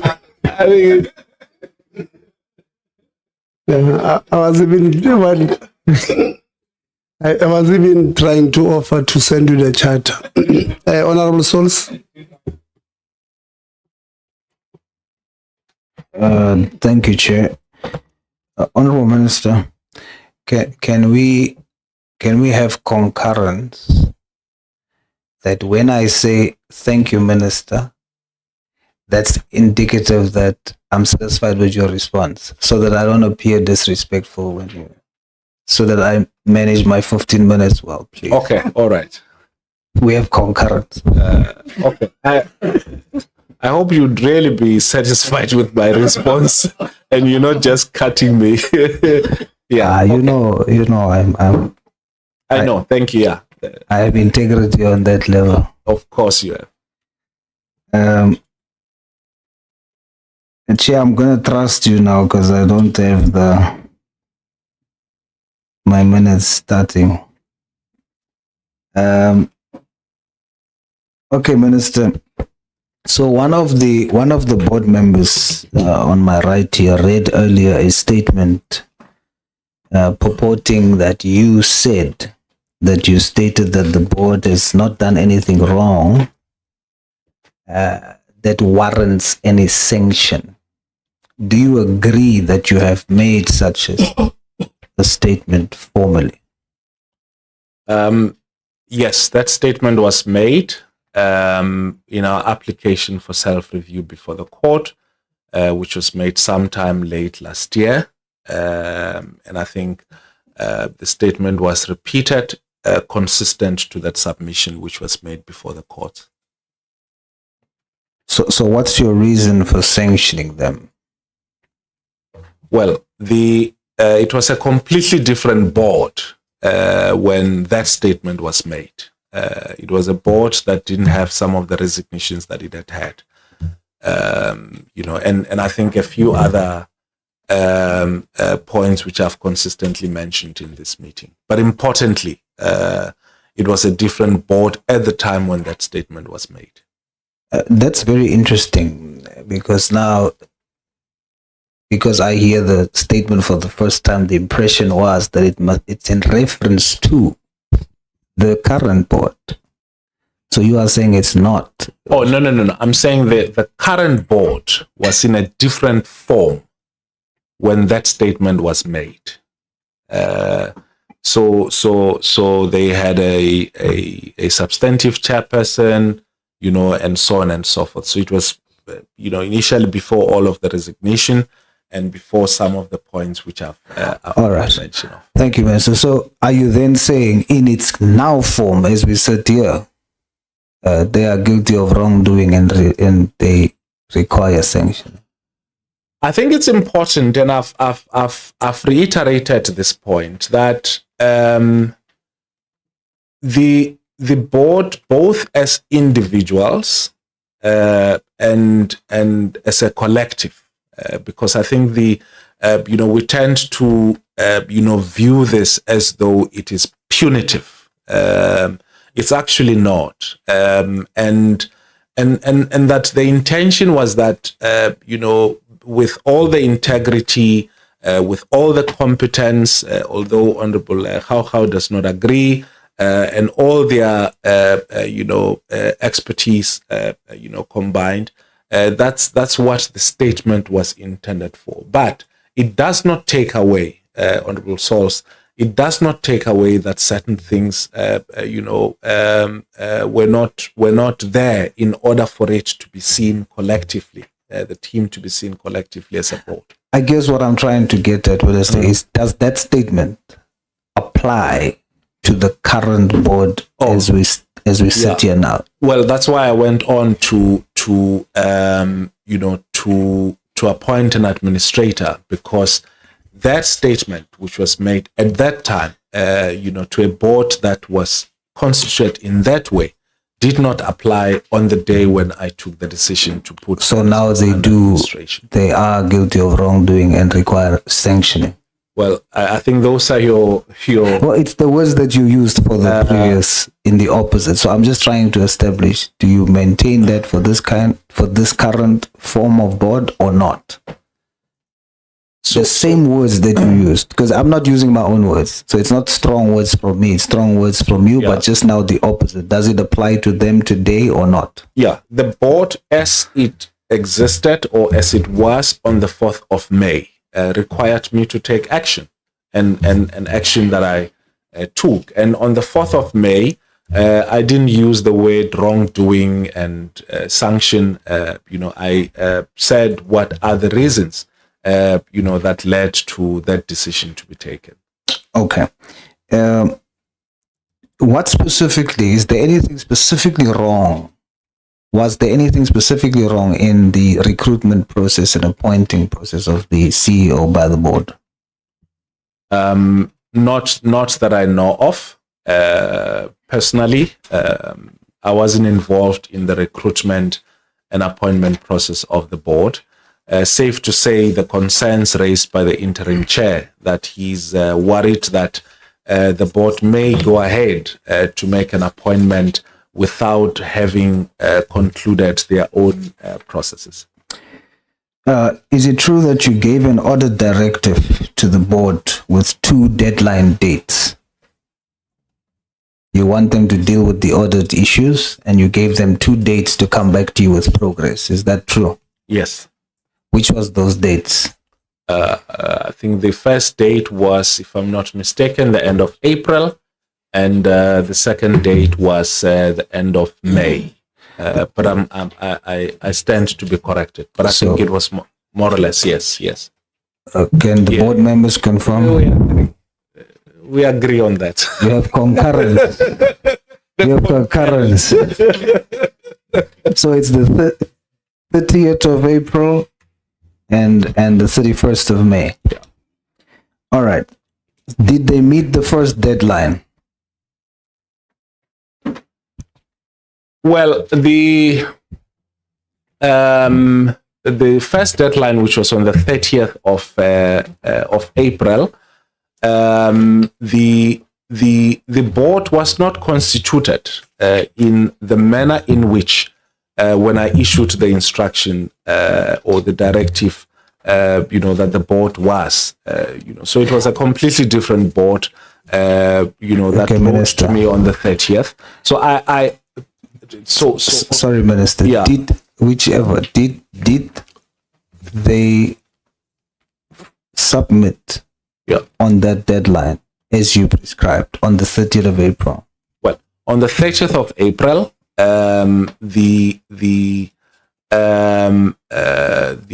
7 members of the board who were remaining wrote to me, presenting to me a response to the deadline, which they had, presented to, which I had asked for on that day. Did they meet the deadline?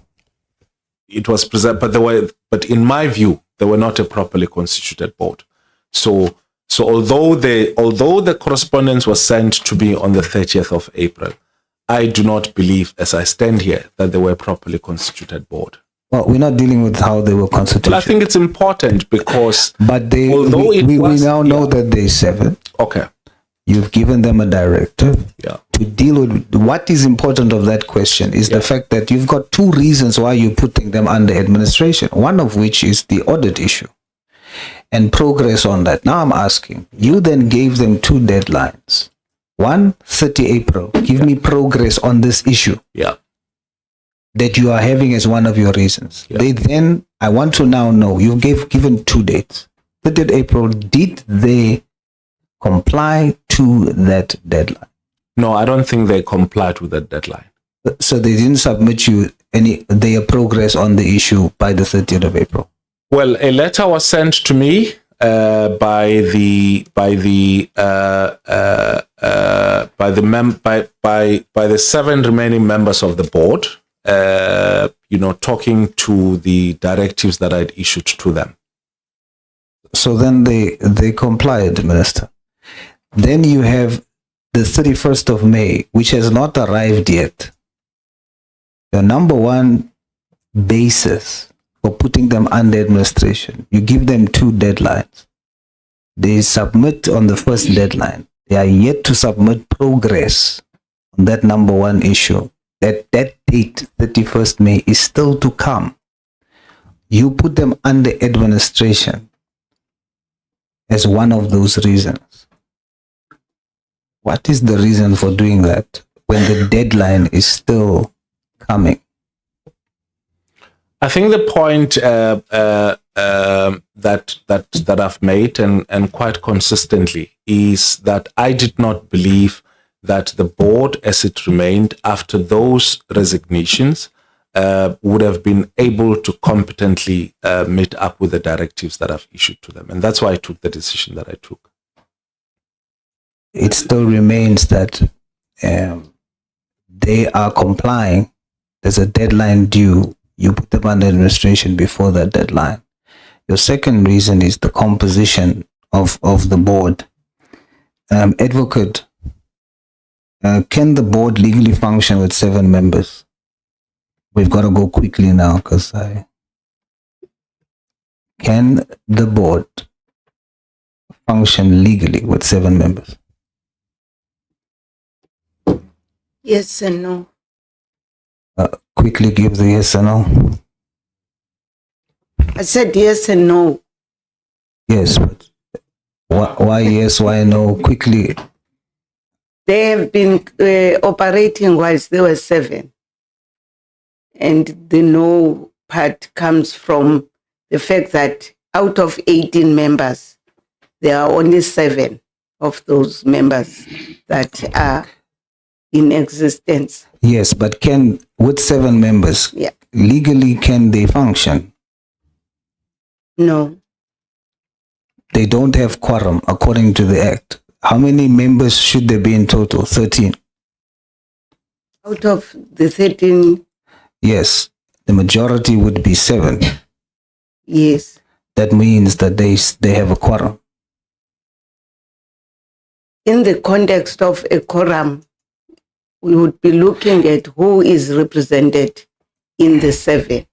Yes, so the ones that's not there is the financial part too, and then also from the minister of finance part. But if you'll have the student, you'll have the governance, so those categories are covered in that 7. So I understand that. The point is, as 7, can the board function? Advocate. Why I said yes and no was in the context of saying out of the 7, you do not have any financial expertise, you do not have the ministerial appointee from the department, the minister from finance. Thanks, Advocate. I would have read you something that says that that vacant positions does not mean that they shouldn't function. It's actually law. But let's entertain the concept. Out of that 6, how many out of that 6 should be appointed by the minister? The remaining 6. How many should be appointed by the minister in terms of the Act? Out of the 6, minister would have appointed, can I just check? Okay, just because of my time, let's do this. The 2 that, Advocate, the 2 that you are referring to, that is still required, which makes you say no, that 2, that finance 2, who must appoint them? It's the 2 ministers. So if the minister does not appoint them, how do you hold the board responsible for something that the minister has to do?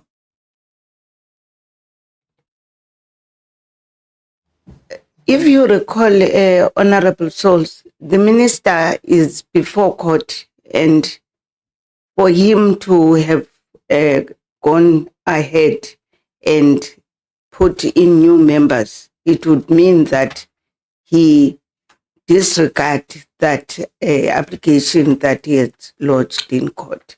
So it's the sub judice issue. I would imagine so. Should he then not apply consistency and use sub judice before he puts them under administration?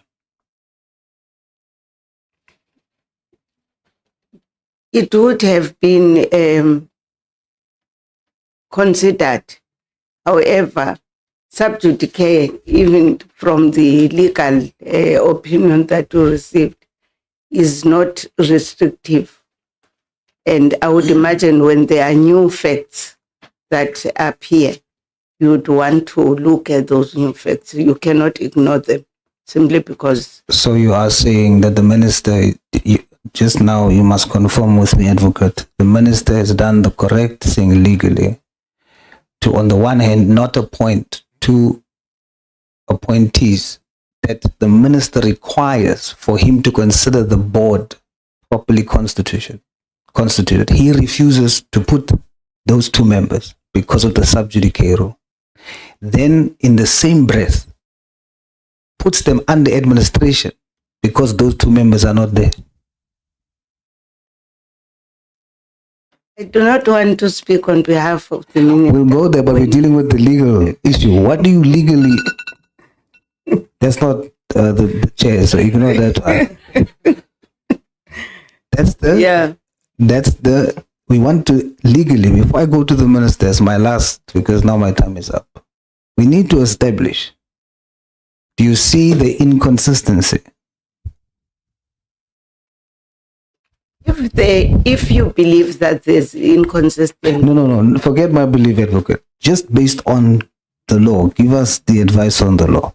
The minister is correctly using the sub judice rule to say, I will not appoint these two until the self-review is finished. We understand.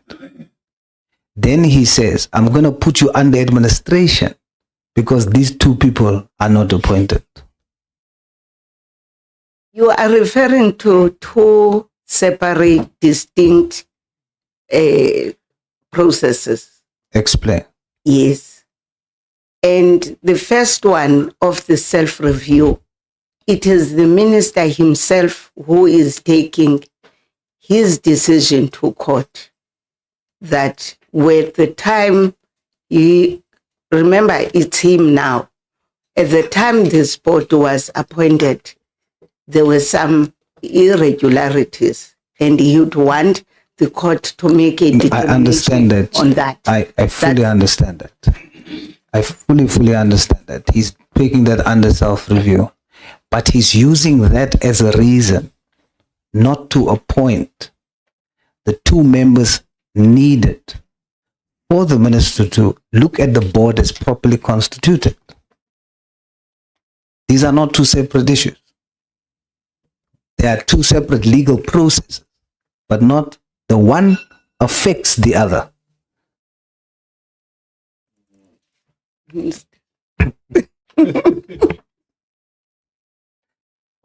So, okay, Minister, rather because, okay, Minister, as I conclude then, Minister, we've seen that the first reason that you've given for administration, there was 2 deadlines set. You went ahead with administration before the deadline. Your second reason is the constitution of the board. But on the one hand, there are the two members or seats at least that the Act empowers you to appoint. You use the sub judice rule on the one hand not to appoint them. You then put the board or NSFAS under administration because those 2 members are not there plus the others. They are not properly constituted because of an act on your part that they don't have control over. So to protect your decision on the one hand, you use sub judice, but they don't have the same protection. You use that as the reason to put them under administration. Do you see that as an inconsistency? No, I don't see that as an inconsistency. And maybe can I just explain this? Well, our time is done, but just I think, Chairperson, with your indulgence. So on the 20th of February, 12 members were appointed to the board. And those were without the National Treasury and also without the 3 student representatives. And the student representatives, 2 student representatives were later co-opted into the board, making the board 14. And remember that I think there's proviso that the board can go up to 18, but also the composition of the board is not just constituencies, is also based on, on expertise.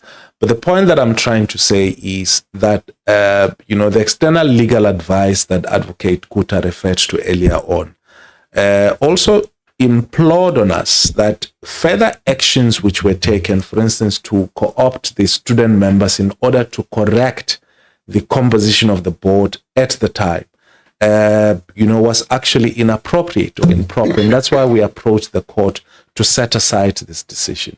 Now, based on that, not based on any other thing, based on that, when the board wrote to me asking me that I should, fill up the vacancies, I indicated to them that we have this legal advice which says that I cannot augment, the board or fill in vacancies, and so on and so forth, because that matter is before the courts to determine, in terms of its composition. Now, that was a board that, we took to the Pretoria High Court for self-review. Now, the board that I am now, or that I have dissolved, on the 4th of May, only had 7 of those 14 members remaining. And it was not just about the composition of the board. I think it had to do with a whole range of other things. Now, the parliamentarians who adopted the NSFAS Act understood that the body itself would require a particular set of expertise and constituencies to constitute the entirety of the board for it to function properly.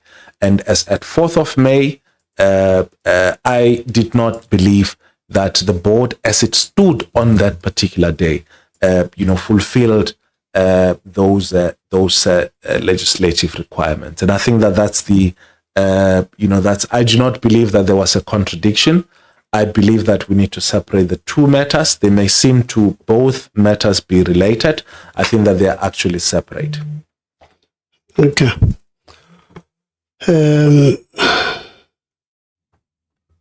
Advocate, how do you determine the quorum of a board meeting of NSFAS?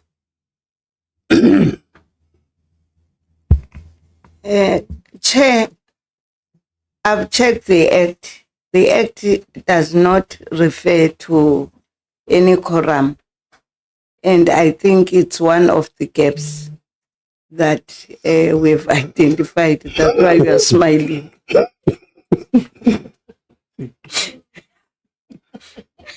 So the answer is that the Act is silent.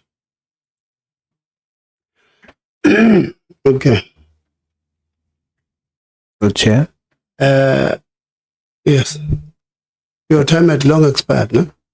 I'm seeking clarity on what you just said. No, I'm still making the point that can be true, Advocate Kutte, because actually go to section 13, subsection 3 of the Act. Trying to scroll, my laptop just decided to.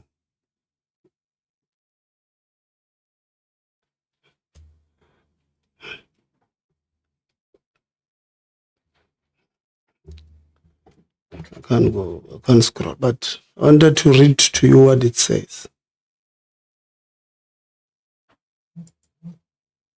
I don't know why it's doing this. Yeah. As I tell you what it says, Advocate Kutte, it says, the board may make rules relating to the procedured meetings of the board and its committees, including the quorum of such meetings, and any other matter necessary or expedient for the performance of the functions of the board or its committees. What is your understanding of what this section 13, subsection 3 says?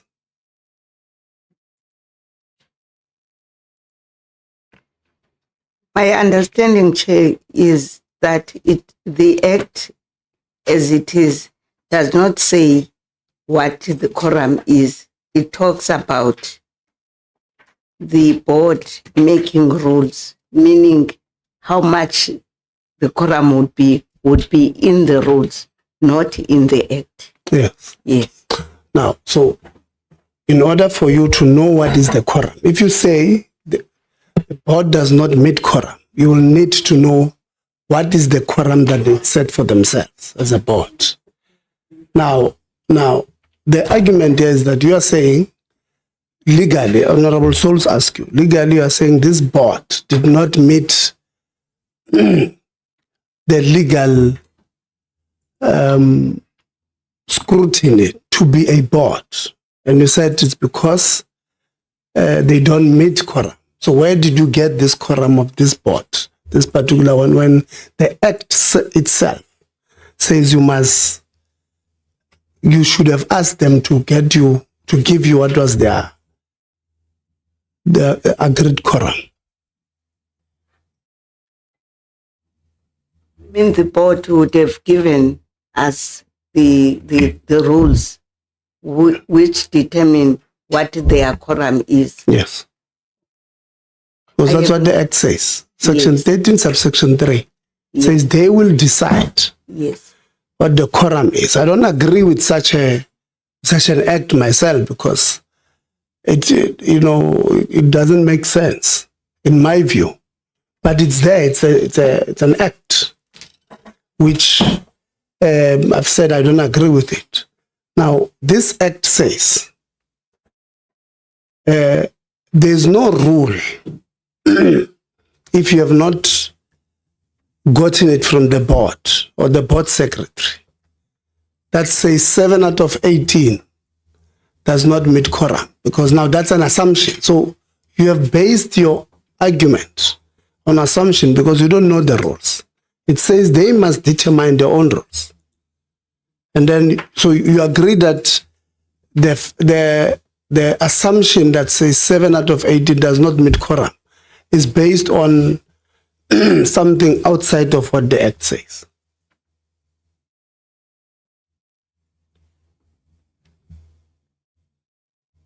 I'm not basing it on what outside what the Act says. I accept, Chair, that the rules that the board would be using to determine the quorum, I have not checked them. Okay. Let me accept that. Okay. So that we don't go further. Okay, so the assumption that 7 out of 18 did not meet quorum is not true because you don't know. It might be true, but it's not, you can't verify that you base it on the rules that we're supposed to follow. Let me go quickly to the second one. The charter, the board chart, and I said, as I send you the chart, I have it. So let me tell you what the charter says about the quorum. Sorry, Chair. Are you going to allow me to come back or? On the quorum? Yeah, you said you want to finish the point. Yes. You wanted clarity? Yes. On my question? You wanted to finish the point first, yes. Okay, what is the clarity? Do we now, for the record, accept from the side of the minister that the board can legally make and function with 7 members? Can I read what the charter says? Yeah, no, let's hear. You want to read what, 17.2? Or what do you want to? Yes, let's read that. Oh, okay. No, read that one. You want to answer him? Yes. Yeah, you can go there. A majority of the member present in person or by using any technology will constitute a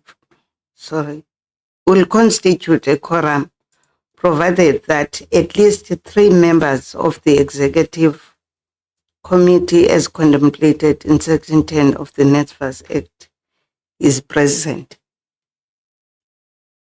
So for me, the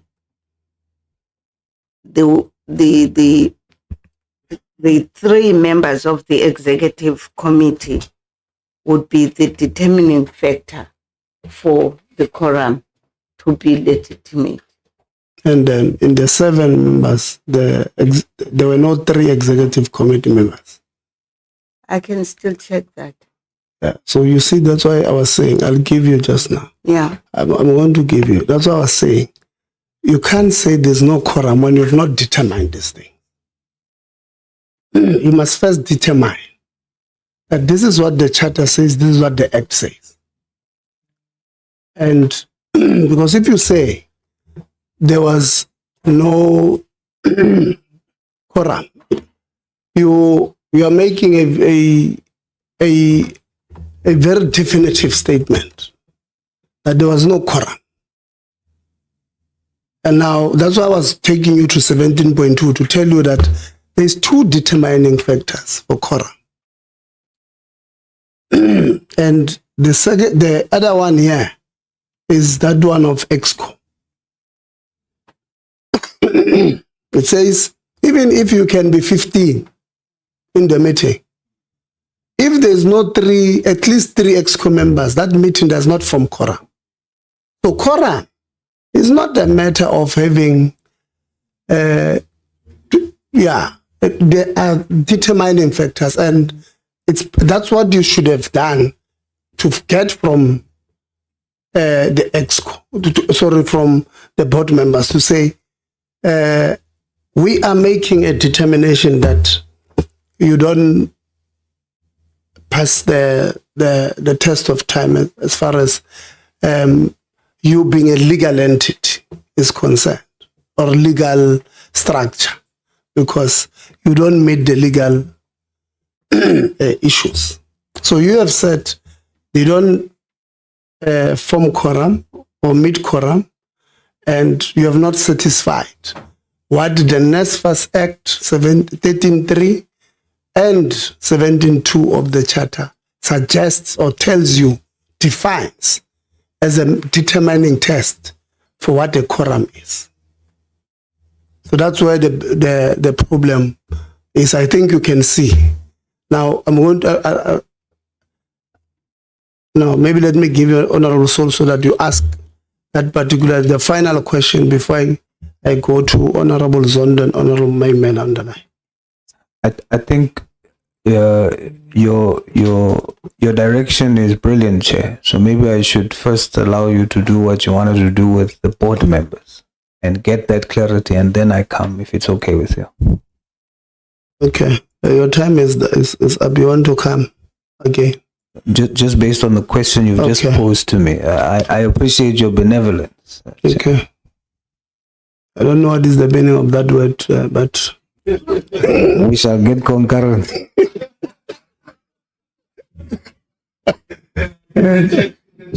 Oh, okay. Dr. Mgadi.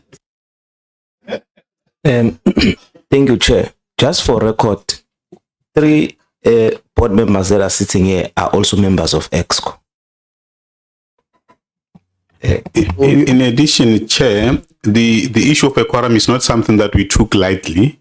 In fact, as soon as we received the resignations we received, the company secretary was very reluctant, as a custodian of processes and the law and an advisor to the board, to have the meeting of the board to proceed with 7 members. He advised that the best we could do under circumstances was to get a legal opinion on that, and the board did authorize the company secretary to secure a legal opinion. The legal opinion came indicating that the board is duly correct, and this is an advice we also gave to the minister when he sought representations from us. We did tell the minister that the board is duly correct. Thank you, Chair. Results. Can the board legally function and execute its duties in terms of the Act by being 7 members? You're asking who? The Honorable Minister. Minister. Yeah. Well, I think I've responded to that question to indicate that at the time when I wrote to the board, I did not, I was not of the view that the board is functional, or that I think there is actually a particular wording in the Act that speaks to the functionality of the board, and especially in relation to the tasks that was at hand. And I think it was on the basis of that that I went on to take the decision that I took. Chair, I want to come to Advocate. Advocate. Oh, yes. Now that we've traveled this part of explaining or trying to find what is a quorum, 3 EXCO, Board Charter, NSFAS Act, according to your legal understanding, if after you also do your own reading, which I believe you're doing now, you come to the understanding that we have, that the board had reached, the board was correct according to the Act and the Board Charter. Would you agree that decisions which are taken by a correct board would actually be both lawful and binding? if those decisions were taken before the board was placed under administration? Yes. I'm saying yes. Honorable Zondo, are you there?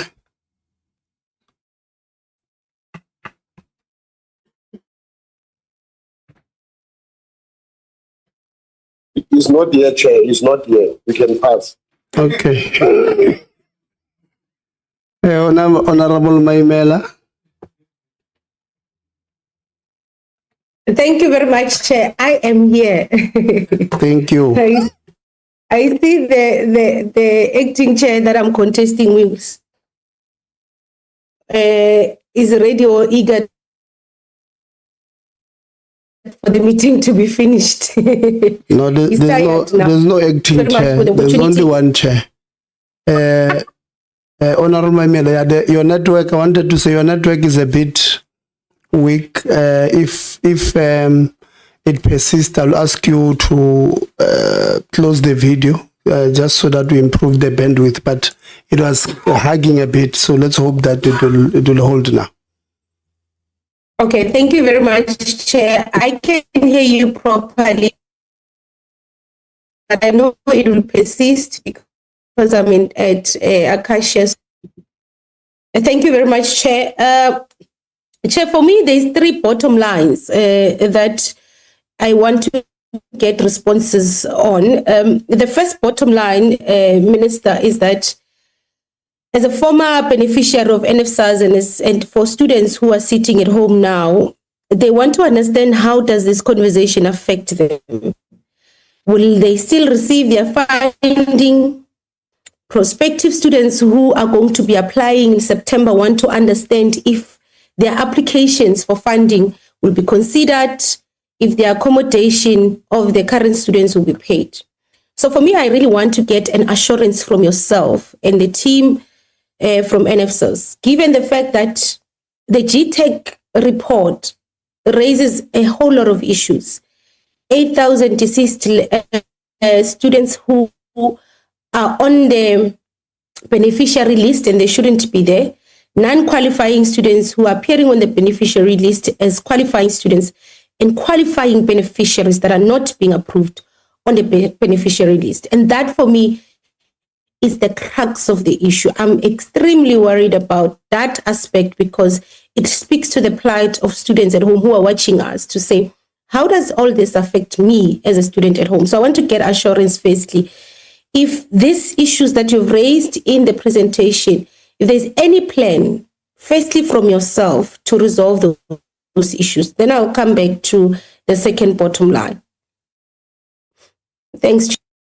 Thank you very much, Honorable Manamela. I think in terms of that particular bottom line, I think we can confirm that the student allowances will not be affected. So that is the transport and tuition and all of the allowances that are due to students. And secondly, that the process for the applications for the academic year 2027 will also not be affected, that process will have to proceed quite smoothly, and that we will, as we did this year, I think properly prepare for the new academic year with all the lessons that we've learned and all the work that needs to be done. And in fact, that experience for students have to be much better than it has been. And I think that's what we are all, aspiring for as the ministry, as the department, but also the administrator and the NSFAS administration, that no one should be affected by this and no one will be affected by this. So that's in terms of the bottom line. I think that's the guarantee that we would like to give as things stands now. As I appear here, something else can happen next week. And I'll be quoted here as having said this. But I think importantly, students should be confident that none of them will be affected by this. And in fact, we're trying to improve the service. Thank you very much, Honorable Minister. I do want you to then commit that you're going to give us a comprehensive report on how you are resolving these three issues of deceased students on your beneficiary list, unqualifying students, and qualifying students who don't appear.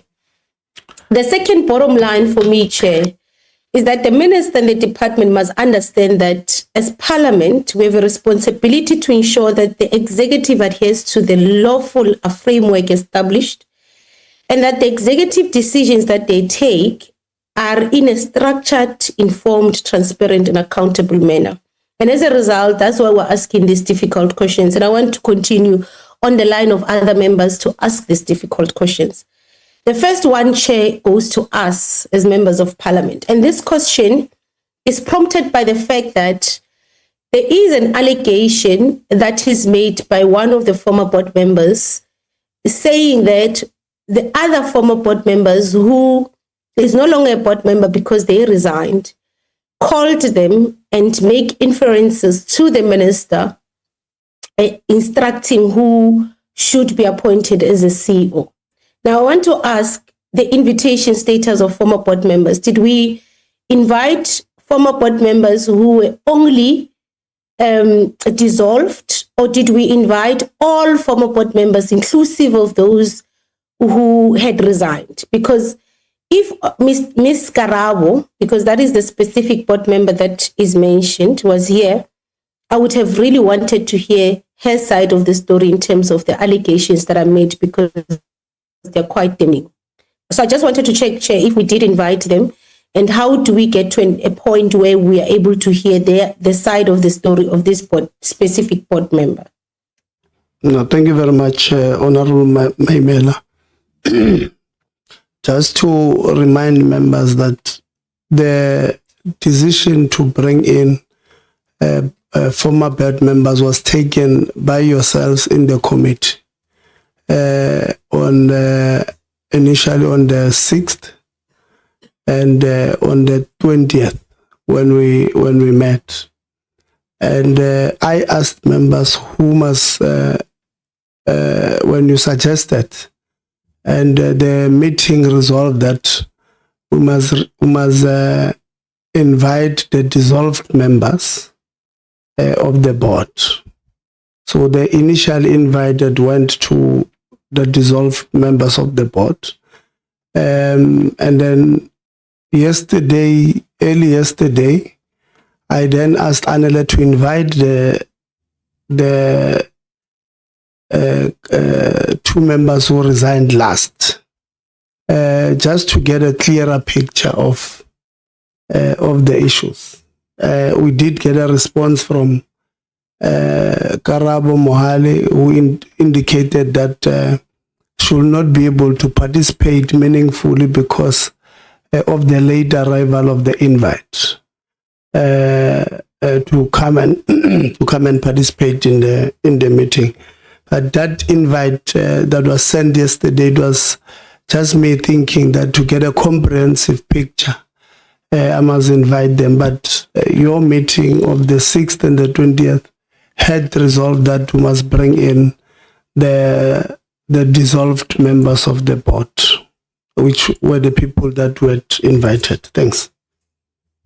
Thank you very much, Chair, for that response. I think it suffices, and thank you for your foresight in trying to invite the other members that were not part of the dissolved members, because of course the committee wouldn't have anticipated that they will be mentioned in the discussions. As a result, we wouldn't have seen the importance of inviting them. But I think now it is important, and as a committee perhaps we might have to reflect on how do we get Honorable Mohale to utilize the same principle we've utilized with these board members, that they should be here in the same breath with the department so that they're able to raise their own voice and we can hear their side of the story. So we should also endeavor to hear the side of the story of Honorable Mohale. That's my own point, but I really appreciate your foresight, Chair. And now, Chair, since we've heard about the composition of the board, that actually the Act speaks about 13 and all the other inclusions are actually counted within the 13 in terms of the Act. So the inclusion of the representative from finance, from the department, it's actually within the 13 in terms of the Act. the 4 comes in as a co-option. Now, my question is to the department, given that they cite the ordinal rule, Minister, wouldn't it have been prudent that you have your own representation and finance has representations in the board, that when you say it is irregularly appointed, but its decision still stands.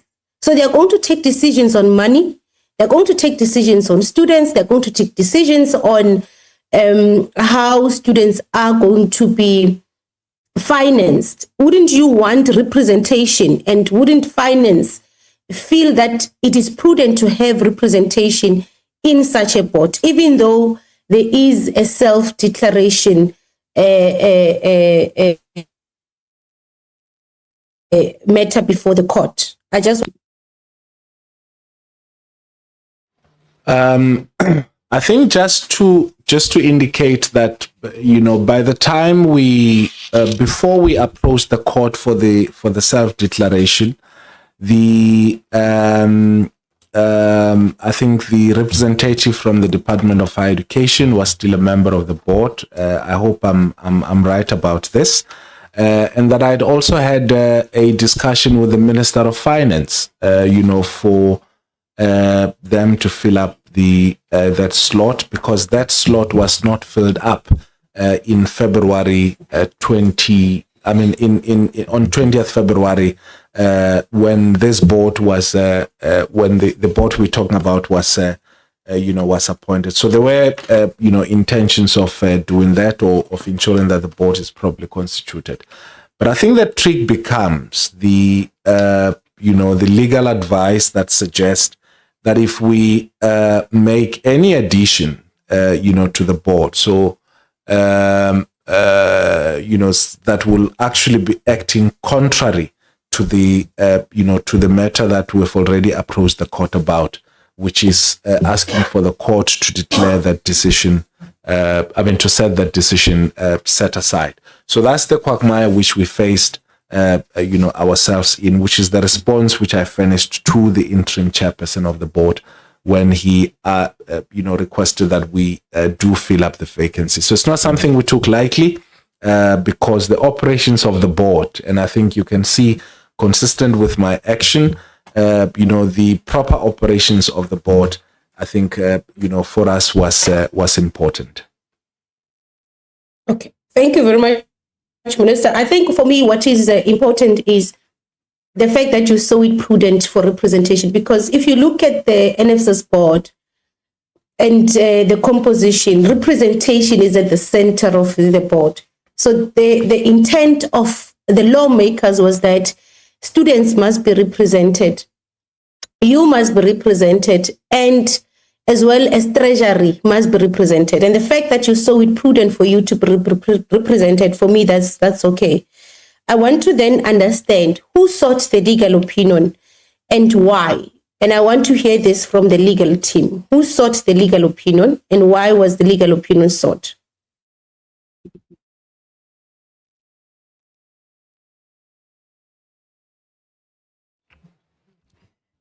Thank you, ma'am. The legal department was approached by the office of the minister to provide a legal opinion on this matter of the establishment of the board. And we then, through the state attorney, sought an external legal opinion from a senior counsel, as internally we were not in a position to do the legal opinion as quickly as it was expected. So the legal opinion... Apologies, Chair, because my time is running out. So why, what were the reasons of the minister to seek the legal opinion at the time? As I said, there were inquiries from especially student organizations who were aggrieved about the representation, And I think over and above that, they themselves had sought, legal opinion, which which I was presented with as part of the list of concerns that were raised around the board, and that's why we then asked formally and officially within the department that we get a second opinion on these issues. Okay, thank you. So the second question I want to know is that, so the excluded bodies, meaning the student part, the student organization or the student representative, because I understand with the department and the finance, was that ever included? Because you alluded earlier that the former minister tried to add, and that was also deemed as irregular. So were students represented in this current board that we're speaking about? Yes, as a result of the one addition from, it's a ministerial decision, and the other one, I think, as a result of the decision of the board, if I'm not mistaken. Yeah. Okay, I think that's fine. So now let's go to the issues that are actually burning. So I want to understand the insinuation or the allegations here before us seek to link your dissolution of the board. They link that with the appointment of the CEO process. So there seemed to be an established link that you actually dissolved the board because there were disagreements within the board on who should be a CEO. And somehow there is allegations that you also had interest in who must become a CEO. As a result, you tried to influence some members of the board to either resign, to influence the process, and if they couldn't, they should then resign. So I want to hear and I want to establish if this is true, because for me, that's very important. Yeah, I want to start with an issue that is established here.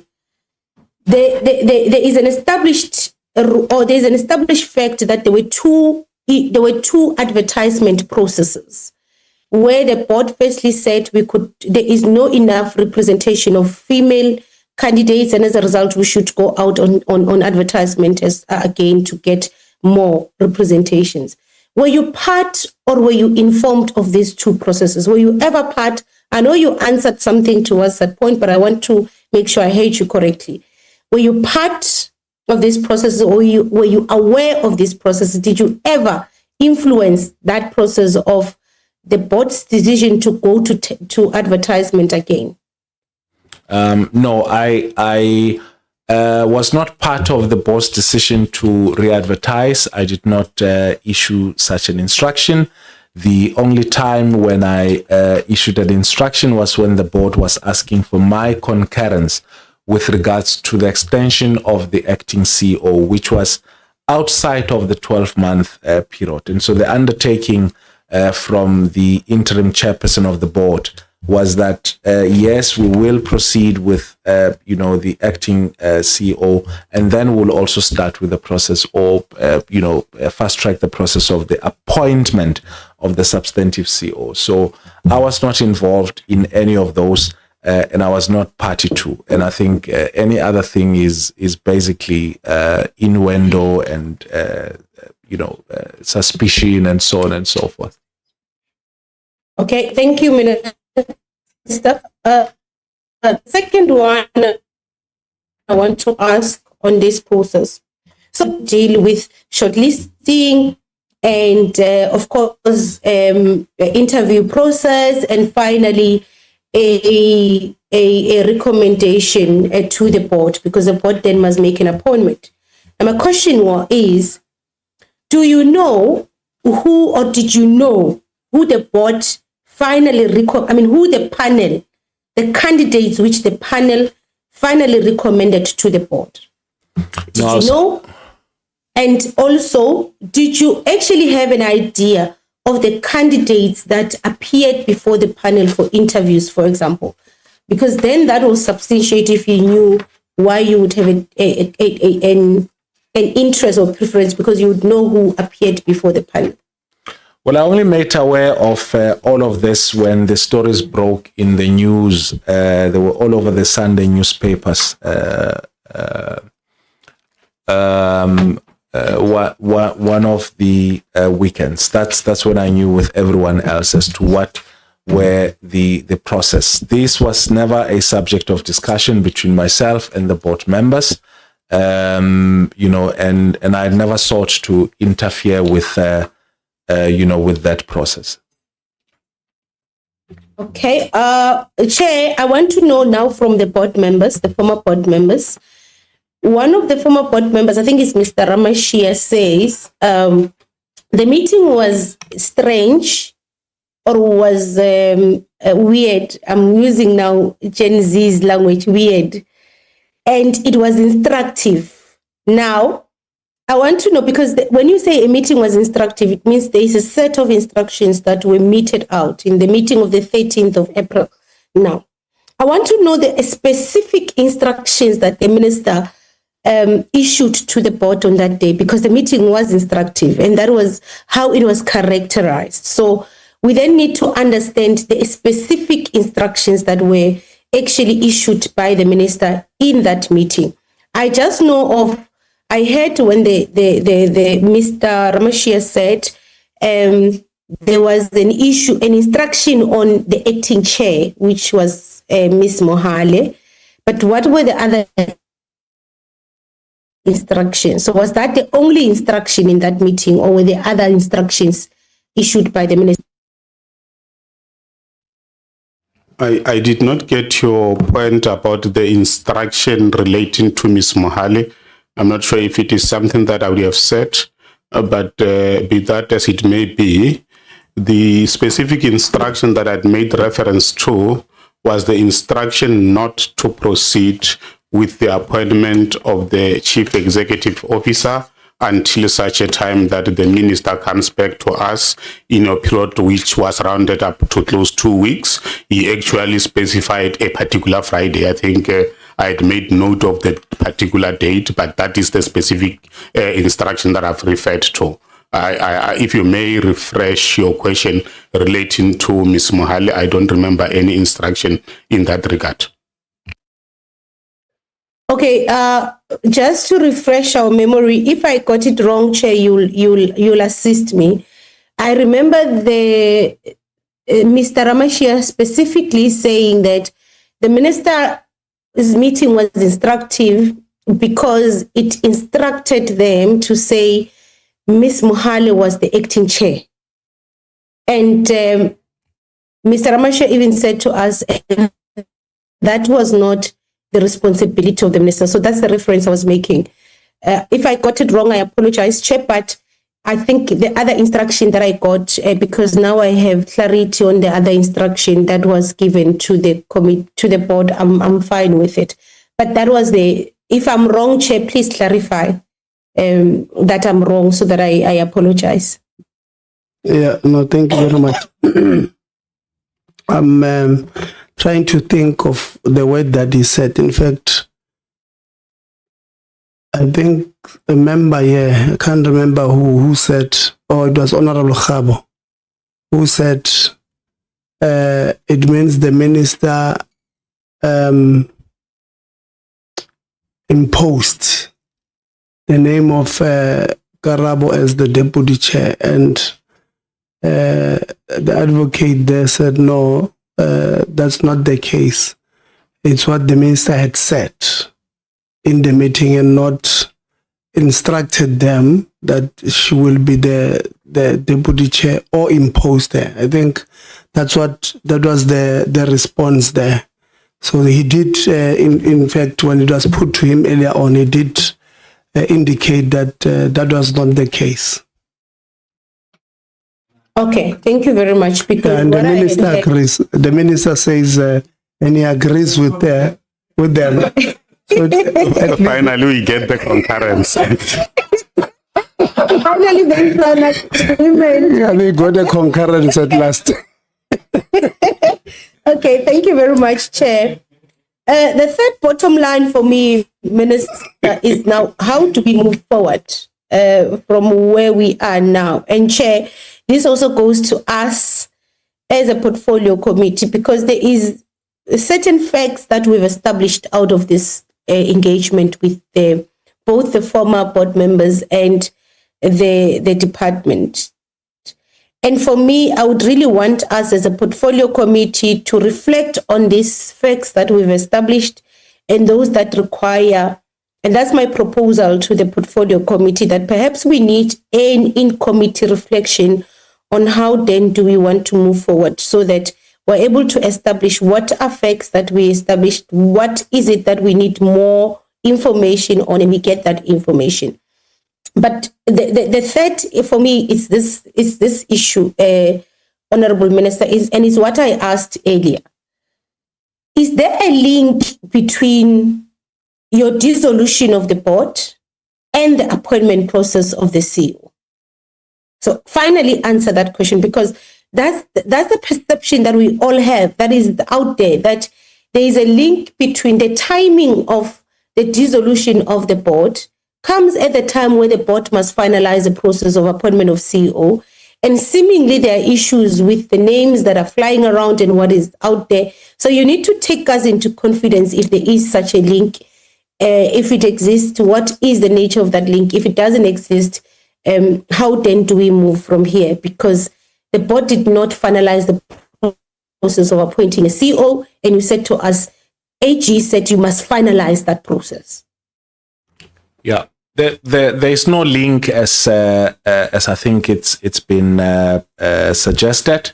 The one process was the process of the of the board, and the other process was the process that I, as minister, was responsible for in terms of the proper constitution and functioning of the board. And in no way in any of my decision did I seek to influence that a particular individual should be appointed as the CEO of the of the NSFAS to the board itself or to any of its members. Thank you. My last intervention, Chair, is that, Minister, I agree with the sentiments of the members on the platform. And I agree with these sentiments on the basis of what the Act intended, the NSFAS Act intended. You know, the Act intended representation of different stakeholders in the board of NSFAS so that all stakeholders can have a voice on how we actually administer the funds of NSFAS. So when you bring an administrator instead of a board, it's one person. So it's one person's thinking, it's one person's discretion. There is less oversight from your side because when there is a board, you've got as a department a person there that is safeguarding the interest and the vision of the department, as opposed to when you just have one person as an administrator. And for me, Minister, I really do. Then there is no student's voice. So the administrator is themselves. Honorable Khakha at some stage said it's the God, you know. So there's no student voice. Students can't say because there's an administrator, but in the board, they then have a voice. They've got a standing. They're able to be represented. For me, that's a serious crisis. It's a serious issue. And for me, I want to then put it to you that it's not a position we wish we could be at as a portfolio committee and yourself also as a department, and that indeed it is very difficult for us to believe that this administration process will actually bear results when the other two administration processes did not. So please give us assurance. But beyond that, Chair, my final submission is that the committee needs to reflect on how then do we move forward in an in-committee sort of way. I will leave it there, Chair. Thank you very much. I really appreciate Honorable Manamela. You had your hand up. So if, without disrupting the minister, because the point that I raised, okay, the minister says I can go ahead with your permission, Chair. It emanates from a question the member was asked as a question relating to the options that were available for the minister in terms of the legal opinion that the minister referred to. And I think if attention is given to Section F of that legal advice, particularly from paragraph 101 up to 104, you would understand that the legal opinion itself did not preclude the minister from filling the vacancies as it would have been canvassed. In fact, the only thing the legal advice said was that was to raise a difficulty because at the time there was only one vacancy. So when we responded to the minister's self-review application, what we said in our answering affidavit was to lay practical options which would have been available at the face of the minister, and is in line with what the legal advice would have advised at that time, that co-option is a possibility available for the minister. It was at the time only limited by the fact that there was only one vacancy. But at the time when we exchanged papers and advised the minister, there were sufficient vacancies on the board for the minister to remedy a crisis that would have emanated as a result of improper constitution of the board. Thanks. I wanted to clarify it in the context of the opinion. Okay, thank you. Oh, Dr. Mgat. Thank you, Chair. Also, just to clarify, the board subsequently sets, after it had seek a legal opinion, whether it is correct and whether it can make decisions. The board sets approved fourth quarter reports, and it then concluded on the matter of the appointment of the CEO. And a letter was sent to the minister. So it is not true that the minister would have found out on the news. We sent, as the board, our appointment of the CEO. We then requested the minister for concurrence. It is then on that Monday, after we would have given that, sent that letter to the minister, that then the dissolvement that we saw on TV arose. Okay. Honorable Manamela. No, I wanted to just get clarity on this narrative by the former board members. So they sent a report of the panel to the minister, or was it a report of the board? Because remember, my question was on the panel. Remember, the board, when it said, and the minister was saying, wait, because that's what they said. The minister said, wait on the process. The minister was saying the panel had not concluded. So I want to know if they sent the recommendations of the panel to the minister or the recommendations of the board. Because the board would have said and considered the recommendations of the panel and then send them to the minister. I think that would be the flow. So I just wanted to get clarity on that one. Thank you. I think what we sent was a board decision that was final to the minister. What we had been sending to the minister is reports updating the minister on the developments of the recruitment process for this last 3 months. So minister would have been aware of what is happening in the recruitment process. And of course, we can show those reports. Are you answered, Honorable Manamela? Yes, Chair, I've answered that. So the minister, but I also want the minister to come in. So it's the final recommendation of the board. So whatever they would have sent to the minister would have one name. Because obviously, if you speak about the panel will show the names of people they interviewed, the scores and everything. So what the minister received is one name. So I just want to get a reflection from the minister on this question. Yes. So what the board sent me on the 30th of April was what they said was their decision in terms of the appointment of the CEO, which was one day. Honorable Lanzi. Chair, when Honorable Manamela had asked the minister about the recruitment process, and I just want him to clarify because maybe I misheard him. His response suggested that he actually saw these things in the media and that he was not aware of this until the final day, which would be 30th April, and that the only thing that he would have been aware of is a complaint from the interim chair of the board. Now, a member of the board is saying they would have been sending reports to the minister, almost giving an update every step of the way about the recruitment process. So those are conflicting versions. But I don't want to suggest anything than to give maybe the minister another opportunity to clarify that point. So the point to clarify, Minister, is that is it true that you got the regular updates from on the recruitment process that the board was busy with? Look, I mean, as to the details of the updates, I'll have to I'll have to check what is it that the board has shared with me and what the board hasn't shared with me. But what I said and confirmed was that the recruitment and the appointment of the CEO was a board process.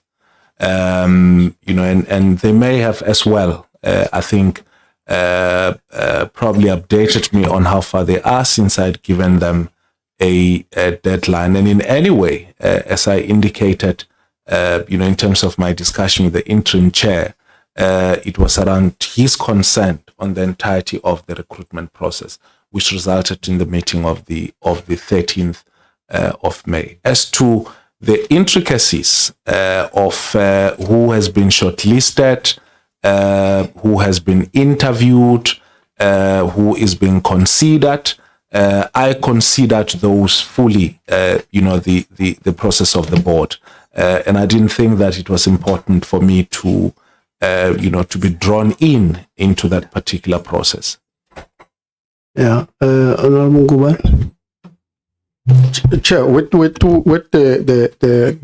hearing now that the board member said he heard it on TV that they are now being dissolved, was the Section 17 of a consultation process by the minister with the board of dissolving them canvassed enough of the reasons for the dissolvement? Because I hear they said they saw it on TV. So where that Section 17 complied there? I think I indicated, Honorable Ngubani, in our presentation that, in our view, we did comply with that. We did comply with the entire process. Honorable Source. Chair, I just want to check if the minister believes that he's got the power to revoke the decision of the board of the CEO choice. Look, you can only revoke, a decision which you have powers to institute. And in this case, if I don't have powers to appoint the CEO, I therefore do not have powers to disappoint the CEO. And as I've repeatedly said, that it is the decision of the board, and that the role of the two ministers of higher education and of finance is concurrence in terms of the terms and condition of their employment.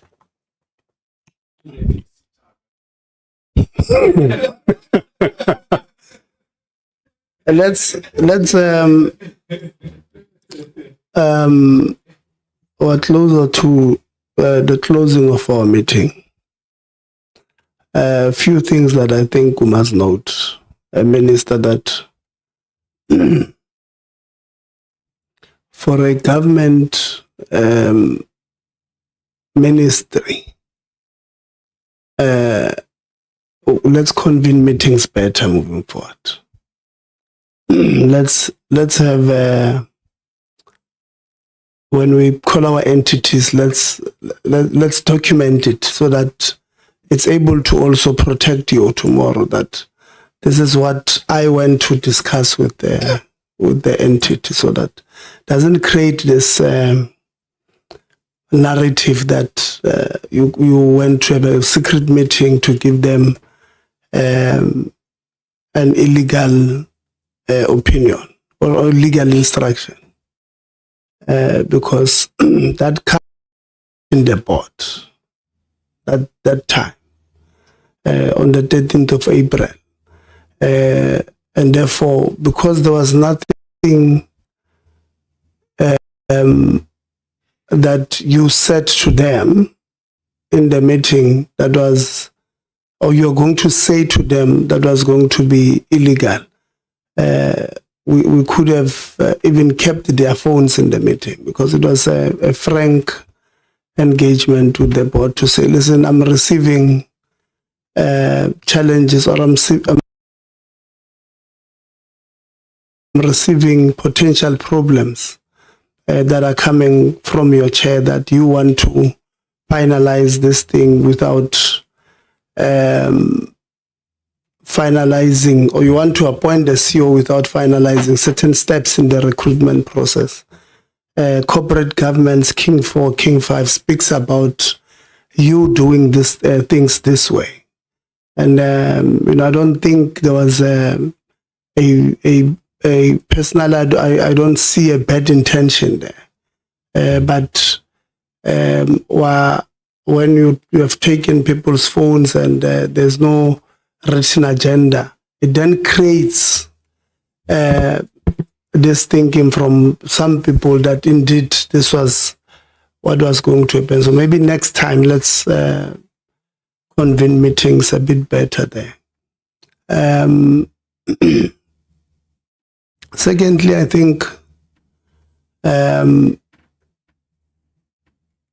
this entity called NSFAS is an extremely important entity. We want that entity to perform at its maximum. It must perform at its maximum potential so that it's able to respond to what government has promised our people.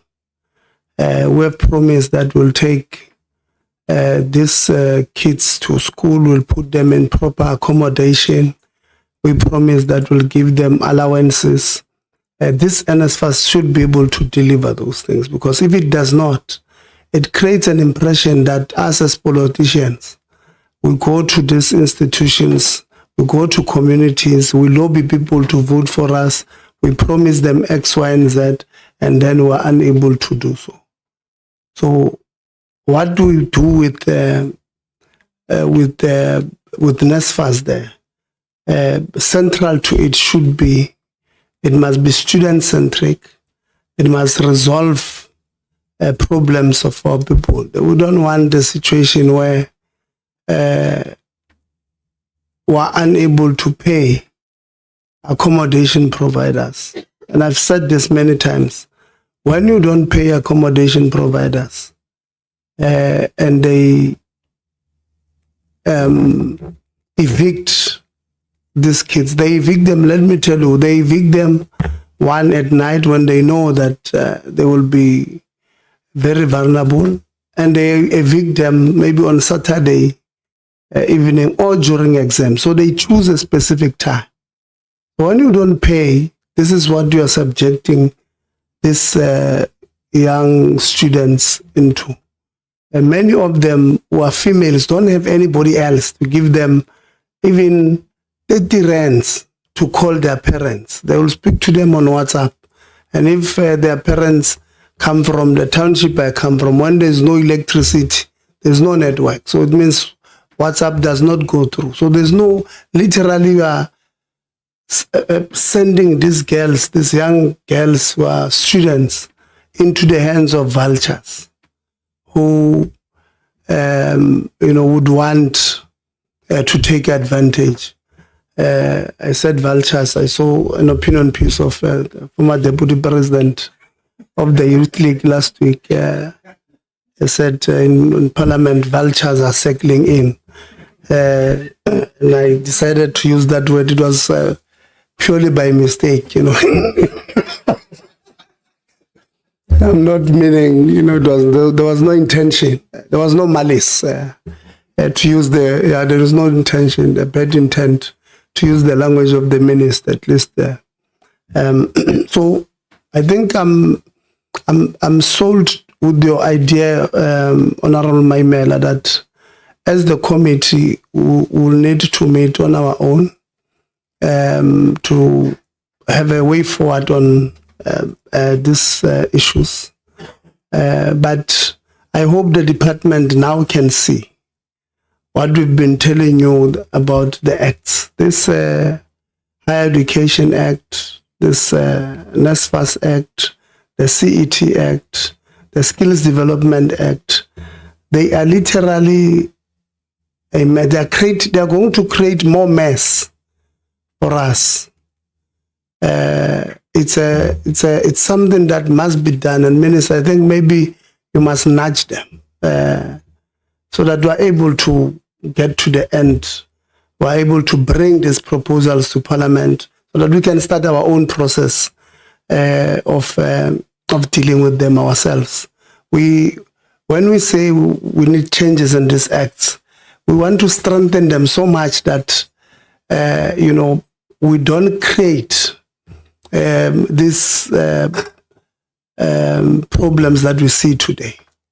And department, honestly speaking, Advocate Kuta, I don't think it's good enough that we make a pronouncement that this board does not meet quorum when we have not established what the Act says about quorum. For me, that's the most basic thing. That is the most basic thing we can't make such mistakes. The Act, I mean, I don't deal with, I deal with over 150 entities. But I knew Section 13, subsection 3, when I read the papers of the board, and then I knew that there was going to be an issue about quorum. I went to the Act and I looked at the Act. What does the Act say about quorum? Section 13, subsection 3 is very clear on what is a quorum according to a NSFAS. It's not like any other quorum, as if you are attending a PGM. It's 50% plus one. No. This quorum is different. It's not. Yeah, it's no attending BGMs. Democratic organizations, they have BGMs to nominate candidates. Others, they are appointed. So democracy works differently this side. So those things, honestly speaking, they can make or break a decision of a minister. And the reason why those who came before us, they would have said a department will need a legal department or a legal section. It's precisely for this thing. When the minister says, this is the decision we are taking, legal should be able to say, Minister, on this one, I think let's rather do it this way. Because the opinion we have is that we'll fall short on this one. And, that's what people who came before us, Advocate, could have thought that we need a legal department for. The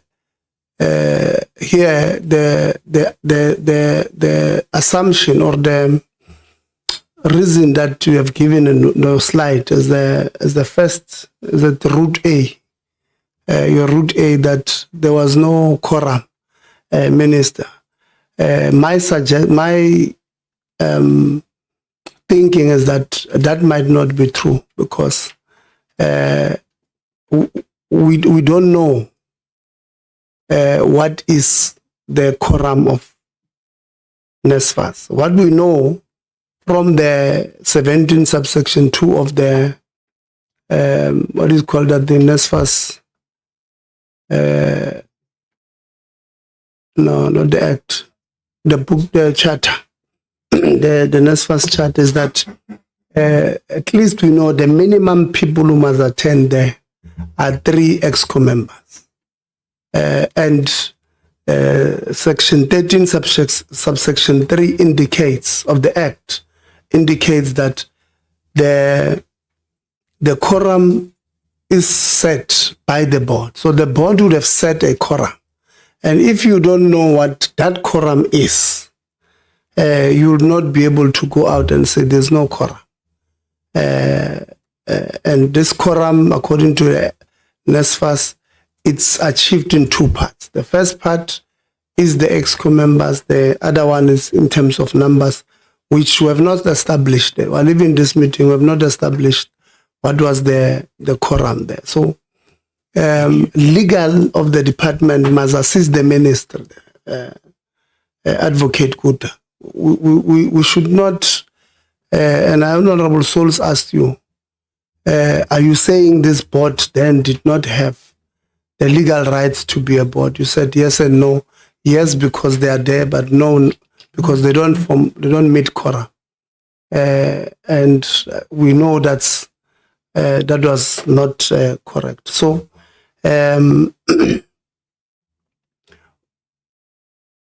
we will meet sometime maybe next week after one of our meetings. We have a joint meeting next week, Wednesday, with Public Works as a result of the oversight we had at the beginning of the year about Public Works not giving TVET colleges, CT colleges and universities these buildings that we're renting from. I mean, we're supposed to be, we say we don't have money to fund education. We've got building, but we want to take money from this education institution. So why even that man? Maybe after that meeting, it's a joint meeting. Maybe after that meeting, we'll have our in-committee meeting so that we then decide, we take a resolution on what we have established there. But I think what I've decided to speak about, Minister, these are for me the basics that we must all agree that they should not happen again moving forward. You know, the relationship, you can tell, between the minister and the board is not really good. And maybe it's because we had 28 meetings in 1 year between yourselves. So you are meeting too much between the minister and the board.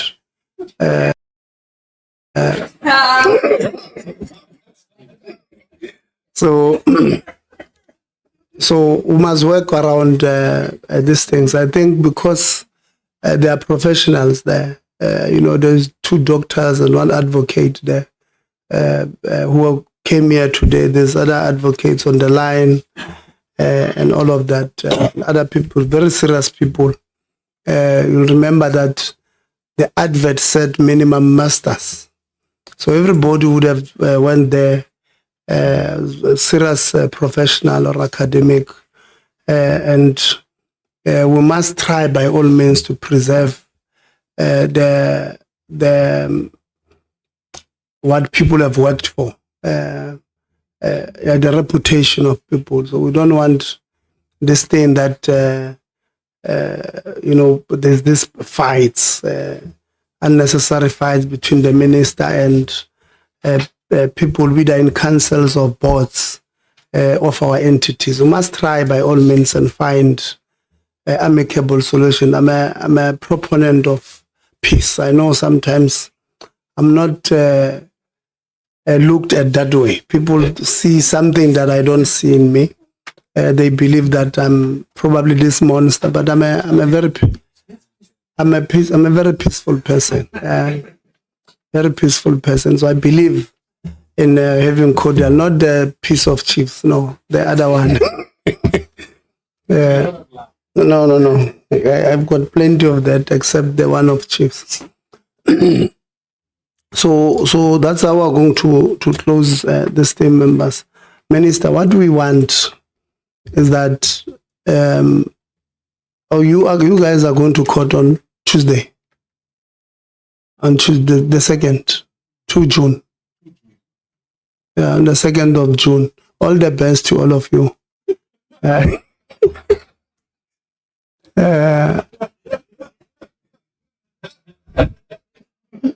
Whatever decision, no.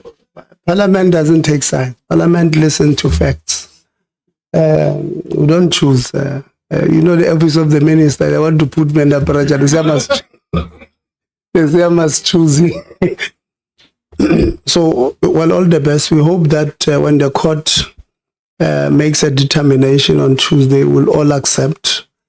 And then what is important, and this is the message, Minister, that would ask you and your team to communicate, is that this governance situation we find ourselves in will not affect students, will not affect people, the beneficiaries. On the 25th and the 31st, when we're supposed to, when students are supposed to get their allowances, they will get them. If they don't get them at the end on Sunday this week, well, maybe they'll get it today because it's the 29th. But if they don't get it today, then we're going to create a big problem in the society, that these governance problems are the ones that are creating these problems. We are extremely worried about that 2024, 2025 ages report, because it says almost 15,000 people had defrauded the state. That's what it says. More than 15,000. They may have not worked alone. They may have worked with some people inside NSFAS. But more than almost 15,000 people defrauded the state. And not only that, they closed doors for about 15,000 poor people who deserved to get a funding and they did not get last year. It also says there's more than 822 deceased people who are receiving funding. As we speak, they are receiving, we don't know whether it's full funding or it's only allowances, which is a big problem. These are in millions of rands, hundreds of millions of rands, DGC. It's a lot of money that we should be giving it to deserving students. I know there were comments being said here about people coming with their views on what must happen to NSFAS. The president during SONA did indicate, even 2 weeks back when he answered the question of Honorable Khabo, that we're expected to submit a comprehensive student funding model so that it can be approved, DG.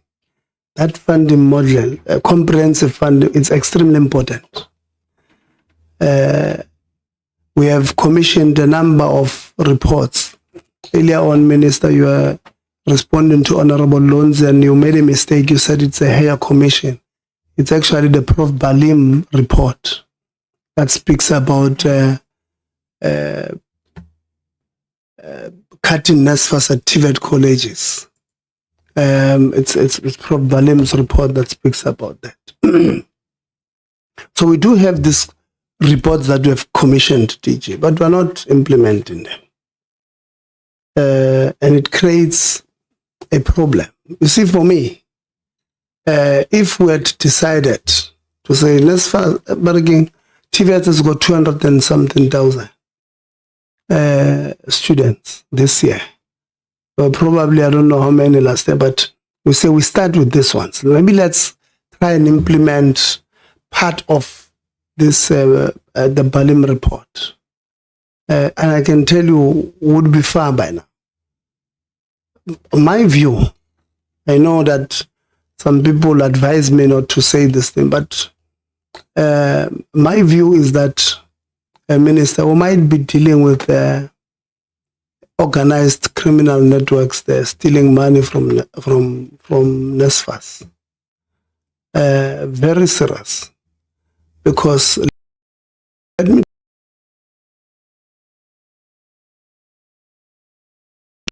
if a person dies,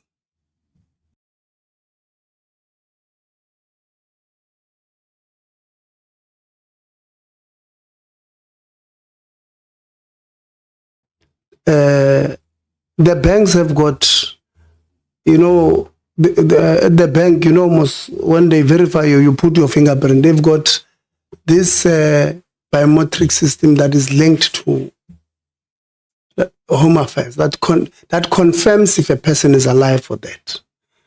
So when we lose money from NSFAS and it goes into a bank account of somebody who's deceased, you must know that thing doesn't happen by mistake. Banks in South Africa are with their technology are way too ahead.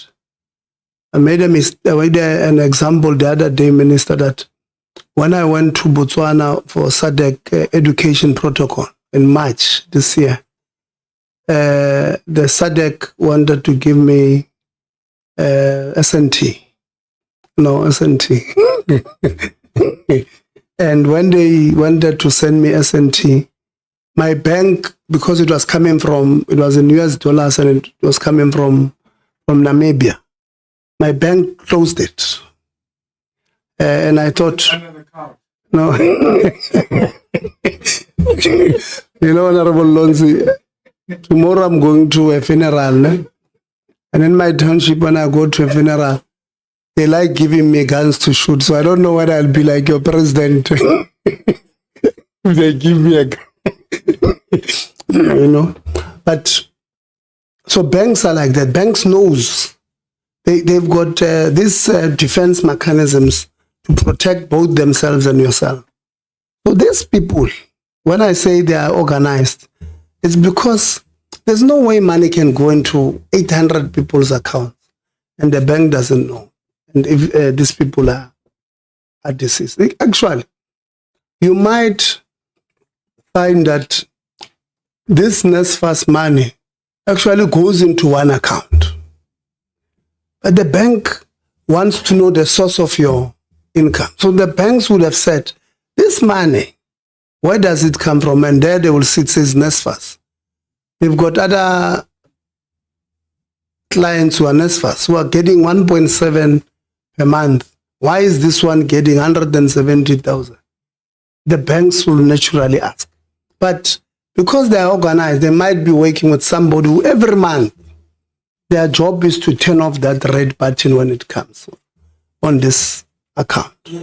And when we say, Minister, we must fix NSFAS, these are certain things that we must go and look at. We want to understand, how does this thing happen? Let's do let's bring in a serious security cluster in this country to go look at these things. Because it's a worrying factor, this thing there. And it might be done intentionally to collapse it. Because this NSFAS, by the way, has produced more than 5.5 million graduates who ordinarily will not have seen the dose of learning and culture, let alone to graduate. So this NSFAS has produced almost 6 million poor people from villages, far-flung areas, and townships. This might be one of the success stories of this government. And therefore, people might be wanting to finish it. Because why would you want, if you are against the progression of certain class, why would you want a vehicle that produces so many poor graduates? So we have to deal with those things. So, Minister, we need to attend to them. We might need to look at, security cluster, looking at that particular issue itself with proper accounting people to look at this thing. So I want to thank you, members, for you wanted something, Honorable Lonzi. Before you close, Chair, I thought you would come back to us to do the usual quick round. No, just quick things. I think, Chair, maybe we'll process them through ANEL because they are important information that we said we want the board to submit based on the submissions that they're making, as well as the department. Because we also because some allegations were made here about Florence, who called the board members and said that minister wants to appoint this CEO and that. And then there were some text messages and calls, and also I think we need the members, the board members, to submit all of those details.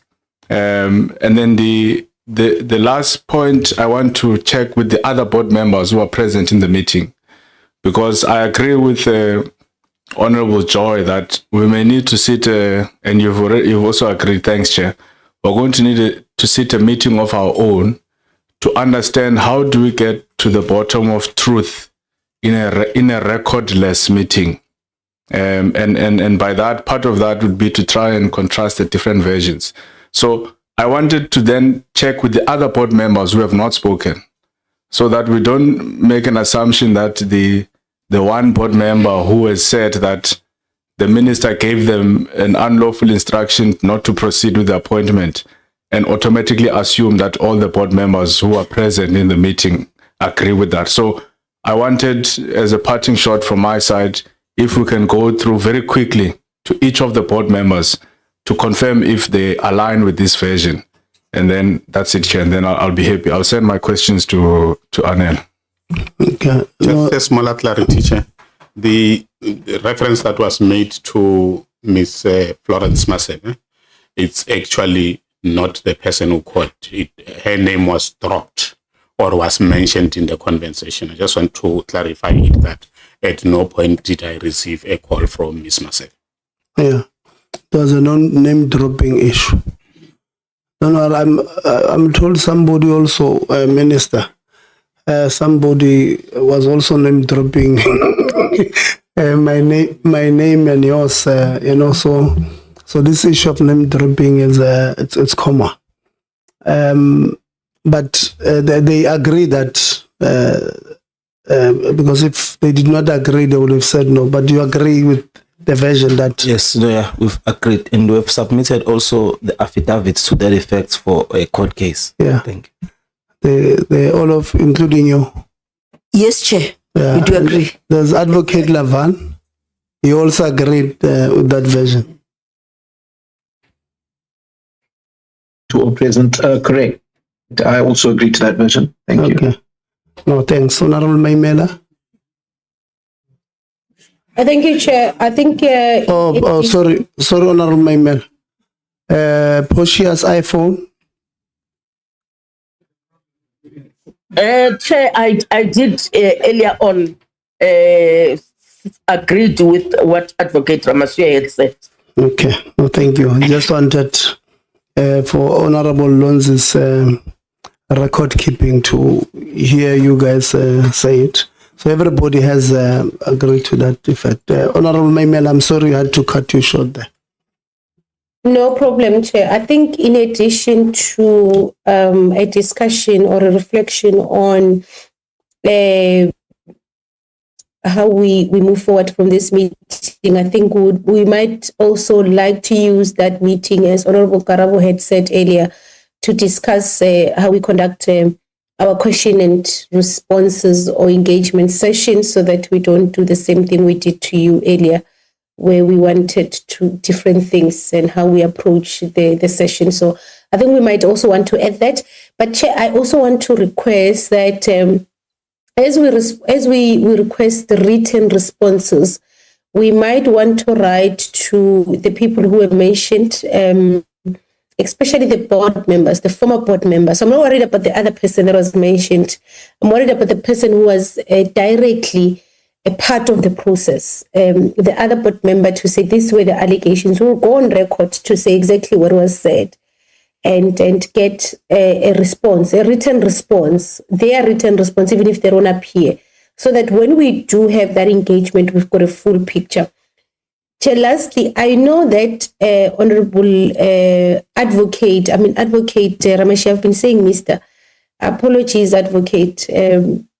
Advocate Rameshi said something about Mr. Masoha, and it was so I just want that what he mentioned, if he said it's a WhatsApp text, and it says something about Mugoni, and I wanted to get clarity so that I can write a written question on that message. If you can just, the exact words that were used in that thing, so that I can write a question. So for written responses on that question, on that message. I think he might have said Moshabi. I don't know.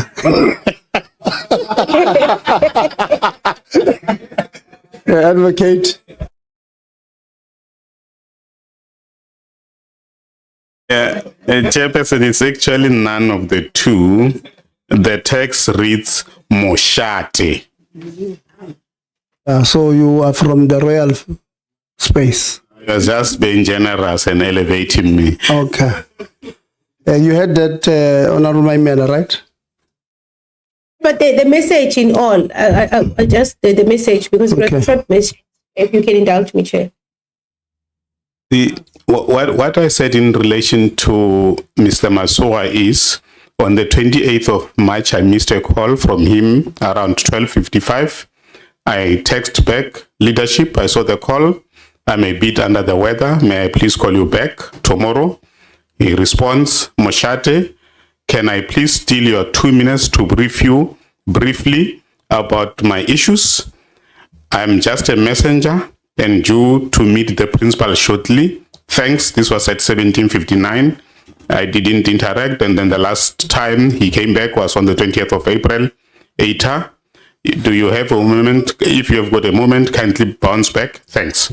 Show leadership, I will later. Then I called him for a call that lasted 3 minutes at 17:52. Okay. No, it's fine. Moshate, we appreciate. Honorable Msezane. No, thanks, Chair. Maybe, Chair, from my side, it would be for us to get a written response from the Minister or from legal advocate Puta regarding the legality of a minister calling a meeting, a formal meeting without any records. Would want a response, a written response from her as a legal person, but also from the minister having strict guidance in terms of legislation, or if that's how they conduct their formal meetings. The concern really, Chair, is about how do we then account for the legal, for the public funds that are used in these meetings if they are not recorded. So it was mentioned by the minister that they do conduct such meetings where they don't have records. So it's very concerning. So would want to really get a response in writing in terms of that. Thank you very much. Yeah, but it's fine. We, like I said, on Wednesday we'll have our in-committee meeting where we will develop a number of questions. Well, firstly, we'll agree on how we are. What will be our view on what happened here, and then the number of questions that we'll agree on in that meeting, in the in-committee meeting next week, Wednesday, we'll then write to the department and the ministry to respond. So there's no need for them to respond now. We will take that decision as a committee on our own, and then we will then write to yourself. So